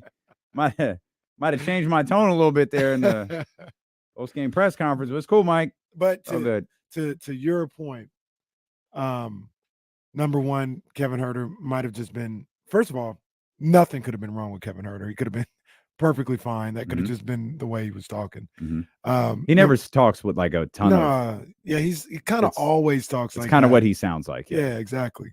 So there's always that possibility. But then you have a situation where I think he was asked specifically, "Hey, is this something that's going to happen now? And then when the regular season starts, you're gonna go back to starting?"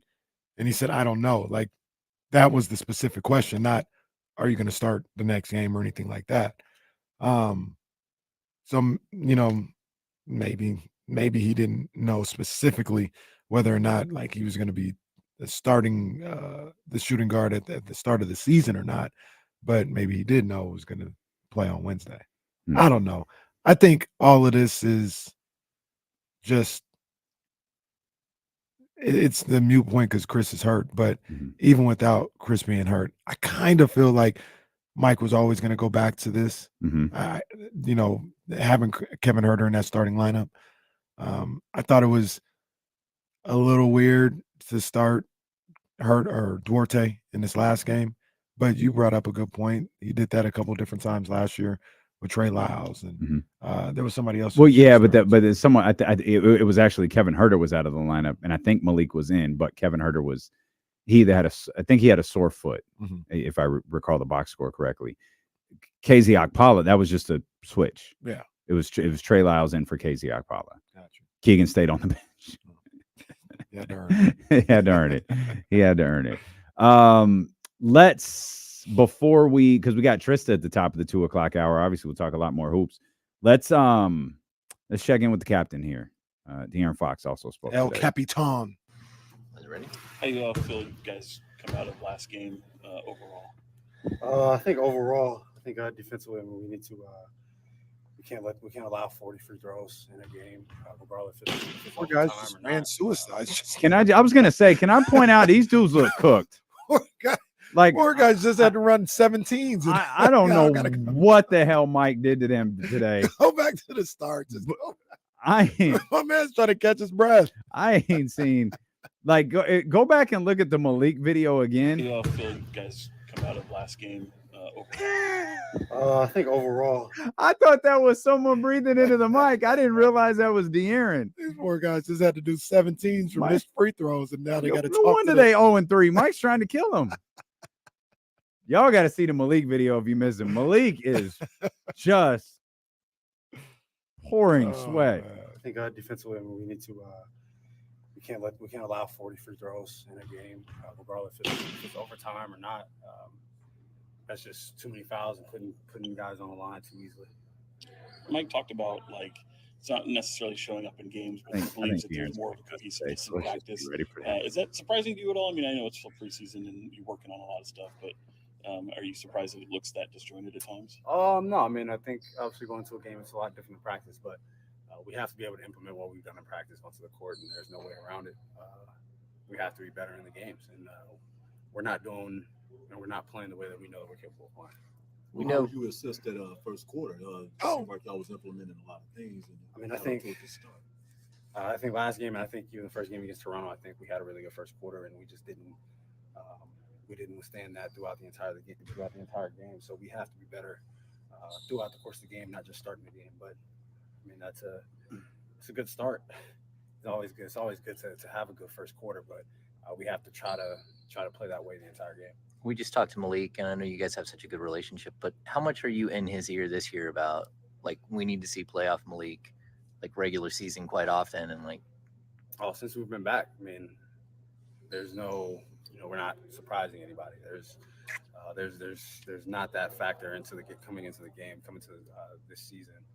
Obviously, last year we might have surprised a few people. We didn't surprise ourselves, but we might have surprised some other people. But coming into the season, people know how we play. They know what we do, and we have to be able to do that the entire season, not just trying to flip a switch going into the playoffs. Mike talked about your offense and think he called it early flow. Like he wanted you guys running that like a lot more than last year. You only ran it like 3.8% of the time last year. Are you still in that mode, or is he opening up the playbook and letting you guys run more of the stuff you were running last year as well? Right now, I mean, beginning of the season, we're not running that many things, but what we are running has many different options. So that's where we're at right now. Throughout the course of the season, more plays are put into the playbook. Obviously, we have a lot of guys from last year, but we still want to emphasize, what our main offense is, and that's what we're basically practicing right now and practicing in games as well. How much of a limitation does that feel like it is right now as you guys are kind of drilling that stuff that he wants you to? I don't think it limits us. Obviously, we have a lot more things that we can run, but within that, we have so many options. I don't think it limits us at all. I mean, even we're still getting good shots. Like I think we're just not making the shots at a high clip. But in the first quarter, we've made 8 threes and I think 7 threes in another game. We've gotten the shots that we want to get, and it's not like we're shooting tough shots. We're getting good shots. So we need to continue to do that, continue to get better at that, and then we'll open up the playbook. We know what we have. I know Mike's been talking about defensive physicality for a while. I'm curious where you think you've taken strides defensively. Myself, or you? Just being able to blow up DHOs and getting over ball screens, just really emphasizing that. I mean, that's a lot of these guards in the league. Obviously, you just want to try to make them as uncomfortable as possible. Obviously, you're not going to lock guys up every single game. Some games, guys might go for 40. That's just the way that the league is, and that's how good guys are. But you're just trying to make it as tough as possible and just make it to where they're running their offense out just a little bit further away than where they want to run it. And I think that's a win for defense. Does that take another level of stamina for you, like in your offseason conditioning, because you're focused on so much defensively, but Mike wants you guys to really play with a lot of pace? Yeah, definitely. I mean, you push the pace the way that we do, get to the basket the way that I do. Being able to stop a guy who's also elite on the offensive end is a hard thing to do, and you have to be well conditioned to do it. But that's where I want to be. How much do you enjoy kind of this, budding rivalry now with Golden State? I mean, we play them so often. Played them 11 times last year. I don't remember if we played them in the preseason, but this year we played them twice in the preseason. And then we got them like the second game of the year and like the 4th or 5th game of the year. I mean, that's a team right down the street. Obviously, they've won championships, and that's something that we strive for. So it's great that we were able to go up against them so much and just kind of learn while playing them. But obviously, we still want to win. The 4 or 5 years before that, I mean, didn't feel like you really had a rivalry. I mean, did you have a team out there that you thought that might be games that? Nah, we definitely didn't, for sure. Obviously, I think last year changes a lot of things. I mean, obviously it was one good year, but we have higher expectations for ourselves, and we want to put ourselves in the same conversation as teams that are contending for championships. It's the captain right there. El Fox Capitan. De'Aaron Fox today at practice. I think one thing that we're seeing, and I'm not gonna lie, music to my ears, is they seem to be kind of locked in on getting this offense together. They're not happy with the way. I'm glad you said that. In those 3 games. I'm glad you said that, because one thing that stood out to me when Malik said it, and I was going to ask, but then we immediately went to Mike, and then De'Aaron kind of brought up the same thing. They're obviously doing something new, right? Somewhat new. They're doing something different than they did last year. Should they fall back? Is it too much? I mean, I think some would argue that side of the ball wasn't broke. No, I think they should be locked in on like just keeping it simple. But De'Aaron also said something in there that I think is correct. He's like, we're getting good looks. We're just not. But do good looks matter if it's not dropping? Well, it don't matter. I mean, obviously you want good looks, but yeah, what I'm saying, that, I think that's his point. That's what I would say. It don't matter if you go back to what was working last year. If you're getting wide open looks and you ain't hitting, they can not play defense and let you do layup lines if you can't make them. You know what I mean? So there's a certain aspect to simplifying things, I think, but sometimes it is as simple as just hitting shots. I mean, that's some of the things that I talked about after the second game. And I was like, look, they're shooting 39% from the field. Like, that's the problem. They come out against the Warriors. They have a hot first quarter. They shoot 49% for the game. They still didn't get up to their, 120 or so that, I'd like them to get up to, but the starters also didn't play the whole game. So I I'm telling you, I like the game on Sunday. I like the game on Sunday. I like what I saw. Yeah. I that's what I was kind of hoping for and expecting with this team. But we need to see it again Wednesday. Absolutely. And absolutely. depending on Mike's strategy, and I think guys are going to play. The only thing that's thrown me off with this is they played 4 last year versus 5. There's 5 preseason games this year, and the back-to-back throws me off. So I don't know if Mike is approaching this as a true, hey, this is what we got to do. The season's coming up, or we don't need to do that. We'll do that when the season gets here. Regardless, though, I want to see them do it again. I know at least one of these games, if not both of them, they're playing as normal. I want to see them do that again. Absolutely. Win or lose, I want to see them do that again. Feel a lot better if they won, though. I can't lie. We'll come back. Trysta Krick's with us. T. Crizzy. Top of the hour. Stealing with KC, brought to you by Sky River Casino here on Sacramento Sports Leader ESPN 1320.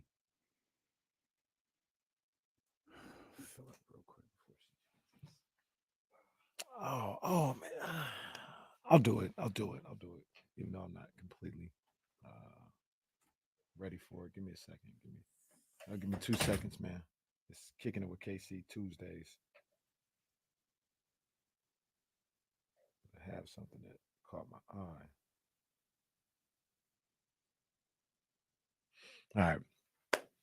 Kicking It with KC. Main man, Kenny Caraway. Shout out Jordan Brand. Big ups to them over there. Shout out to the dope ones. Those are my people for sure. And we got, I don't want to say a new kid on the block. It's an OG returning, making some noise.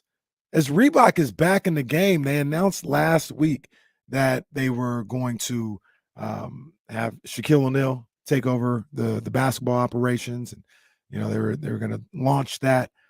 He also announced that Allen Iverson was going to be helping run the basketball department out there. And today, it seems like they made their first big-time signing as they signed Angel Reese of LSU to a shoe deal over at Reebok. She's going to be one of their players, one of their new athletes to launch the new era of Reebok athletics. And that's a good signing, man. That's a good signing. There's nobody in the women's game hotter right now than Angel Reese. Her getting that Reebok deal is big for her, and it's big for Reebok. So I'm anxious to see what Shaq and AI and the rest of those guys can do, not only in the men's game, but in the women's game, and relaunching, rebranding Reebok basketball and Reebok athletics. Congratulations to Angel Reese, and see what happens with it, man. Let's kick it with KC. Reebok is back.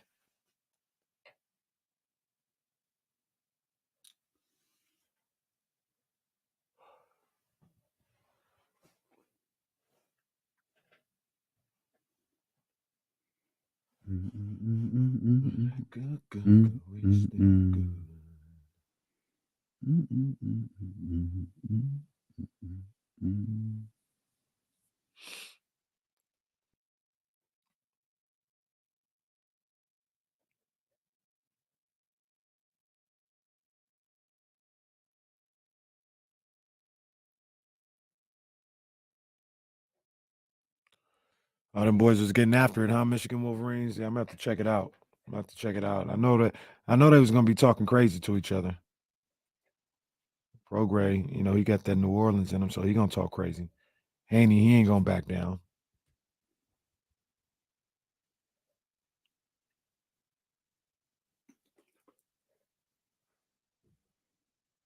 KC, you want to get this one?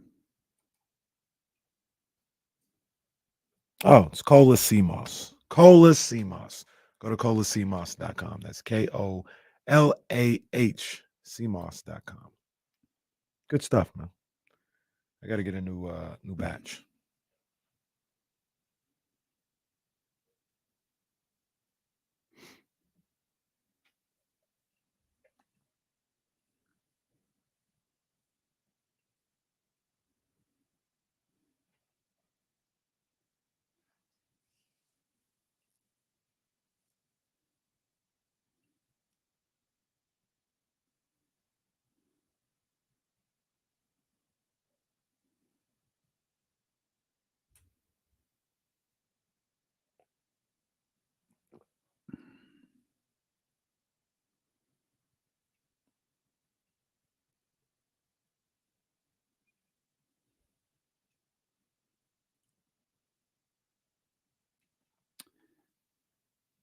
As those that were watching could tell, it looks like there was a little more to that Mike Brown conversation. Let's see, where's Hammer?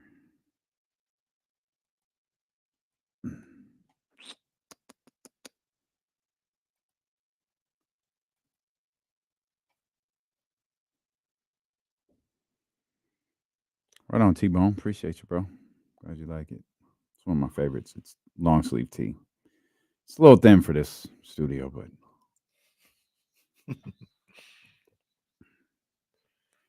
Yeah, I'm wilding today. You know what I'm saying? I got short sleeves on in here. yeah, you thugging it. Thugging it out. Hottest day of the week, coldest day in this room. Katrina asks, any word on Chelsea Gray? I'm looking forward to game 4 tomorrow. Hope her injury isn't as bad as it appears. I believe we should know it. I think it has to be in by 2, I think. So we'll keep an eye on it. I may have that misunderstood, but I think we should know relatively soon what They Chelsea play Gray's today or availability tomorrow. What Chelsea Gray's availability is for tomorrow.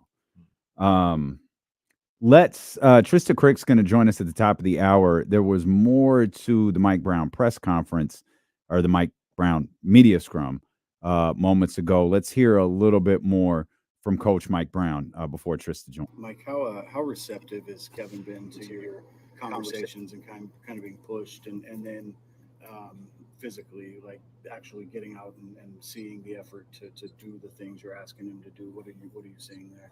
He's been great. I have no complaints. I'm the one. I don't like pink elephants in the room, and so before the team knew it or anything, I called him in my office before they practiced. It happened. 2 practices before the game or whatever. I think we had basically a day off after the Lakers game, and then the next day we practiced. So I think we practiced, then played. And so before our first practice, I called him in, sat him down, looked eye to eye, and told him. And I said, "What you got for me?" And he told me, and we had a great conversation. And he just went out there and busted his behind. And today it was great. I thought his physicality was starting to head the direction that we need to go, and I'll be interested to see if it continues to go upwards, because that's what it's doing right now. He didn't trash your office. What's that? He didn't trash your office. No, he didn't. Thanks, guys. My office is already trashed. Right. Yeah, Mike Brown. So there was I thought a great question from Jason Anderson there about how Kevin Huerter handled the last few days.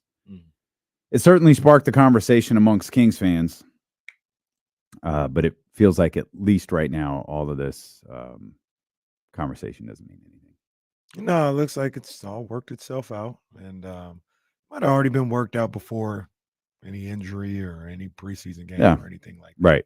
It may have been. It may have been. Little before Trysta comes as well, some Kings news I think I saw. Okay. Looks like, I don't know what this means specifically. Maybe you can help me out. But the Kings Twitter account said they're lifting. They're not streaming the game tomorrow, and they're encouraging everybody to watch it on NBA TV. So I'm assuming there won't be a blackout. They're correct. TV. The reason it was blacked out was because of Kings.com. Got you. So everybody can watch it on TV. So bullying works. We did it, guys. You're welcome. We did it. Shout out Kings fans. Hey, I'm glad they. There is a such thing as good bullying, and this is it. I'm glad Or it's just pushing the organization you love to stop doing stupid stuff like put the game online when you could watch it on television instead. Let it be on TV. So thank you, Kings. Thank you, Uncle V. Thank you at Nani if you had something to do with it as well. Nani has to do with everything good. Yeah, thank you to all my people over there at the Sacramento Kings headquarters. 2 quick things. KC did a commercial segment about Angel Reese and Reebok. Shout out to our girl Jess, who's rocking with us. Yeah. She says she's been listening for a while, just now started jumping in the chatty house. So Jess, welcome. Thrilled to have you. Thrilled to have everybody who watches on YouTube, but doesn't necessarily jump in the deep waters of the chatty house. It's wild in that chatty Trust house. me, I understand. It's wild in that chatty house. But even though we don't know you by name or screen handle, we appreciate you listening. Thank you. And watching. Thank you. From Schefter. None of the injuries to 49ers standouts, Christian McCaffrey, Deebo Samuel, and Trent Williams, are considered long-term per sources. Each has a chance to be ready for Monday night's game at Minnesota, though the work week will help determine who can play and who can't. I apologize. I don't know what news is in that tweet. Same thing Kyle said yesterday. Well, he did say McCaffrey was getting an MRI. Yeah, did we get the results of that? Or were the results made public? I guess that's what Schefter was breaking. Like it's not serious. He didn't break. Okay. Yeah, I don't know. Schefter could have said that, but probably tweeted, "Thanks, Sean. This is huge." Shut up. You want me to edit this tweet at all? Oh, yeah. That's a shoot. That's a shoot. All right. I think we all kind of knew that. I apologize for reading Schefter's tweet out as if it was news. It's news. It's news. It wasn't. There was no news in that. There was nothing. I did not need to read that out loud. There was nothing in it. Just trying to help you. I just wasted everyone's time. My sincerest apologies. It's basically the move on Twitter now. You just kind of repost. I guess it kind of is. The new wave. Solid point. Solid point. Maybe that's what I should do. I remember before, I have a radio show, I would always try to start like fake Twitter stories like they do all the time. Hashtag now King. I gotta be a little more responsible. So what are you talking about? You've started 2 fake news stories since we've been on the air. When? You've had 2 hashtag King stories, haven't you? No, hashtag Kings is not a fake. Oh, that was the story. obvious. No, it's That's hashtag King. Yeah, hashtag singular. King. Yeah, one yeah. King. Yeah, one King. Hashtag King is the obvious. I got to come up with You got one to catch on. I can't remember. Oh, this is funny in hindsight. Like the Sixers or De'Aaron. something? No, wasn't it De'Aaron and Tyrese? Didn't you What tweet that De'Aaron and Tyrese were not going to be traded? Oh, yeah. Hashtag fraud. King. Wasn't that days before Tyrese was traded? Yeah. Kenny's got no sources. Wow. Who are your sources, bro? That's funny. I forgot that's what I was like. You had one tweet that people really responded to. Yeah, It was that one. People in Philly were responding to that one. Oh, Remember when KC made DeMar DeRozan a $45 million a year player? On the Clippers, if I'm not mistaken. DeMar DeRozan was signing a 2-year, $90 million deal for the Clippers. With the Clippers, we're like, how? Like, where did they get this money? Did they borrow the money from the Rams? And then you can always tell when Kenny got caught because he'll fall silent and he's like, oh. Yeah. I got a new one out here. Hold on, just sources. Got to put that in there. Oh, Lord, he's firing off a tweet. Yeah, sources. Hashtag King. Boom. Let me ask something Ready to work? Well, let me unblock you to see what you did. The Kings will not be. Come on, man. This is what the people want to know. This is the stuff the people want to know. And all I do is just sit here all I want to do is just watch the replies. I'm just here for the replies. Kings game will not be blacked out on NBA TV tomorrow against the Warriors. Hashtag King. Sources telling me this. Sources, yeah. Sources close to D'Lo and KC. Tremendous. Oh man, I'm gonna have a bunch of hashtag King tweets this year. I'm gonna get it popping. Let me ask this. Yes. Oh no. Uh-oh. Why is Will Smith trending? Shouldn't he be on the Should be back on the boat. Yeah, the Atlantic Ocean somewhere? He's just going to trend Arctic for the next Ocean? couple weeks just because she keeps talking. Nah, but somebody said it, man. I can't say nothing. Where to did Will people Smith. find these videos? I found it's funny, but it's not. I mean, it is. Someone tweeted, I guess it's like a TikTok. Someone tweeted surviving Jada Pinkett Smith. Oh man. Which, if you know, you know. But for some reason, the TikTok of Will is with just all of these white women who seem to love him. Or is this one white woman? Is this the same woman over and over and over again? Is that him with what's her name? Margot Robbie? Is that who that is? There was rumors with him and her, a while back. But Maybe. he was dedicated to his wife, so he left her alone. Oh. Some of his tweets are hilarious, man. Well, still time, Will. Is she with somebody? Did she move on? I don't know, but Will's better. He's obviously a good man. Good man. Well, look, man, like I said, I told you the other day, I can't sit up here and say Will needs to do this, Will needs to do that. I can't want it more than Will, because he's over the weekend out there celebrating, having a good time with his wife, cheering her on. If he's happy, who am I to say anything else? It don't matter if I think I'd be happy or not. If he's happy, that's all that matters. And clearly, I do not believe this was over the weekend. It's the book. The book's not even out. I don't believe this was over the weekend. She did not get her first copy of the book over the weekend. I do not believe it. Looked like it was over the weekend. Will, get out of there, bro. I don't think it was. I was just saying, it looked like it was over the Yo, weekend. I'll fight you on this. I don't believe it was. I can't say for sure when it was, so I can't argue with that. But I think it was over the weekend. Will, run, bro. Bro, you got enough money. Just leave. Just leave half and just go. He's happy. He's happy. That man is not happy. He's happy. He is not happy. He don't wear a wedding ring, and he do not talk about that woman. He is not happy. He celebrates her. Far. Did you hear her say she's got to move? I guess she moved out. I don't know. I'm not listening to this chick, but apparently she said she got to move back in and take care of him because he's getting older. Trick, she's 55. He's 55 years old. Look, he looks like $1 million. Leave that man alone. Look, Will, I'm talking directly to Will Smith. Get away. No. Will. This is what we come gotta stay do. at the Caraway compound. That's what we got to do. Will is a grown-ass man with more money than God. If he wants to leave, he could have been left. He don't want to leave. He don't want to leave. I'm telling him to leave. This is not one of them situations that happens sometimes. You know like, what? damn, You're right. We're still You're on right. the lease. You're right. We're still on the lease. You're right. We got to gut it out You're for right. 6 months. You're right. Will, don't leave. Tell her to leave. What do they call it? That's what you do. What do they call it when you sympathize with your kidnapper? It's like Amsterdam something or something no, like that. It's Stockholm syndrome. Stockholm syndrome. Maybe we've got Stockholm syndrome. Said Amsterdam something. It's the same country, right? Yeah, you're right. Will don't got to go nowhere.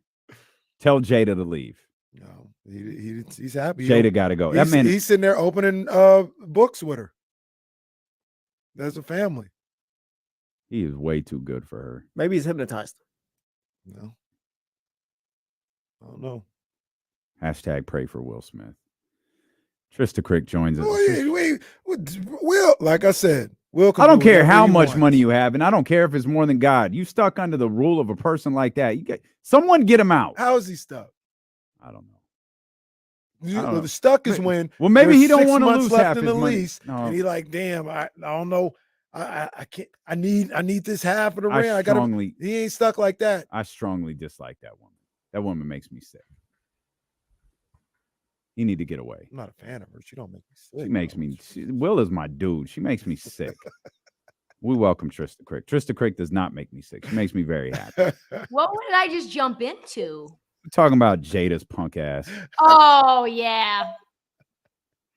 Yeah.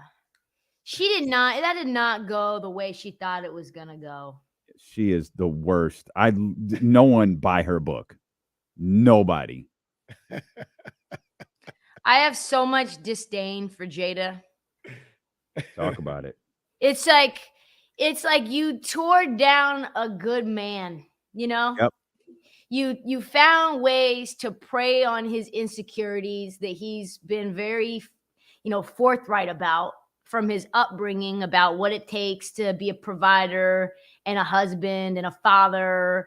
And you just did everything you could to humiliate him. Like, the whispers had always been out of there. And we knew, even when I was living in LA and back in 2013, everyone was like, oh yeah, they've got very strange. Is it open? Is it like put everybody's watches in the bowls? Is it one of those, I put my watch in a bowl and you just watch? Like, what is it? Oh. And, and it's like been strange How many houses have you walked into where you've had to do that? I'm just talking about like, is it that? Like, is that? Oh, okay. I didn't. I was just asking. And then now it's like, oh yeah, no, we've not been together since this time. You know, all the times that I've told the world that when the world asks me how me and Will keep it hot, I'm just lying. I don't have anything to say. The whole August Alsina thing, like the situationship or whatever she was calling it. She's just like a fame hoe. You know, the red table talk. Like nobody would have cared about Jada nearly as much. Talent. Yeah, nobody would have cared nearly as much about the red table talk if she wasn't married to Will, and no one cared about her before Will, except for the fact that her and Tupac were a thing.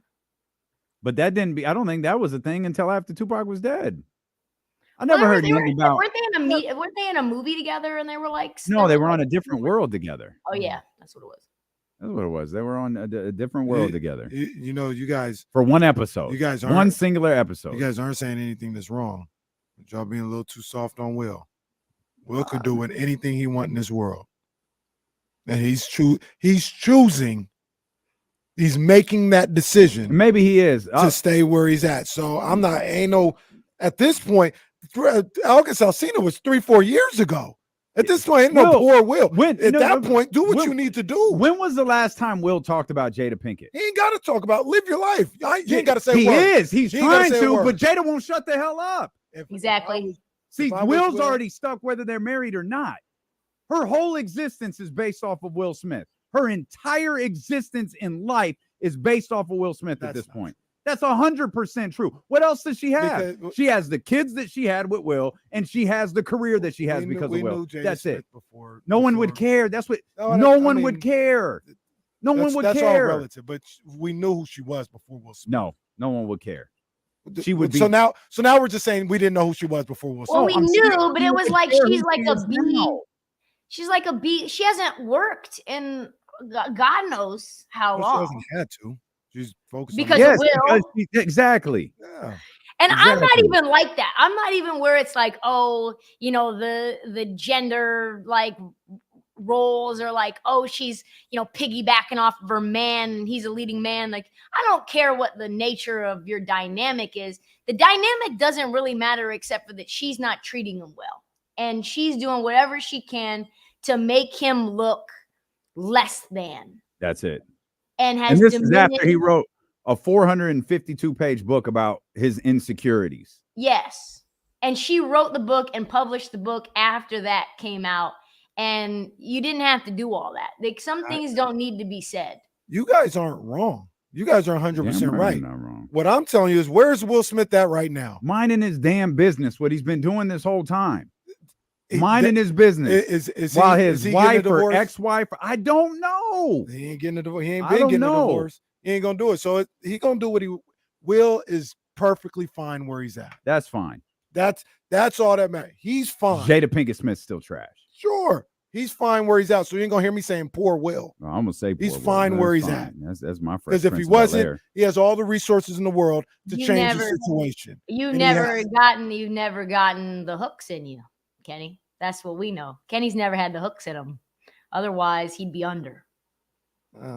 Like I said, that means there's a cap to how good it's gotten for Kenny. That's what that means is everybody makes a decision.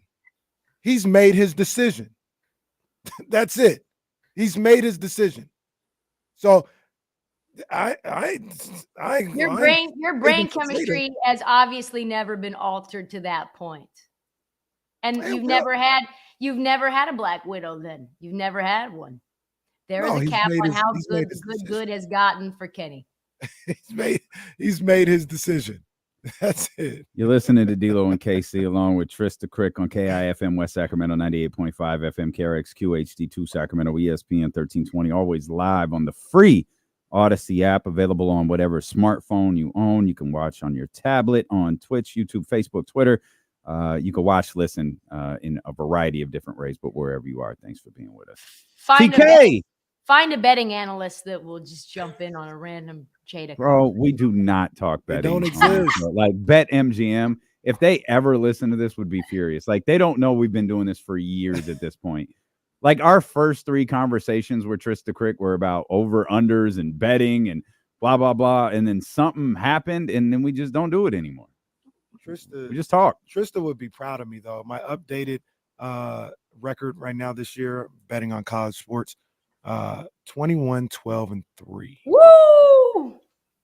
Yeah. Now, the reason why I'm not rich is because I don't use actual money, because that's not legal here in California. Of course not. No. And the other reason is it's for fun. I that record sparse throughout there is I do parlays all the time.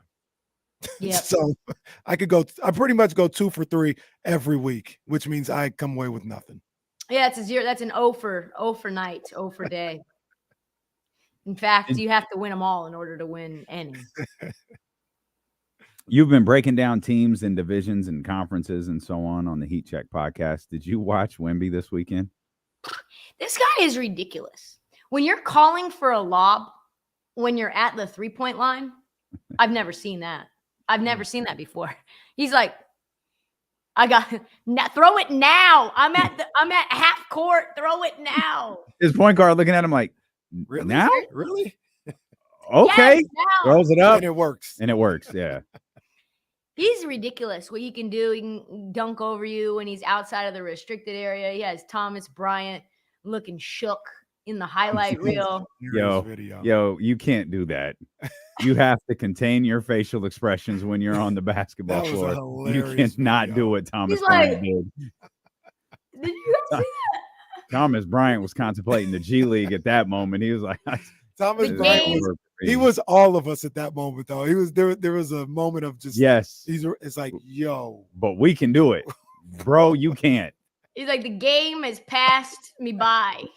There's a lot of people looking at Wemby like, well, it was my last year. I'm about to retire. Look, the reason why I like what Thomas Bryant did is because, I mean, it's not like Jokic is going to do that. There's like one person in the world that's going to do that to you. It's like, yo, what was that? Mm-hmm. What was that? It's probably the first time anyone's ever seen it in live NBA action where you're like, wait, hold up. Did I just see that? Was he out? Did you guys see that? Because he's out of the restricted area. Trysta, the only thing that I see, negative is a very strong word. I don't think it's a negative. It's just something that I feel like he could eventually keep him from maximizing his potential, is he thinks he's Kyrie Irving. He wants to be Kyrie Irving. He wants to be Dame Lillard. Sir, that should be part of what you do, not who you are. You're 7'4". Nobody can stop you inside. Don't forget to go on the block and get an easy bucket here and there. Do you see the same thing? Like he really wants to be that guard. I think big men in general kind of do, right? Like that's a trend where it's much more fun to play out on the perimeter. DeAndre Ayton wants to be a guard, right? Like Joel Embiid at times wants to play on the perimeter too. It's just much more fun. Jokic wants to be on the perimeter. I don't really want to get bruised up in the blocks, especially when I'm like 195 pounds at 7'4". So I get that. I think it's gonna come though, especially if he has success down there. It's just got to mix it up. He's probably told, like, also probably don't spend too much time underneath the rim. The answer to this is definitely not the San Antonio Spurs, but who's the biggest challenger, do you think, to the Nuggets in the West? Probably the Lakers. Yeah. Okay, Lake Show. Yeah. Oh, I got you. Hey, say less. Okay, Lake Show. I got you. Yeah, they got deeper. They're super athletic. You have Jackson Hayes there. You've got some more, I guess, more tools with Cam Reddish. We're not sure what he could be. There's just a lot of, and I actually think what we're seeing from, I thought I'd never say this. I really never thought I'd say this. D'Angelo Russell, what we're seeing from him right now is stunning. I don't know. I'll send you guys the link if you didn't see it. He dropped the dime over somebody's head that looked like it was, the ball had side spin on it and faded over the defender's head and dropped right in the breadbasket underneath the hoop. So he's he's desiring to be this type of set the table point guard. And he said that, I forget to who, maybe it was David McMenamin. He wants to be someone to get guys involved and to initiate the offense and to be not a liability on defense and play to his skills. And I think him as like a true point guard this year, that could be the difference between Lakers last year getting swept and maybe the Lakers going to the finals this year. It's a big if, right? I mean, if the Nuggets are fully healthy, they're going to be very tough. But those are three guys that haven't been healthy all the time. D'Angelo, he's showing everything that Dallas wants to see that he can be Brunson when he comes over in the Kyrie trade. It's fair. It's fair. He's like, listen, I can play with Luka. I can play with Luka. I had Grant Afseth on last week, who covers the Mavs, and we talked about how disappointing I think they're going to be. But he said something I don't know if I mentioned, that if they're in the play-in mix and not the top 6 mix, they're going to punt the playoffs again, most likely. I remember hearing you say that. They don't have their pick. Their pick is like top 10 protected again? Again, yeah. To the Knicks again. Well, that is awful. How did that happen? You know what? Speaking of, like, I feel like Brunson and his FIBA performance really just kind of skated. Like, he wasn't really good. No. But no one's like talked about it. And maybe it was because everyone was just poking fun at the team, or it was Steve Kerr's fault, or whatever. But like, Jalen didn't play well. Well, it feels like nobody played good outside of Ant-Man. Yeah, like I guess that's true. Had their ups and downs, whether it's Triple J or Tyrese was up and down. Jalen. I didn't think Tyrese played well either. Someone told me Tyrese making that team though. No. I think Tyrese the only one really that makes it is probably just Ant and maybe Paolo, but I doubt it. I made a list. Where's my list? I don't remember if Paolo's on it. Look at the Damian Barley list. Paolo's not on my list, but Tyrese is on it, and so is Ant-Man. So there's a couple of guys not on my list. So they got what, 14 new guys? Pretty much all of the guys who said they wanted to do it, including Steph. Mm-hmm. They want Drew Holiday, and you know who I think comes at the expense of Drew Holiday? Your boy, the newest member of the Milwaukee Bucks. Dame. No chance. I don't think Dame makes it. No chance he makes it. He was horrible in FIBA play. And maybe it's because he had a core injury, but can we be honest? I'll send it to you. I sent this around I was just being kind of salty, I guess. Like, Dame pick and roll defense is just atrocious. I mean, it's like, oh my God. Oh, you was in your feelings. You're like, oh, like they gained 25 pounds. Look at that, you fat ass. Like, look at you. Look at you in that dress you don't fit into, bitch, Oh my God. Trista got in her feelings and started shooting out defensive tape on Dame. I was like, let me rewind that on file. So pause, slow-mo. Let me send it to you guys right now. Oh, you know the other crazy thing about that at least I won't put both of us in there or anybody else's. We didn't know Chris Middleton still ain't right and probably never gonna be right. Yeah. So they say he's gonna be ready to play. I hope so. Game 1, regular season. I sure hope he's gonna so. be ready to play. Yeah, and then Adrian Griffin, is he out of his depth? I don't know. We'll see. But he's like not trying to say what's up with Chris when he's back and when he's fully healthy. Watch that pick and roll defense. Man. She really did that. Oh, she sent it right to Dame. I didn't get it, man. Hold on, I'm sending it to. I have to send it to both of you because it's not doing. Oh, Dame. Oh, yikes. Yeah, that's tough. You see? That's tough. You really just took one play. Laughing with me like,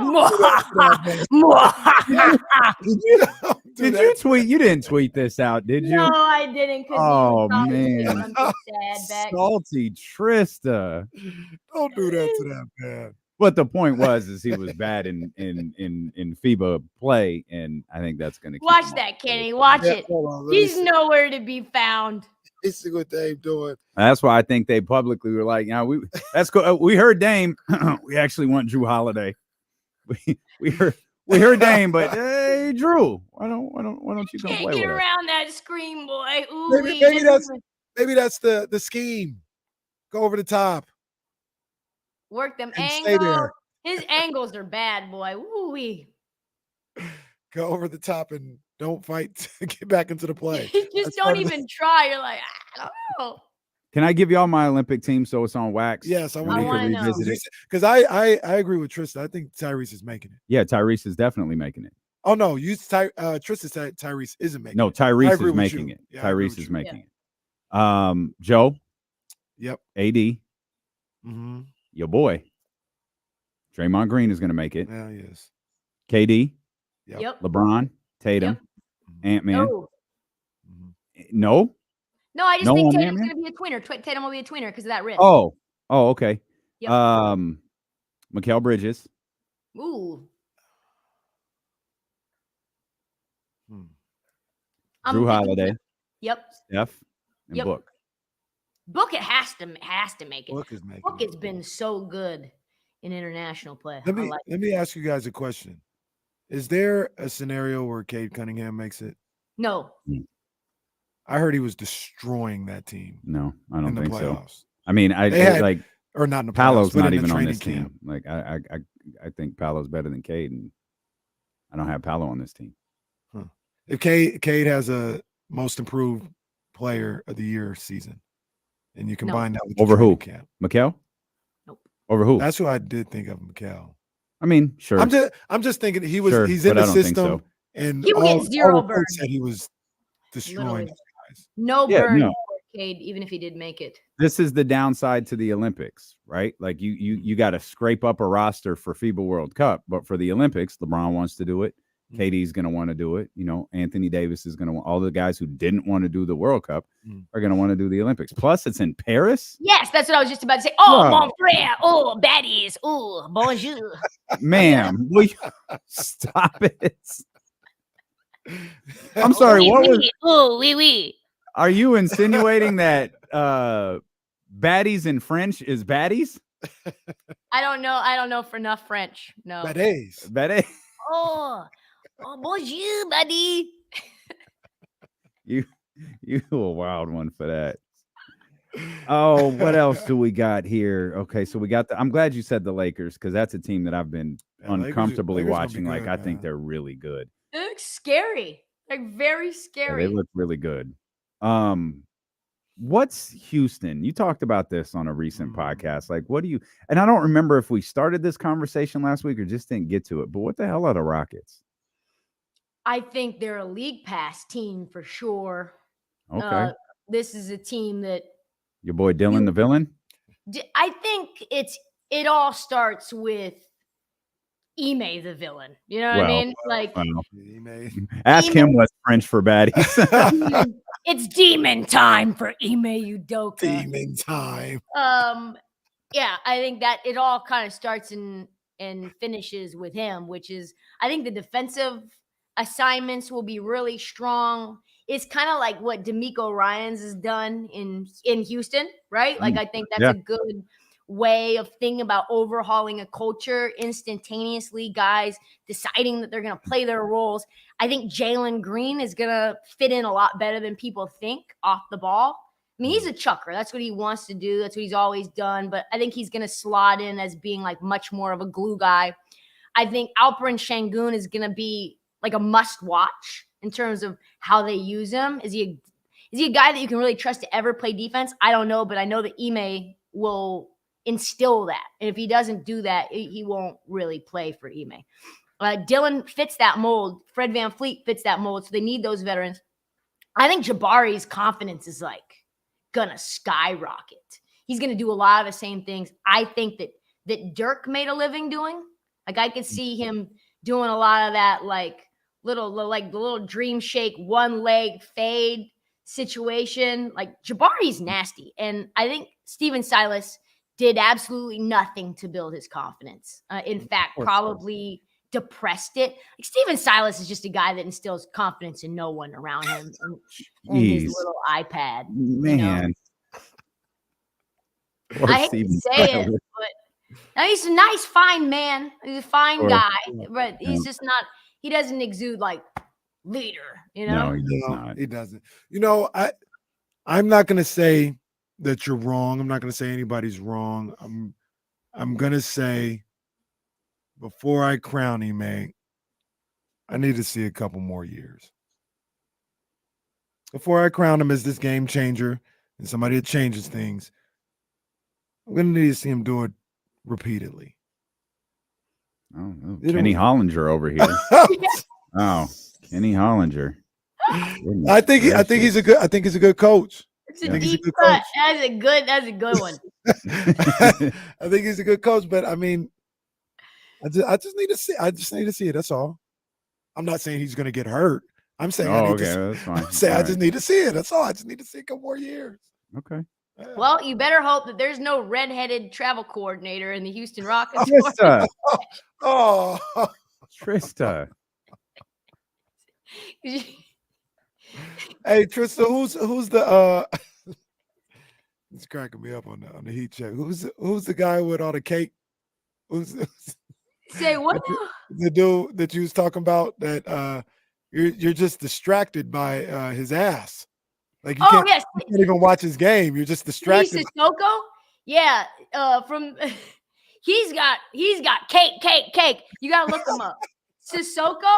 It's uncomfortable. I think I have a video. I think I have a photo of him too. Oh, good. Right, yeah, because why wouldn't you? It's so big in real life that it's just you can't. No, but it's like it's anatomically never seen before. See, someone's gonna clip this at the right part, and then that's all we got is just everything Trysta just said.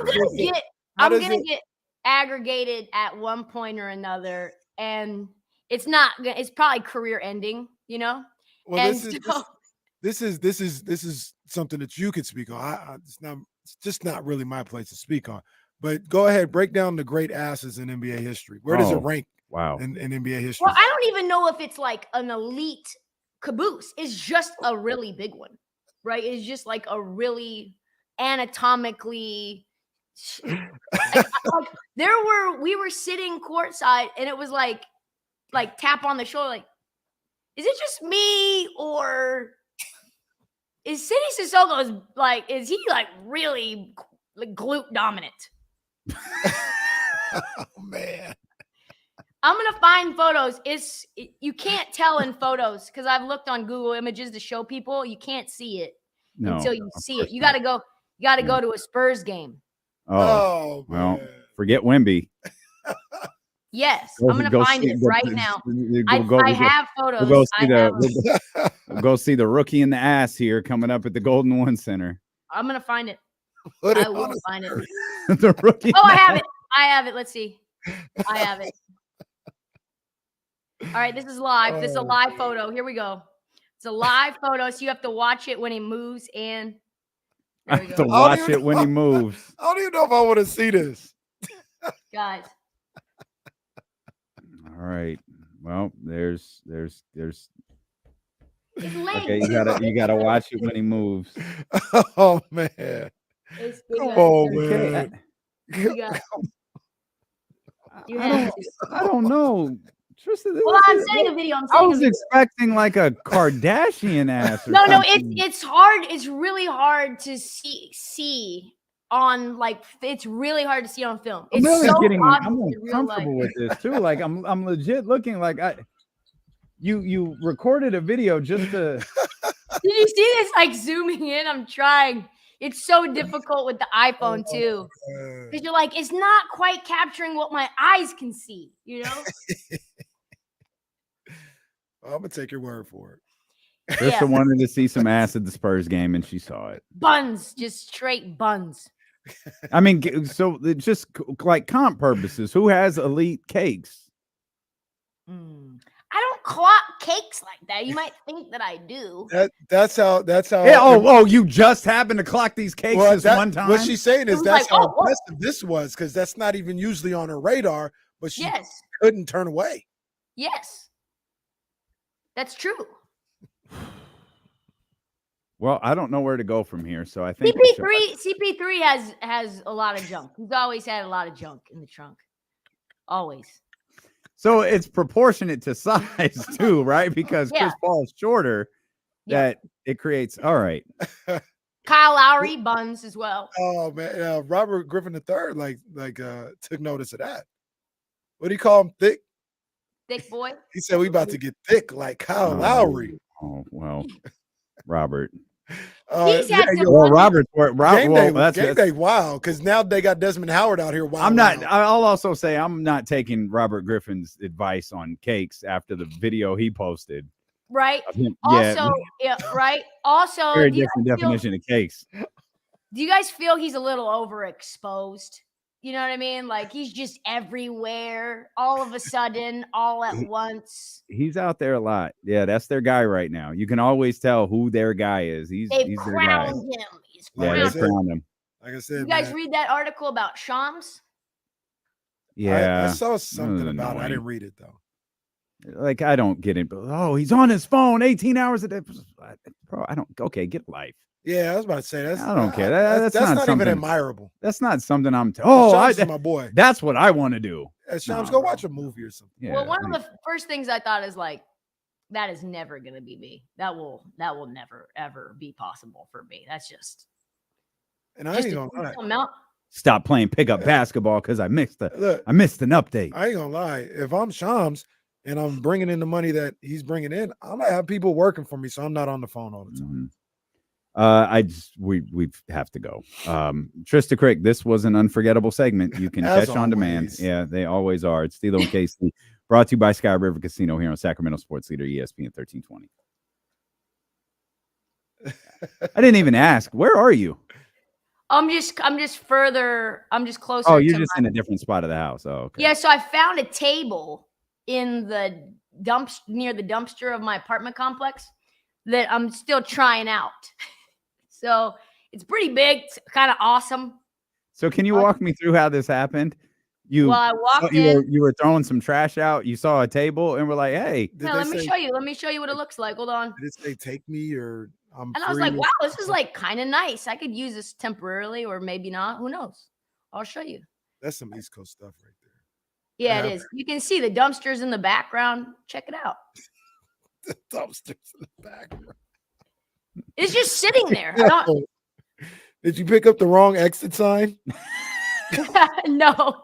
That's a nice table. Right? Well, there's a restaurant like in the same building that I think they're clearing out all the old restaurant furniture. But and I was like, that's me right there. I just need the visual. You just picked up the table and just took it up to the penthouse? Yep. Just had it up on my head. Boop, boop, boop. There's the dumpster right in the background. Yeah. I was like, I did a little investigating to see how much was wood and how much was particle board. I don't want any particle board in the house, but it ended up working out. So that's where we got a new little setup where I can put multiple little laptops up and a great so we got a little new look situation. Does it look better or worse? No, it looks great. That's actually it looks great. I thought you might have been in a hotel room or something. Nope, there's my little. Only because it's so narrow, it's only see so much. But yeah, it looks great. I'm about to say, is that Mike? Mike? Yeah. Yep. Mm-hmm. My friend painted this for me in watercolor. Yeah, baby Mike. When you coming to Sac, Trysta? I don't know. We gotta work out dates. Got a couple of things, couple of balls in the air. Paused. And damn. And so Damien knows what I'm talking about. So once that thing gets settled, then I'll know what my timestamp is. The HR lady just emailed me, not because of Trysta, thank God. She just emailed me, hey, you have 240 hours of vacation. I'm gonna need you to use those before the end of the year. It's what? October I'm sorry, 7th. what? You want me to take the rest of 2023 off? 240 hours. How many weeks is that?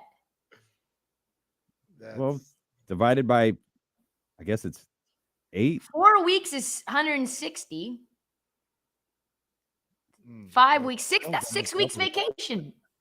Yeah, Damien's I off for the rest of guess the I'm out of here. basketball season. I guess I'm out of here. We'll come back to a whole. What am I going to do with this? Tell them Like, to cut you a check. I was Need about to say, they respond should be them able to like, cash you out. Like, ma'am, I can't do this. Yeah, they should be able to cash you out.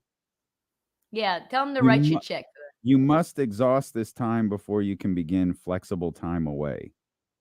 All right, dude. Cut the check. Just leave me alone. All right. Okay, I'm gonna pick up my dog from the vet. I'll see you guys next week. All right, homie. All right, bye. Thank you.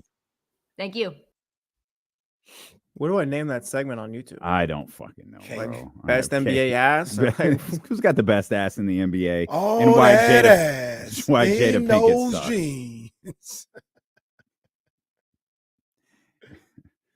Long hair shit, don't care. I got 24 hours of personal time too. Was that 3 days? Yeah. 6 weeks and 3 days off. No, Well, we'll see you next year, man. I guess.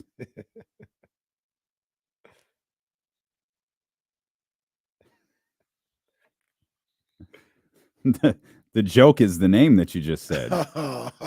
Oh, too far. I'm sorry. We're back here. Oh man. Did you watch any of the Phillies and Diamondbacks? Did. Yeah. I didn't catch it. I I saw- saw highlights, but I didn't watch it live. Bryce Harper does it again. Yeah. Well, so I flipped off. We were watching what was it, Rangers Astros, and that came to an end. So we flipped over to football. I forgot the other game was on. I was like, "Yo, Bryce just clocked one. The other game's on." But we had Monday Night Football on up in here. Yo, Bryce. It feels like Bryce has had a really nice little He has, playoffs man. here. He's that dude. I've always been a Bryce Harper fan. People forget it. He took the Phillies to the World Series 2 years ago, or was it last year? I think it was last year. Yeah, took him to the World Series. Had a big time 3-run home run in that NLCS against the Padres. I mean, he's starting to carve out a Mr. October type of resume. Yeah. So, still going for Arizona. Although I don't know, Philly is whatever. I don't hate Philly. I just want to beat their ass in the NFL. But like I got history with Philly, man. I used to like the Phillies. I used to like the 76ers. I'm glad you said something about Philly, the football team. We got overreactions coming up. Mhm. We'll talk about Philly. It might be an overreaction or two in there, or there might not be. But we'll talk about it. Okay. A couple of NFL notes. We didn't really spend a lot of time on the Cowboys Chargers, by the way. Anything? I thought Dak had a great final drive. Mhm. I think I don't really like the Chargers, so I feel like if I say anything about the Chargers, it won't really hold any weight because I just don't buy them the way other people do. They're 2-3. Justin Herbert, I completely get. I completely understand. But looking at the Cowboys, man, I thought Dak again I thought he had a great drive. I thought he had a good day overall. Their run game isn't there. No. And if we're talking about a Cowboys team, because we're headed into week 7 now. Mhm. We're talking about a Cowboys team that's Dak's arm in the defense. Yeah. And that's going to be tough. Mm. That's going to be and I say tough, not in terms of like their regular season success or even early playoff success. I'm talking about when you get into the playoffs, you start to face the Philadelphias, the San Franciscos, the Tampa Bay Buccaneers. Yeah. It's good to thank you for letting that slide. Yeah. It's, They might struggle with them though.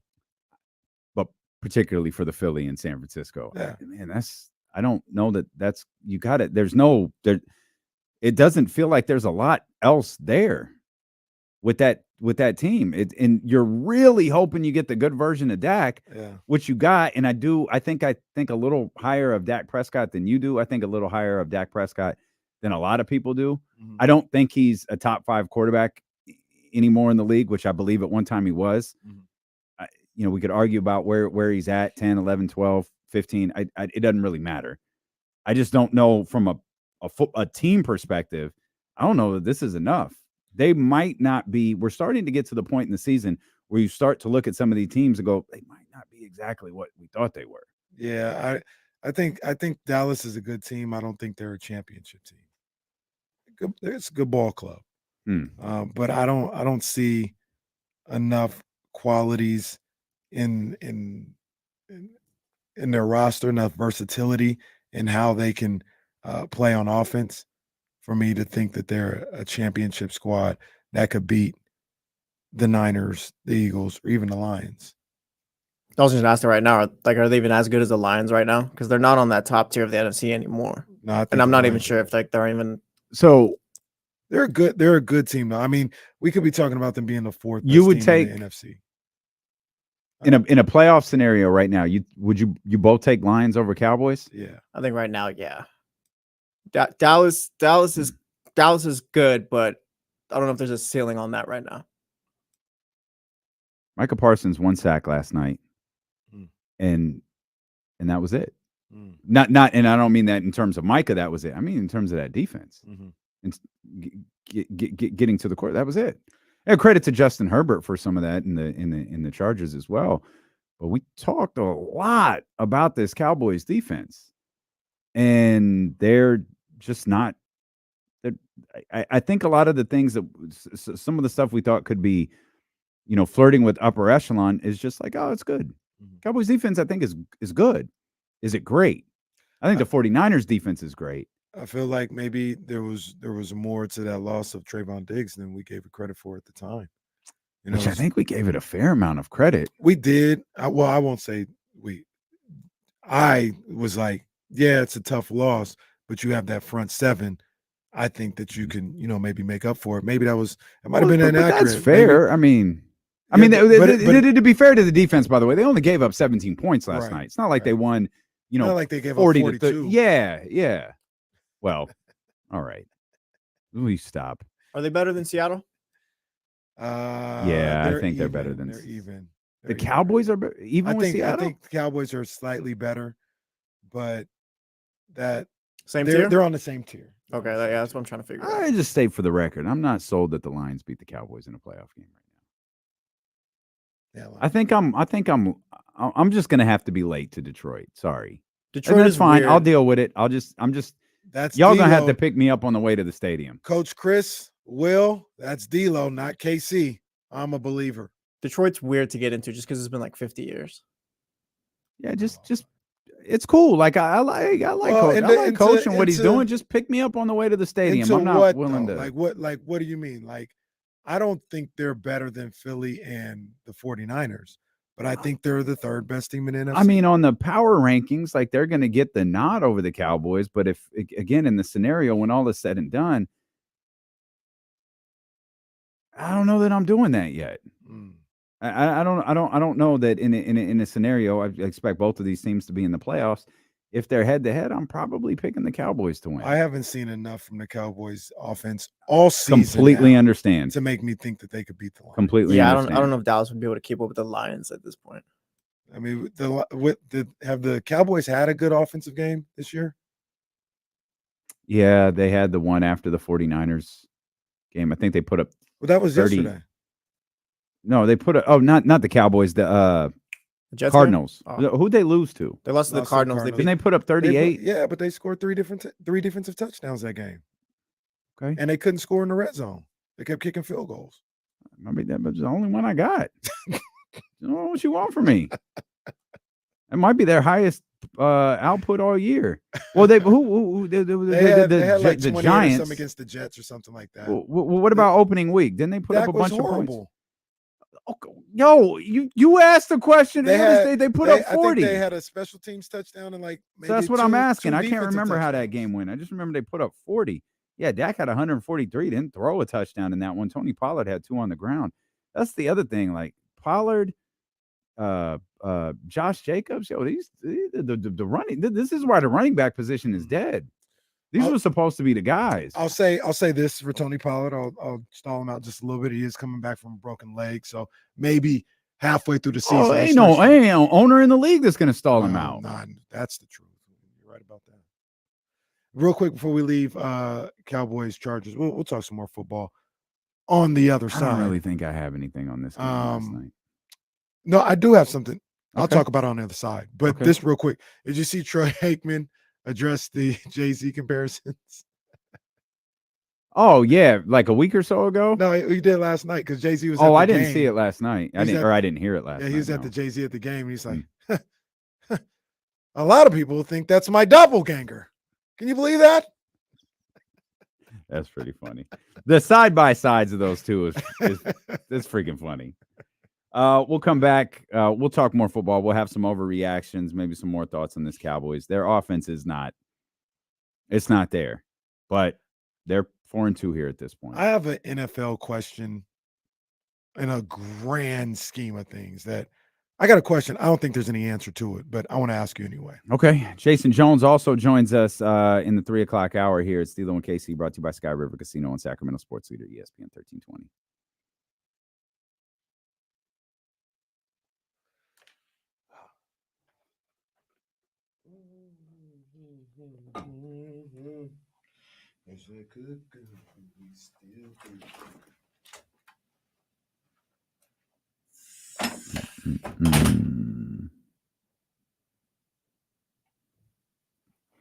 Yeah, I don't know if that Cowboys offense is taking a long time to get going or just ain't never going to get going.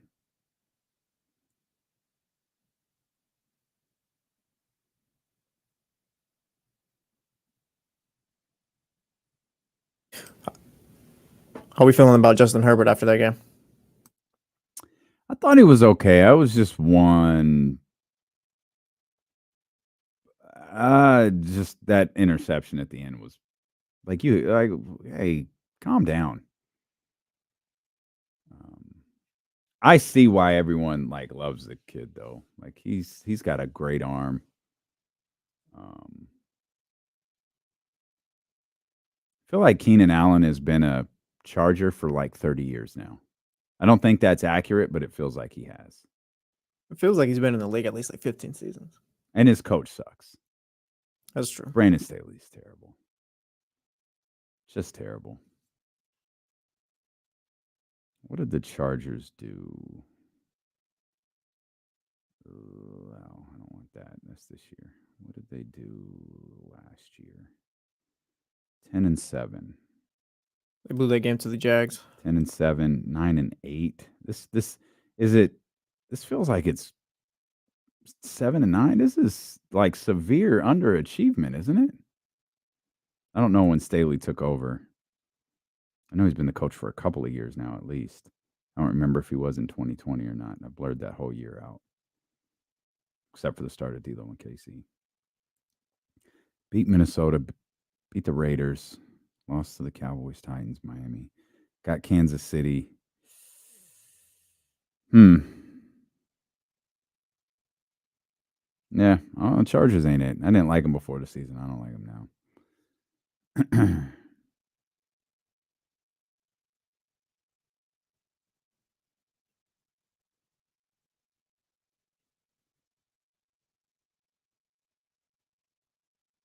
Wonder what Dak's totals are on the year. Let's look at that real quick. Dak Prescott stats.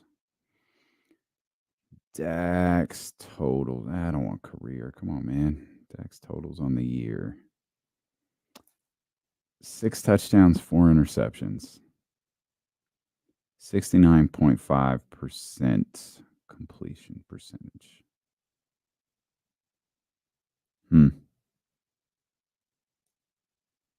Yeah, it's not impressive. It's his biggest game this year. 255 against the Jets. I think Bryce Young. Yeah, Bryce Young also has 6 touchdowns and 4 interceptions on the year. Man, brutal. Brutal.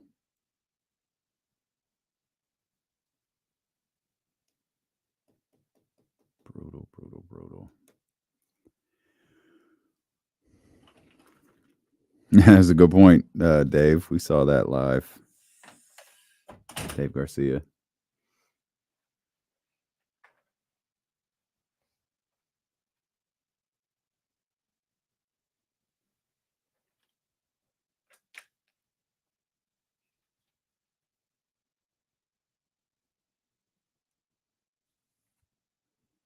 I'm putting balm in my beard so it doesn't itch.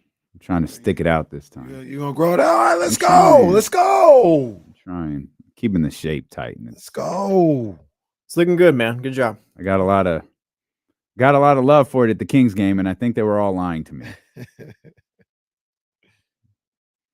I've never seen you with that, but it looks good. Like you're just gonna lie to my face. This show needs 3 beards.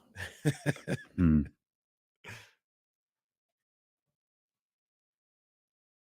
Did you ever have a goatee? Mm-mm. I never grew any type of facial hair.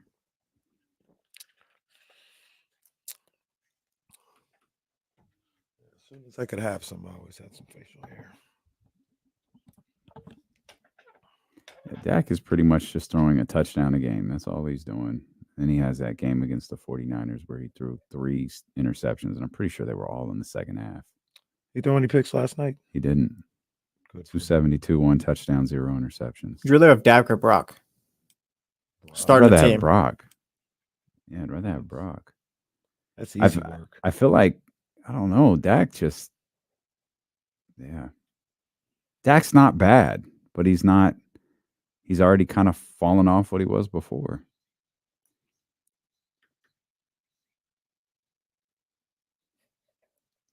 Try not to be too overreactionary when I look at Dak Prescott. Like, he did throw for 4,400 yards, 37 touchdowns just 2 years ago. Last year was a bad year for him, despite the fact the team, was 8-4 when he was the quarterback. 23-15 though was the touchdown to interception ratio this year. 6-4. I was looking at some numbers. We got the unfortunate news. Well, I don't careful how I frame that. Anthony Richardson's probably out for the year. Yeah. But I also think that's a thing where the Colts are like, yeah, dude, we think it's cool. We don't want to get our quarterback killed. Stink though. I don't think they're very good. I think part of the reason they're not good either, but it's like the Raiders. Well, that's true. I think they lost. The loss put them at 3-3 against Jacksonville. So they may be looking at this like it felt like this was something they were willing to do together, because I think it was a optional procedure, and it could be one of those. It could be one of those options where hold out. We'll see how it heals, but you could hold out for 6 weeks and still need surgery in 6 weeks, versus let's do it now and start the healing process. It probably rules you out for the year. But we know what we're doing. We can get this shoulder ready. And obviously it's a shoulder, so that probably immediately makes quarterbacks nervous, makes teams nervous, makes everybody nervous. But it got me to thinking about the young quarterbacks in the league and the year that they've had. And CJ Stroud, with the Texans sitting at 3-3 at this point. CJ's got 9 touchdowns and 1 interception. Really well. For context, we just mentioned Dak Prescott, 6-4. You look at Bryce Young, the and everything Carolina Panthers. He's got 6 touchdowns and 4 interceptions. So CJ Stroud is playing really, really well this year. He's doing it for all those Ohio State quarterbacks before him. That's a long list. That's a long list. Troy Smith is somewhere. Hey, don't do that to Troy Smith. Troy Smith was ready, and then he got don't do that. Troy Smith was 49ers legend. Well, Troy Smith was getting ready to be a Baltimore Ravens legend. Then he got that weird sickness, and it took him out. And then I think Joe Flacco put the rookie in, and I think it was Joe Flacco.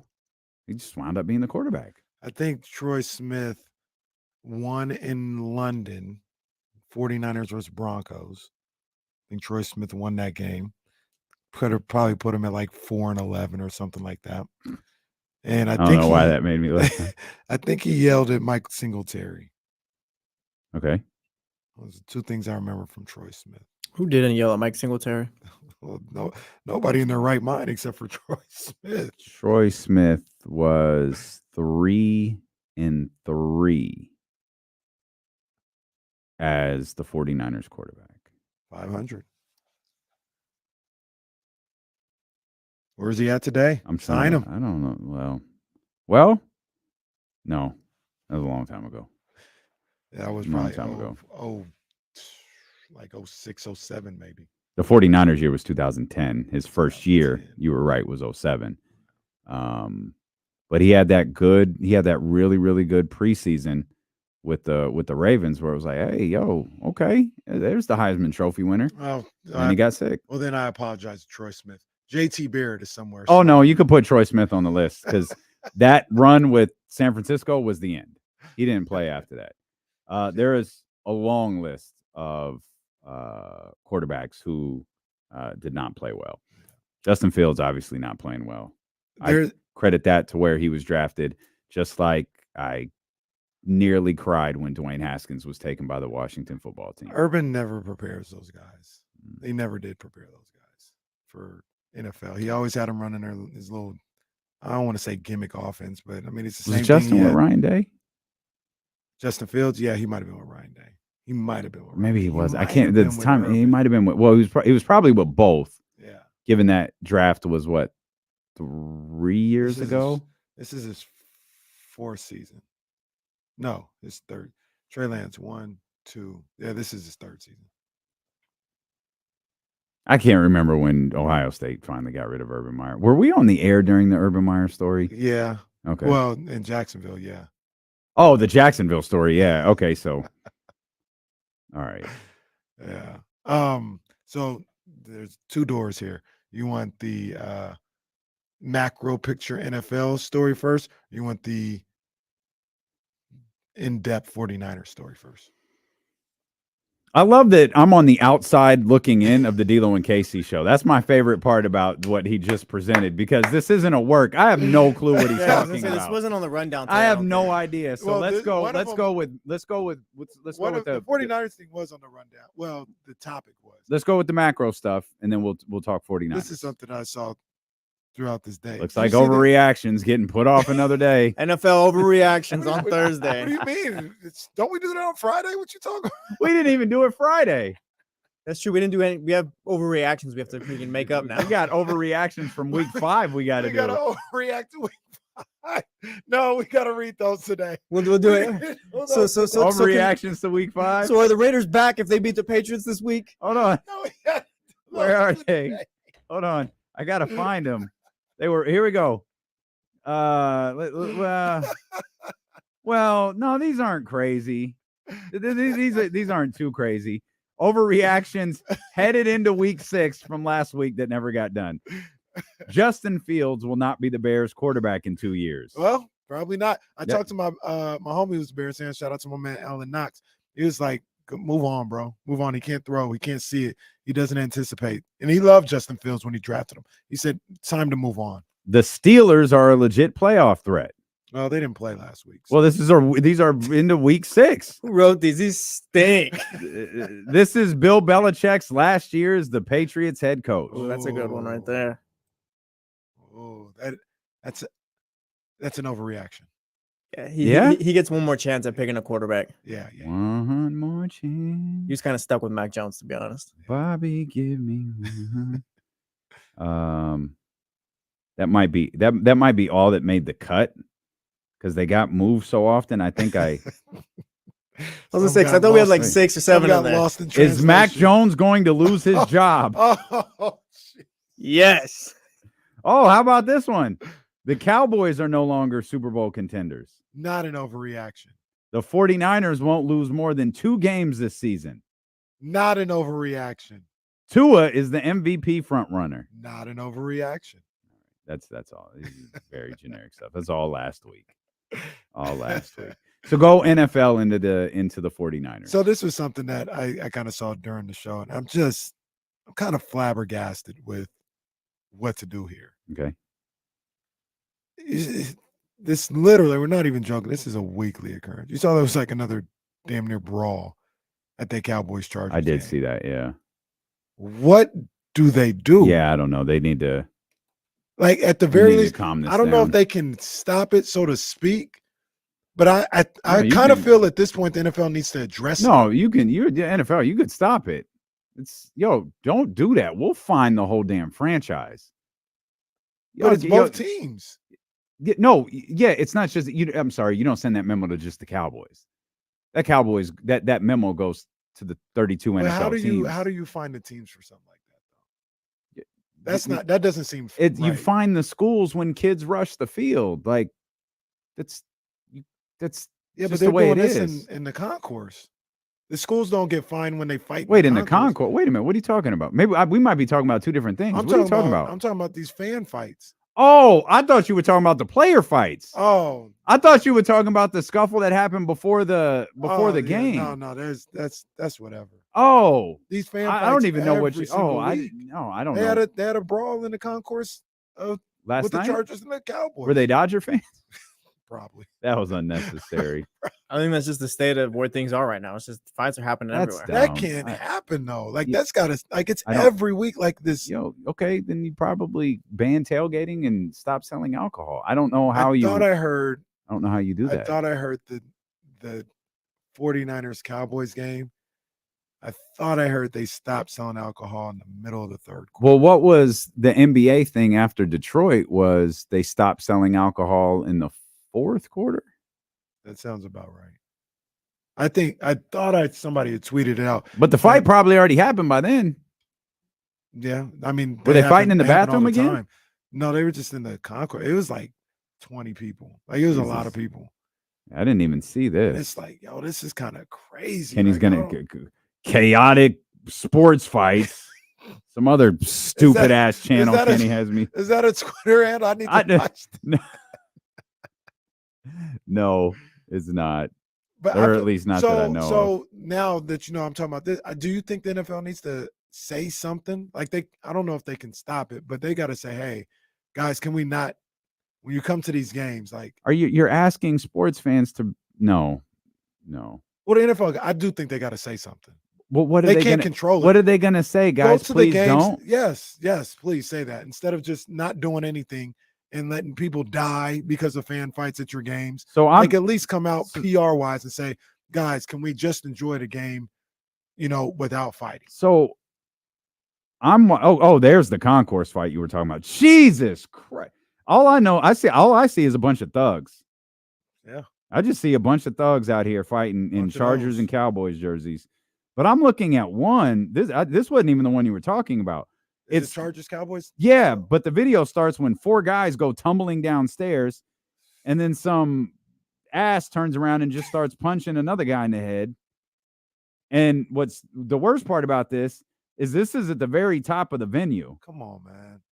Somebody the very, very top. Just like they did a couple weeks ago. Why did all of these people go flying down the stairs? Oh, and why is security just watching? Tag me in that one. I ain't seen that one. I saw the concourse one. I didn't see that one. Let me unblock that. Wait a minute. What'd you block me for? Oh, that Jada Pinkett take really upset you. Wow. That Jada Pinkett take really fired Casey up. That's all right. Oh, you should get your ass kicked because you had a Cowboy game wearing an Ezekiel Elliott jersey. Damn. I don't know how you fix this, bro. I mean, it literally is every week. And it's just, is it safe to say it feels like it's getting worse? Look at, oh my gosh. No, I don't think they're at the top. They're in the nosebleed. Is it getting worse or is it just on social media now? That's it. That's exactly that. In my opinion, that's exactly. I feel like they're getting worse on social media. Like they've been taking video on their. We've had cell phones for it. They've been doing it. These guys they're are getting worse, slipping and falling all over the place. I don't even know if this is the video you're talking about. That's crazy. Yeah, the one where they're slipping and falling. Yeah, that's the one I saw. This is wild. This stuff is ridiculous. It may not help at all. I do think the NFL should say something. This is your product. This, for the most part, I know there's fights at other sporting events, but for the most part, this is happening at your games on a regular basis. I do think you need to, hey, we don't condone this. You guys, please remember, have the signs throughout the stadium and on the billboards and all this other stuff. Like, you got to kind of get in front of this because right now, awfully quiet. You think it's too quiet? It's way too quiet. Yeah, I wonder if it was at an NBA game, what would happen? I feel like they don't even really fight at NBA games. I know they don't. I know they don't. I was just thinking about that right now. I was just asking. Wonder what would happen if it was at an NBA game. You know what would happen. Just posing a hypothetical for everybody to ponder in their head. You know exactly how it would go down. So yeah, I saw that. I saw the brawl for all in the concourse, and that's just like again. Yeah, that was a lot. Like this is crazy. Now I'm seeing this guy, Michael Irvin, who's just going to town on this guy who just fell down the stairs. I don't even think he was fighting him. Just fell down the stairs, and Michael Irvin starts going in on him. Michael, jersey. Well, it might have been a CD Lamb jersey. The same It number? might have been CD. Yeah, you're right. Might have been. I don't know. There was an Ezekiel been a- Elliott 21 up there. Who knows? Might have been Des Bryant. I don't know. Yeah, that's a good point. That 88, boy, it gets around. It's a big Drew Pearson guy. Tupac Shakur, yeah. That's like their legacy thing, right? Like Michael had to say CD. He's like, CD, I give you 88 because he's next. No surprise, this Southern California ass clown here, broadcaster, producer, show host. Was he the idiot that started the "Is this fan a plant"? Because he wrote this guy Tommy Morris wrote on his Twitter account, wildly over animated, shown over and over again. Overwhelming majority of Cowboys fans at SoFi, clearly wearing brand new uniform. Yeah, how did they know that? Explain to me like what the benefit of having a Chargers fan reacting to stuff on television. Like, and explain to me better yet, why would ESPN care? I don't know. I hate Twitter. I swear to God, I hate jerk offs like that too. What a jackass. Got a New Jersey, must not be a real fan. Go produce your show, bro, and shut the hell up.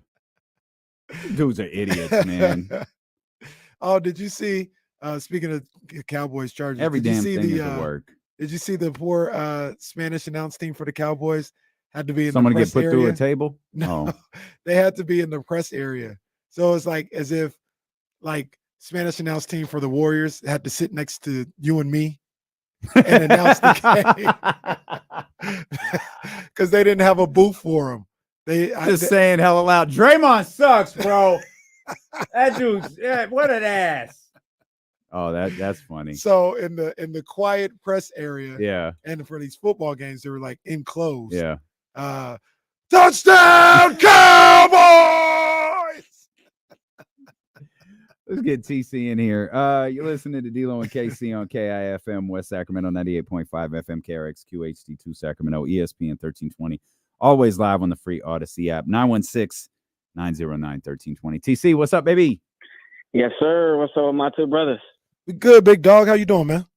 Man, I'm just chilling, man. Just tapping in, listening to my boys. I kind of want to chime in on that. Let's check it out. So, in my opinion, first let's start with Mike Brown and the Kings. What they were talking about. I'm cool with Mike Brown standing on their behinds and riding them. Like if they gas, let them be gas. Hey, bro, this is the defense I'm talking about. Like Udoka did with the Celtics when everybody thought he was running them into the ground, but he really just wanted them to play defense. Bro, we can score 160 a night, but let's try to hold people to at least 110. You get what I'm saying? That's what Kenny demands. He demands they score 150 plus. Yes. Yeah, like so I'm with that, and I'm not condoning like fighting and all that, but the scuff out the fans are something different. But the team scuffles, like in the beginning, I'm a super competitive dude. I've been like that my whole life, so I like that type of edge. I like a team to have that edge. Like, watch out, man, we finna come out here and smash and all that. Not go ahead and grab chairs and hit people over the head, but you can have an edge for yourselves, man, as a team. I like that. All right. Appreciate you, TC. One, two pause moments. Two didn't fire Kyle Shanahan in the call. He didn't. He didn't. I low key expected him to say the fights in the concourse are Kyle's fault. Low key expected that to be the case.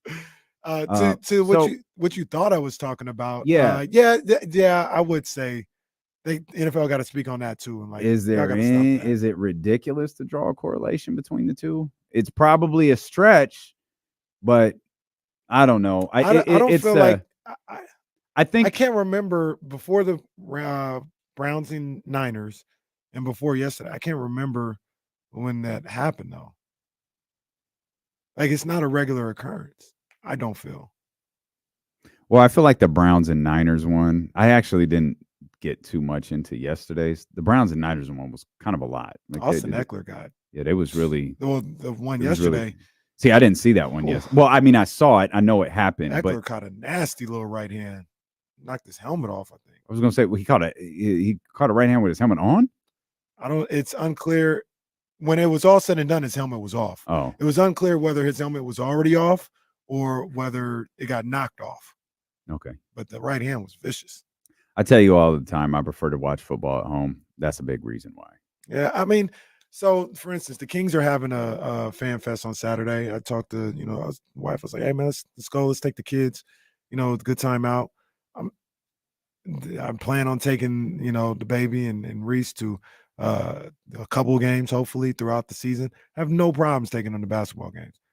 I already said like football, like PG-13. Yeah. Reese still isn't going to a football game and probably like a year or two away from going because I don't know what's going to happen out there. Mm-hmm.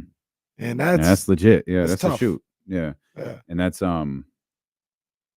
yeah, that's not a fan. The other thing I was going to talk about that was 49ers related. I was thinking about Brock Purdy and his performance on Saturday. And I saw a tweet that I came across that just your thoughts on it. Brock Purdy didn't play well at all on Sunday. There's nothing wrong with saying that. That is what it is. The Browns had that. I'm confident he knows. Yeah, had that 49ers offense on click-clack. They did a great job. I kind of forget, and I think a lot of people forget, Brock Purdy's played how many games? Like 12? 13. Yeah, probably 12, 13, somewhere around there. Somebody had tweeted out, and they were just talking. I guess there was a longer conversation, but they were like, for some contents, look at Tom Brady's 31st and 32nd career starts. 31st game, he went 14-29, 134 yards, no touchdowns, an interception, 47.2 rating. 32nd start, 19-37, 133, one touchdown, one interception, 50. They didn't say the opponents, but I mean, Brock yesterday against one of the top 2 or 3 defenses in the entire league. Sunday, 12 of 27, 125, one touchdown, one interception. There's something to be said. And a game-winning missed field goal, by the way. At the end of the day, he did his job when the chips were on the line. But you also look at it where I think there's something to be said for going around the league a time or two. And that's the first time, maybe it's not, but if that's the first time Brock had seen something like that. So your first time, like, yeah, there's going to be some struggles. First time meaning a defense like that or a game like that? Maybe a scheme. I don't know if he's gone against Jim Schwartz. We know Kyle has.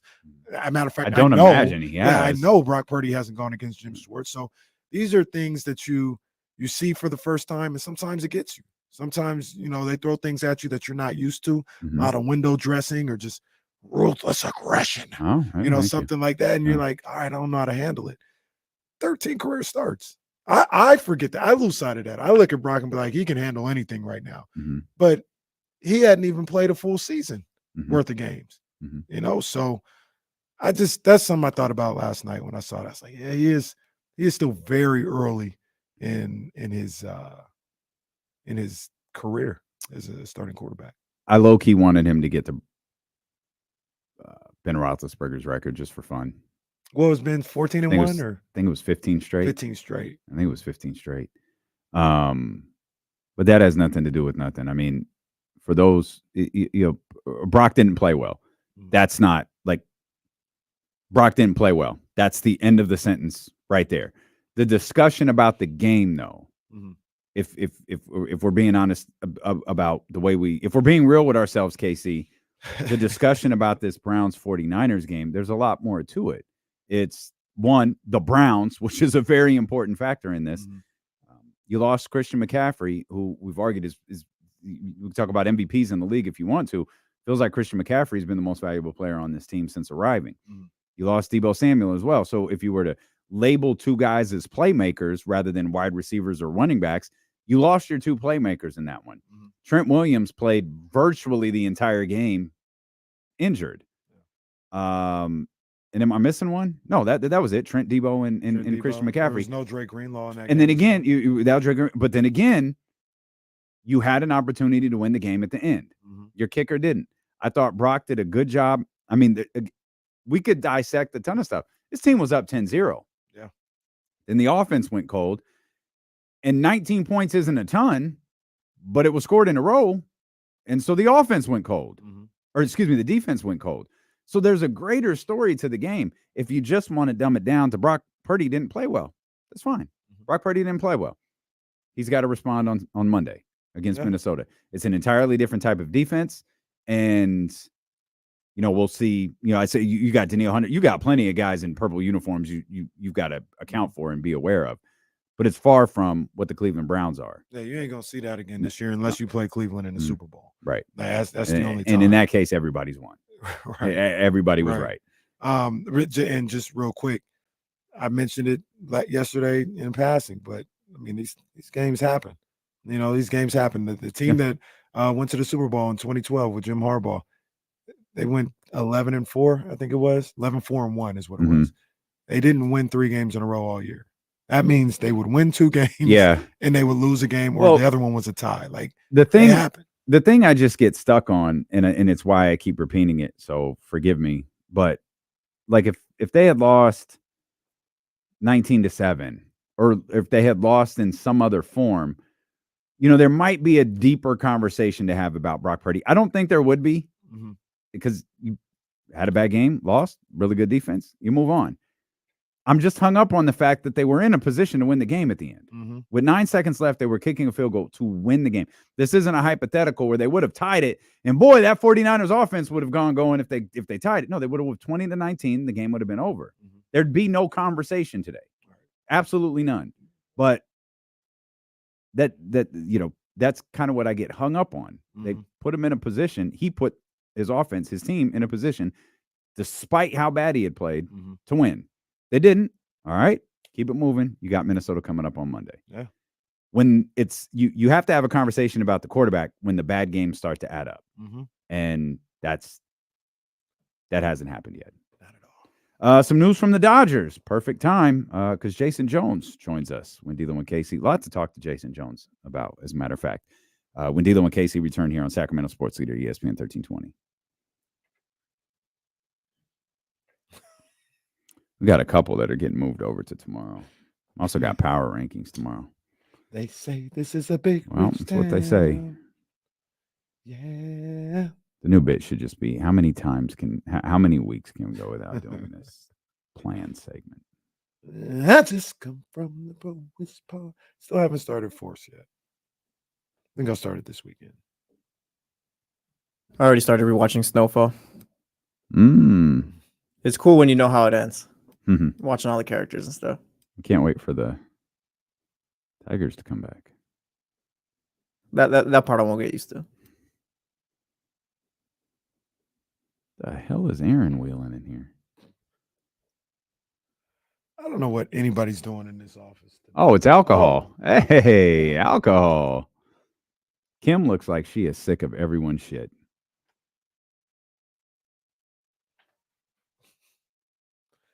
Kim just trying to make it. I do not like this new office setup either. Yeah. Because. I might throw these NBA. We didn't do this NBA stuff either. I'm going to throw that into the 1247.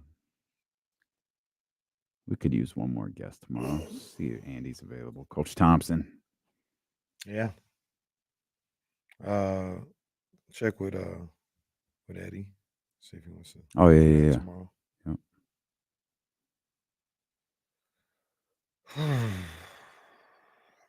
They showed earlier today that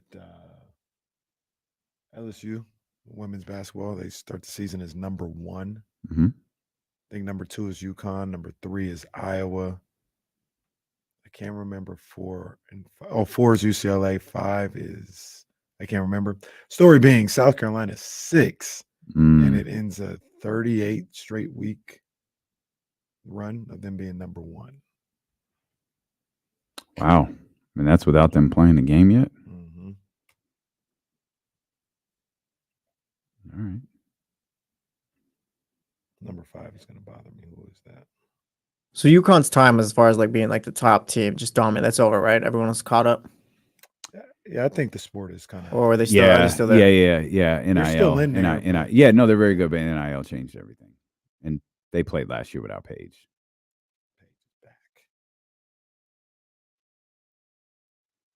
Oh, what's up, Jordan? We'll see you. Seeing right now, Utah is number 5. One poll has Utah at 5. Another one has Virginia Tech at 5. The coaches poll has South Carolina at 4. AP has them at 6. Prince, I think he was kidding, man. I don't think it was that serious. I think Rich was having some fun with Mark. Could be wrong. Mark Jones could tell us differently. I think he was just having some fun, pointing out the obvious, or maybe pointing out something for people on the national audience that didn't know Mark Jones was the commentator for the Kings.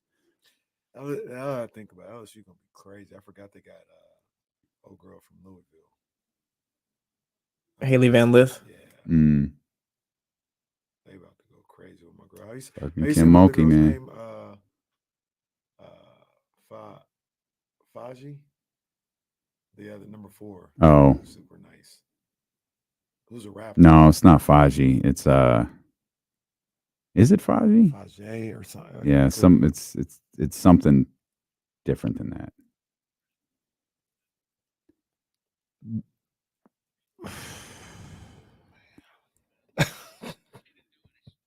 Yo, it's fine. I just got to we're getting to the point where we're losing quarter hours. And it's like baseball playoffs aren't worth losing quarter hours for.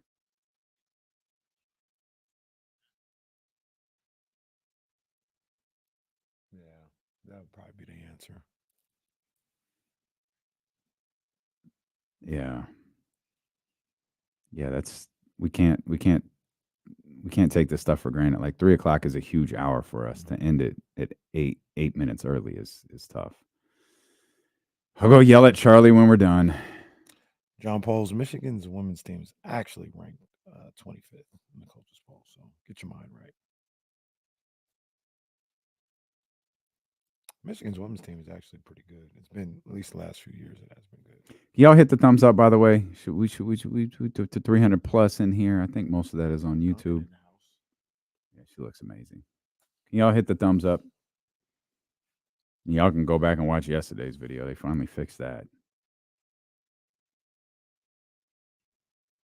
So last you'll see of tag team Fucking boxing on here. Bitch, was that DAZN?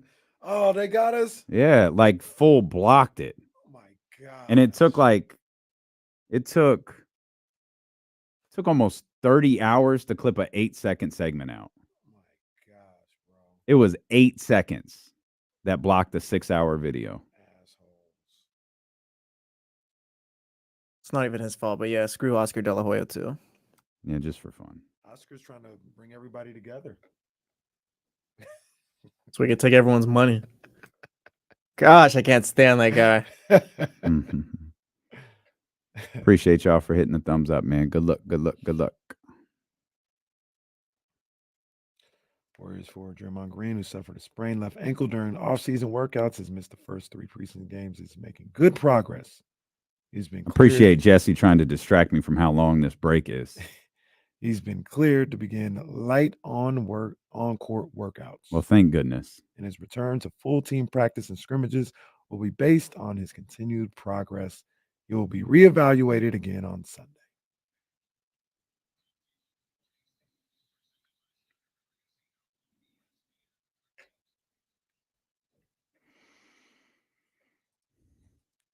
Beat drop.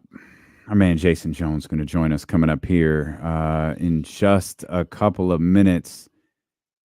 Man, much ado about nothing with all this Kevin Huerter stuff. As Mike Brown told the media today that, Kevin knew he was going to start Wednesday.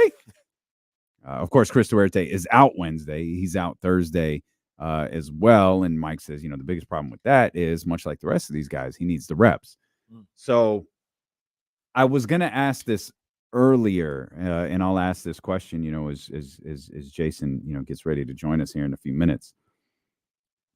Mike's obviously his job isn't Twitter or YouTube comments or ESPN 1320 and D'Lo and KC.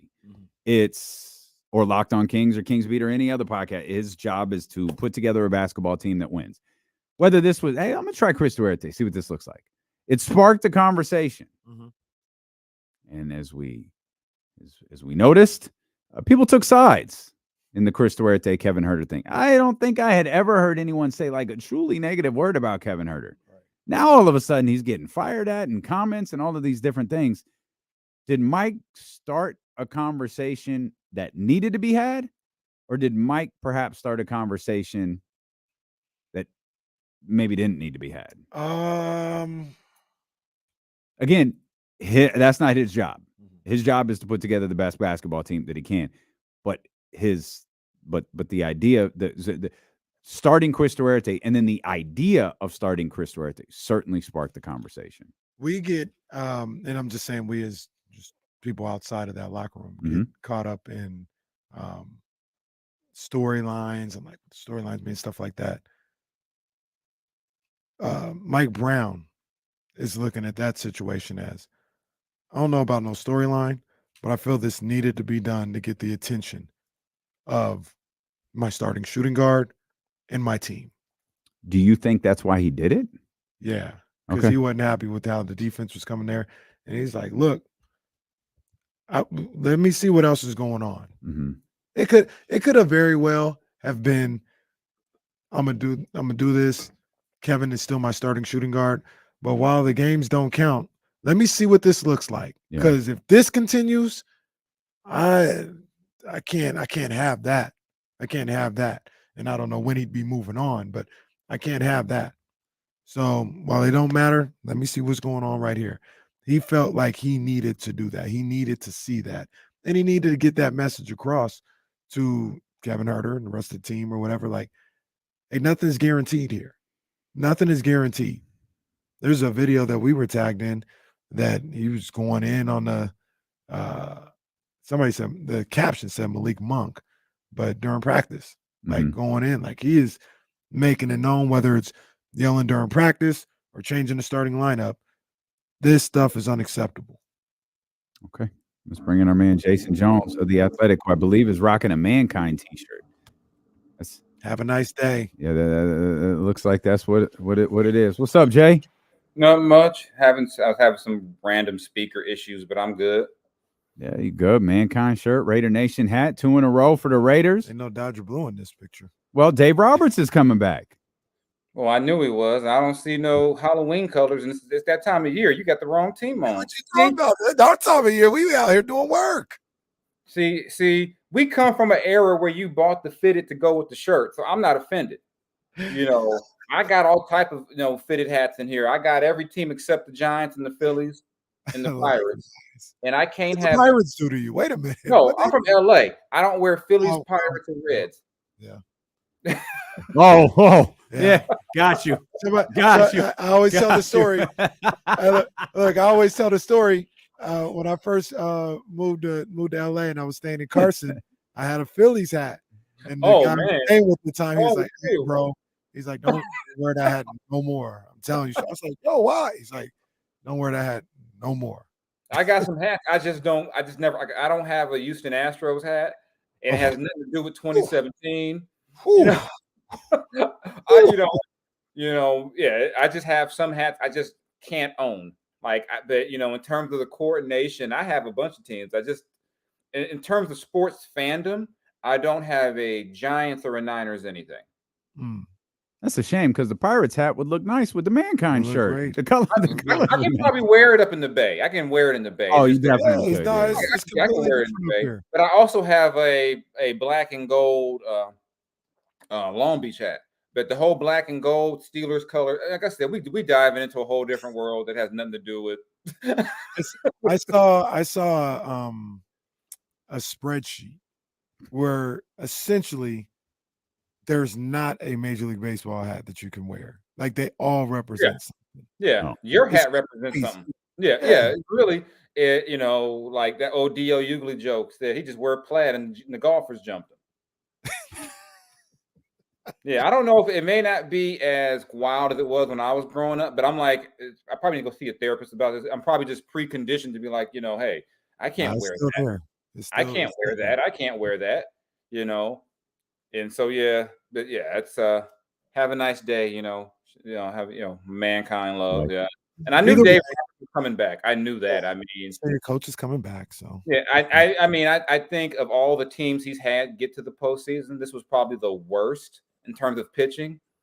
And their offense covered up their terrible pitching. But even still, I'm my man Mookie. I love Mookie Betts. Mookie had as many hits as I did in the playoffs. Congratulations. Do they go get Shohei?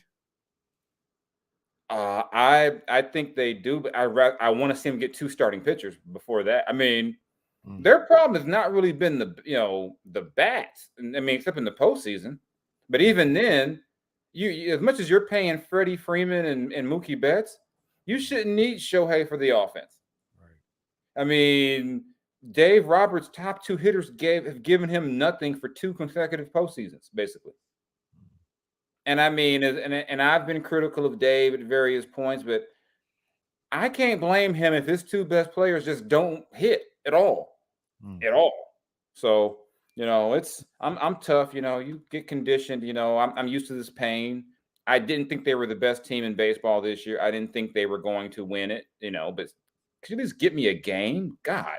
Can I ask Jason one more baseball question? Yeah, ask Jason as much as you want. Do you think they need to change the format of having these teams off for so long? Because isn't like the top 7 best records out of the postseason now? Yeah, I actually have a story I'm working. I talked to Alex Rodriguez about that last week, and he said it's not just the format. He said, look at the teams that are gone. The teams that won their division by a lot. Like he said, the Braves probably hadn't played a meaningful game since July. And he said some of those teams have been on cruise control for 3 months, and then you give them 5 days off, and that team that's hot walks in, and then all of a sudden, boom, boom, you're down, and you're down 2-0. And I also think that these should be 7-game series. I don't think you should play this. You play 152 games to get to a 5-game series in the DS. I don't like that, but that means the Dodgers would have probably lost in 4 instead of 3. But, but I don't know. I don't know what you do with the format in the sense that if you're going to have that wild card round, they're going to be days off. I mean, what do? I mean, you can't. Well, you make the wild card teams pay 2 doubleheaders 3 days in a row. Well, that's what you do. Somebody said, and this seems a little drastic, but maybe it's the answer. I don't know. Somebody says the higher seed team gets all home games in the division series. Seems a little excessive, but that seems a little extreme. That seems like a big excuse for a bunch of teams that won 100 games that didn't do jack. I mean, but the only reason though that I kind of feel like there is something. It happens every year. Yeah, I think you've got to look at something. I think that's a pretty long break. I don't know what, like I said, I don't know what you do, because if you're going to have the wild card round, they got to play. But like I said, I think part of it might be making that series a 7-game series. Because I think if you're down 2-0, yeah, it's bad, but you can bounce back and make it 2-2. Once the Dodgers got down 2-0, we're like, it's over. I think maybe you make it a 7-game series. Maybe you make the series beforehand. You don't want to make it longer. But I think to me, one easy fix would be to make the DS a 7-game series, just because it just seems crazy that the Orioles, the Braves, they won all these games and they got 3 more games. Yeah, they're gone. Well. Now we're watching the Phillies. The hat I won't. The cap I won't wear. Yeah. If it's the Astros Phillies, I'm going to be like, hey, I'm not wearing that. A great name drop there that you're working on a story after talking to Alex Rodriguez. You've had a couple of great stories over there on theathletic.com. One, this is nothing to do with nothing. This is a standalone question, but he was kind of a focal point of the article. Doing great things, by the way. It's been highlighted on KC's Corner in recent weeks. I need your stance on DJ Khaled. That's my guy. Stance as far as just in Come on, general? man. You know what I'm talking about. On a scale from 1 to 10, how annoying is DJ Khaled? Depends on what we're talking about. I don't find him annoying musically at all. I like him. I like the stuff. I like a lot of the stuff they do. Yeah, he's just a great producer The thing is, curator. What some folks find annoying, I find entertaining. Okay. So I like Khaled. I mean, the whole the positivity. I don't lose weight because I don't lose. I mean, that stuff is funny to me. Well, that's funny. I was like, wow, really? I like Khaled. Lose a little weight, bro. Like you're going a little too far with this. You don't look well, my guy. What's really hilarious is when his wife is irritated with him. He tries to film. She's like, "Get that stupid phone out of my face!" Like I said, that stuff is hilarious. Yeah. How do you not like that? Like, I guess that's low key funny. I like it. Low-key funny. Like, he gave us one of the greatest memes ever when he was encouraging Rick Ross to work out. And it was like, you need a friend like Khaled when you're in the gym. It's like he's over there like, yeah, go. And the other friends are like laughing at Rick, like, what you doing, man?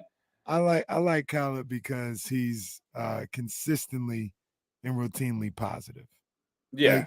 He doesn't talk about nobody. He talks about how great he is, but I mean that's what you're supposed to do. Like if you ain't gonna do it, no one has beef with DJ Khaled. I mean, I haven't heard a mixtape where someone dropped it and dissed DJ Khaled. And if they did, he probably said, "I pray for you." Bless up, my brother. Like I God said, did. It was one of the most positive conversations I've ever had in an interview. I'm like, I'm gonna go play. I'm like, wow, I want to play golf now. Thanks, Khaled. And that was the gist behind it was DJ Khaled talking about golf and like the Ryder Cup was involved in this, and he's trying to do the work. He's doing what he can. Highest selling Nike in history or something. God did. I did. I remember they had that clip of him on the golf cart when he like backed over the curb or something like that. Didn't he say like he meant to do it? Khaled's a wild. But my favorite one is still "I Got the Keys." That song. Yeah. Mm-hmm. Yeah, because it reminded me of that movie, The Apostle, where who was it? My man from Colors, the old cop. I'm blanking on his name. I'm drawing a blank on. I seen Colors 1.5 times. I think Mario Lopez was in Colors, but that's not who you're talking about. It was Sean Penn's partner. He's playing a preacher. He's like, "I got the keys to the kingdom." He walks around with these big thing of keys, and he's shaking them. And every time I hear that song, it made me think about that movie. So yeah, Khaled has given me plenty of great moments. He gives you great workout gym music. Oh, it's Robert Duvall. Yeah, Robert Duvall. Yeah. Okay. Yeah. You know the whole scene about walking down. Do we go get one of those cows? I'm sorry. I'm taking us down another unfortunate. Josh Norman was name dropped in that song by Jay-Z. Wow. as a lockdown corner. Yeah. That's from the past. Man, lockdown corners come and go quick though. They have like a quick. Window, and then before you know it, they're on team number 6. You're like, whoa, he was the man like 2 years ago. Now it's like, oh, you can get him. Yeah. Oh, that reminds me, we got to talk about Malcolm Brogdon. I threw some notes like Malcolm Brogdon. Like we talk about how smart Malcolm Brogdon is. Malcolm Brogdon's like on his 15. Yeah. Some's not checking out for me. Hey, like what's a good like comp for Malcolm Brogdon like in football? Like, I mean, he's like a good solid Jadeveon Clowney. Wow. Jadeveon was supposed to change the game. He's been on what, 8 teams? Well, no one said Malcolm Brogdon was. No one said Malcolm going to change. Like I said, I think Malcolm is steady. No one ever thinks Malcolm Brogdon is going to win you a championship, but if he's playing for you, it's not the worst thing. I don't think Malcolm's liked. You don't think so? Why the hell is he on so many teams? Because you can always get someone better. Yeah. Everywhere he's been, like he was in Milwaukee, they got Drew Holiday. He ends up in Indiana, they get Tyrese. He ends up in Boston, they get Drew. I don't think he's going to be on Portland at the end of the year. No, Here's some good ones. He'll be a Clipper. Amari Cooper is Malcolm Brogdon.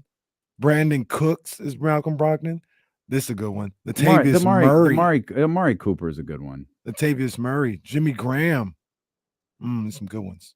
Jimmy Graham's still playing football. That shocked me. Yeah, that's crazy. He back with the Saints. That's crazy. I was like Jimmy Graham touchdown. I'm like, what? Jimmy Graham got a son? Jimmy Graham the second? Jimmy Graham Jr.? No, that's the real Jimmy Graham. What is that? Yeah. What is that? That's wild. Hey, while we're on football, man, your Raiders won 2 in a row and 3 in a row at the very least it's at the doorstep right now. 4-3 potentially on the horizon for Raider Nation. 20 points finally, thanks to Max Crosby. They did it. But this is the type of game where the Raiders mess around and let this backup dude come in and like throw for 5 TDs. There's really no logical reason the Raiders should lose this game. Except they go Raider, and then you're like, okay, I don't even know who the Bears backup is, but yeah, what do the Bears do good right now when they're not playing Washington? Yeah, nothing at all. Who would you? We talked to our guy Scott Gulbransen about this earlier. I'll ask you, who would you start in this game?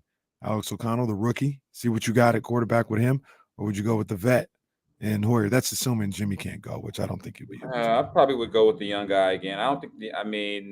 But you know what's on the road? Well, the last one was on the road too. Yeah, and it didn't go well. Well, yeah, when you ask your rookie tight end to block Khalil Mack with the game on the line, things probably aren't going to go well. Khalil didn't have a sack last night either, did he? What's that?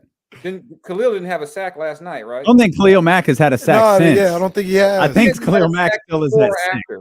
Yeah, I think he's still sacks all in one game. Yeah, I would kind of lean toward the young guy, just because if the young guy messes up, the Bears are so bad you could probably throw Hoyer in there and still win.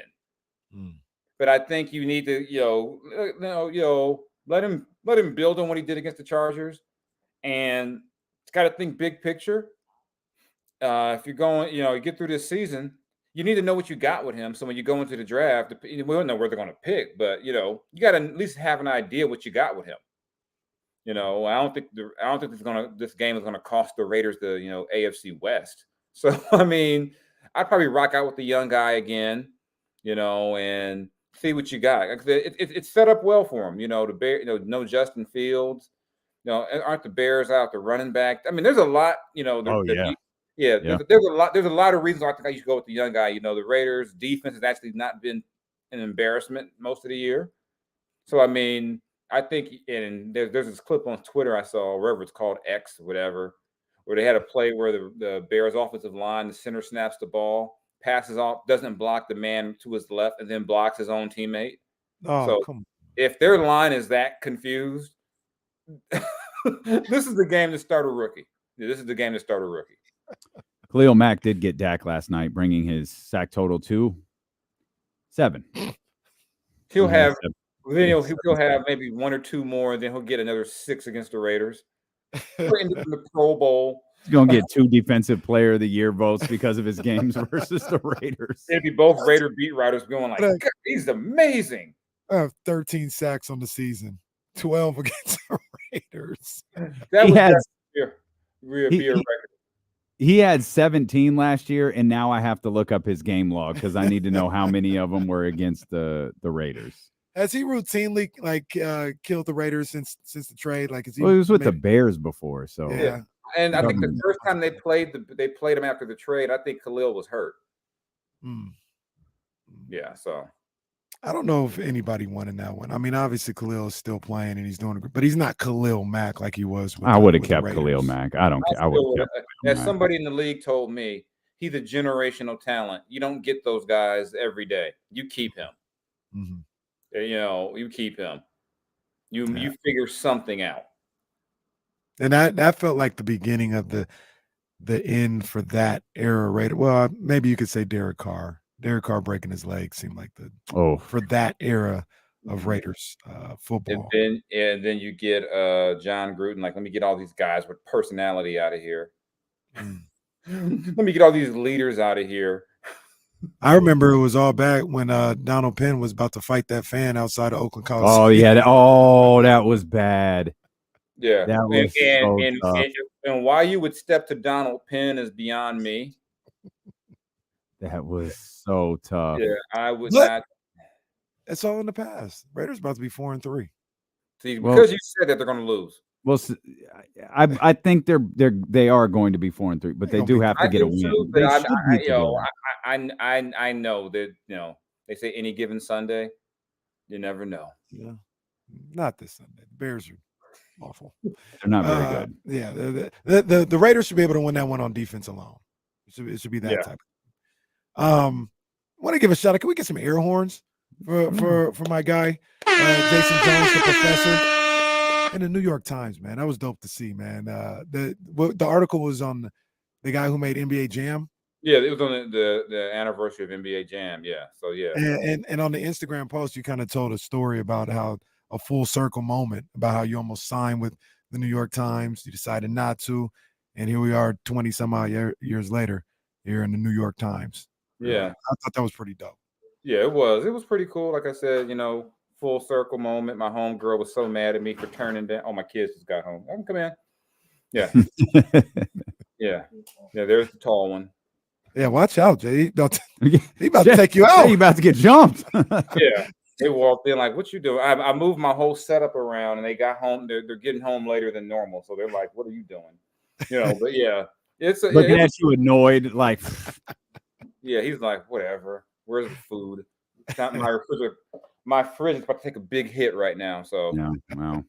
Yeah. But yeah, it was cool because the whole New York Times athletic thing, we didn't know exactly how that was going to work, but the type of stories I write are the kind that the Times are probably going to want to use. So we'll see. I think it's going to be cool. Unrelated, just for fun. Opening weekend last year. Khalil Mack had 3 sacks against the Raiders. Man, damn, this dude. Yeah, he's like, you're not gonna forget me.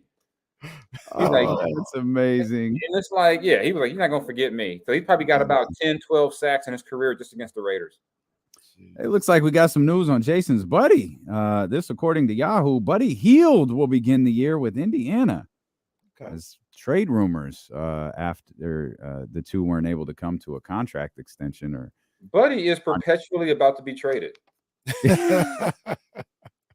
Well, I thought this might finally be the Buddy Hield to Lakers destiny, but maybe the Lakers and Jay, I'll tell you, I'll confess, I think the Lakers are really good, man.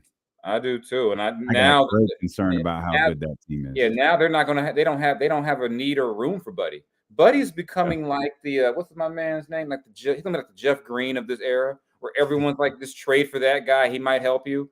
And then you get him, you go, he can help it. I don't know why everyone was going crazy. Like all this, because even a couple of years ago, when people were like, if they just would have got Buddy Hield, I'm like, I like Buddy, but stop acting like Buddy to the Lakers would have made them a championship team 2 years ago. Like, chill. Yeah, Laker fans, listen to the guy who covered him. Like, trust him, please. I was just envisioning the evil glares LeBron was going to give him when Buddy decided, you know what, this play, like, I'm a Laker. My favorite player is Kobe. Watch me. And I was just envisioning LeBron looking like, get him off the court right now before I fight. LeBron evil glare goes viral. Next day, Buddy comes off the bench. I knew Buddy was wild when I saw Harrison Barnes get. I'm like, Harrison was like, I was like, oh my God, I've never seen Harrison mad. All-time clip. That clip right there. Well, LeBron would have just done, he would have done what he did, after a loss or something like that. Like, I'm not going to panic here. We got a good team when you talk about AD, when you talk about Austin Reeves, when you talk about D'Angelo, You didn't name the trainer. Trainer. What a good team. Everybody. Yeah. He said, even our guys down the G League are good. Our G League guys, our two-way guys look really good. I like Max Christie here. We got a good squad. Bron giving him the Andrew Wiggins and Cleveland treatment, man. Come on. Then Buddy's like, and Buddy doesn't even, he's oblivious. He's like, yeah, what's happening, Bron? I'm like, Bron just took a dump on you, dude. No, Buddy's still talking about Sacramento. Sacramento can. He's yelling in the back of Braun's press conference about Sacramento. He's still got beef, and they're like, we've moved on. It's okay. The one thing I'm not a fan of the Lakers at all. So That's not true, but go on. Not a fan at all. But I was a little perplexed by Darvin Ham saying he wants Anthony Davis to shoot at least 6 threes a night. Anthony Davis can shoot the ball. We're not talking about Lauri Markkanen here. I don't know if you need him shooting 6 threes a night. Probably cut that in half. But I've heard that before from various coaches about big men. Remember George Karl wanted DeMarcus shooting a bunch of, a second quarter three, I'm not going to go crazy, kick out, what we don't want is, you don't want to see Anthony Davis pulling up and stopping at the 3-point line. I haven't got my 6 threes up. He's just camped out. He's camped out on the wing and won't go near the paint because he's only got. Now he's dribbling. He's trying to create his own three. Pulling up a la Jason Williams, 1999. He gets the ball, tells LeBron to move out the way. He's got this. Dribble, shoot from 30. It's like, yeah, we don't need that. But hey, that's the name of the game now. Everybody wants to shoot.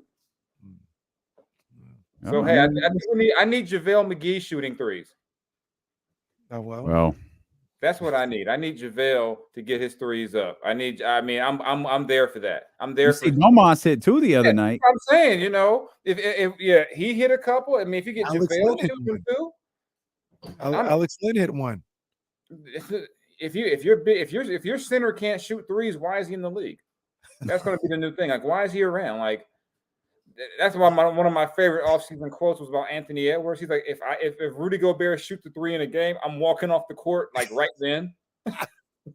I need Rudy Gobert to get up 5 threes a night. Why not? Answer fool. That would make my day just because I enjoy chaos. I mean, imagine him looking off Cat in Edwards to get up a 3. If I was the Timberwolves coach, first play of the season, I'm Oh, having Rudy. You got to and see if Ant walks off the court.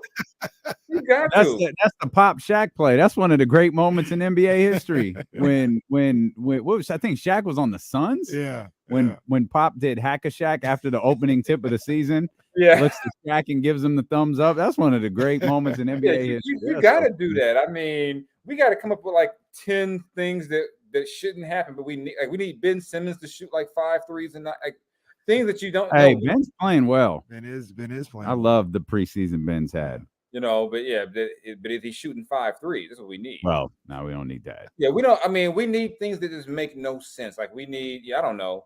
Well, Pat Bev and Dylan Brooks are already getting ejected, so I mean they're already in mid-season form. Pat Bev got ejected? I think so. He did, or he was talking trash to Ben Simmons or something. Maybe he didn't get ejected. Someone sent it to me. They were like, "Man, he's already going in." I'm like, "Yeah." What team is Patrick Beverly on? Philly. He's on Philly. Oh man, that's gonna be not good. Dylan Brooks was already hunting below the belt. I'm like, my man didn't learn nothing from the playoffs. Like, you can't do that, Dylan. You can't. My man learned nothing. He's like, let me get this in right now. A little preseason shot in. I'm working on my game. It's preseason. I'm working on my game. He's like, let me get warmed up real quick. Oh goodness. I was like, come on, man. It's the preseason. You already. Jay, appreciate you, bro. Head over to theathletic.com. Check out all of Jay's great work under the culture tab. We didn't even talk about MLBbro.com today, but that's another good piece. We'll talk about that next week. Yeah. No doubt. It's in the notes. We appreciate you, Jay. All right, thanks, brother. Jay probably just want to go get a sandwich knowing there ain't going to be one you there. Gotta hurry and get it now. He's like, I got to go eat for all the food's gone. Oh, you going to go through that too? Yeah, kind of. He's already kind of there. He's trying to eat off of my plate. I'm like, look, man, I'm hungry. When I get something to eat, he ain't never seen this show. If he's trying to eat off your plate, you eat the whole show. False. Oh, stop it. That's a stretch. That's a stretch. Pause. I eat the whole show. It was heading that way, but it didn't. That's a stretch pause. That's a stretch pause. Come on, man. Flag on the play. Yeah, I'm challenging. That's a false start. Kenny Caraway, 5-yard penalty. Yeah. Repeat second down. Thank you, Jesse. Thank you. Oh man, got a lot of NBA stuff we didn't get to today. None of it's pressing. We'll do it all tomorrow. Kings play tomorrow. They So do. We'll preview there with Kevin Huerter as the starter. Kevin Huerter's like the he was going to starter. be no matter what. I wonder how much together going to play tomorrow. Yeah, it's a good question. Like I'm just I'm extremely curious how they handle the next two. Steve Kerr said the next two games. His guys are going to play like close to 30. Yeah, so I wonder. You know, there's so many different things. There's the fifth preseason game. There's the back-to-back. Mm-hmm. There's the Warriors, the Jazz, the first two teams' opponents. But there's also the home away dynamic. Like if Mike is just going to play them both, he's going to play both games. It doesn't matter. Yeah. But if he's only going to play one, you do Thursday, don't you? Home. Yeah. That's No, I mean, I don't I'm know. with you on that. We're done, right? All right. What are we doing? ESPN network television radio. Okay. The next half hour, then baseball at 4:30. All right. So we got the playoffs coming up. We're going to switch over to 102.5. We appreciate you so much for being with us. Hit the thumbs up, subscribe buttons before you go. If you're listening on the Odyssey app, hit the heart button in the upper right-hand corner. And we'll see you guys here tomorrow on Sacramento Sports Leader, ESPN 1320. Vamos, nobody. Shout out Mike Brown. Shout out Mike Brown, indeed. All right, y'all. We got to end the show, and I got to go yell at Charlie for a few minutes. Appreciate you guys. Hit the thumbs up. Subscribe. Come over to 102.5. Fellas, bring your girls or your daughters or, the woman in your life over to 102.5. If y'all trying to go see Travis Scott, we got them tickets. Y'all got to get up in here, man. Yes, indeed. See you guys tomorrow.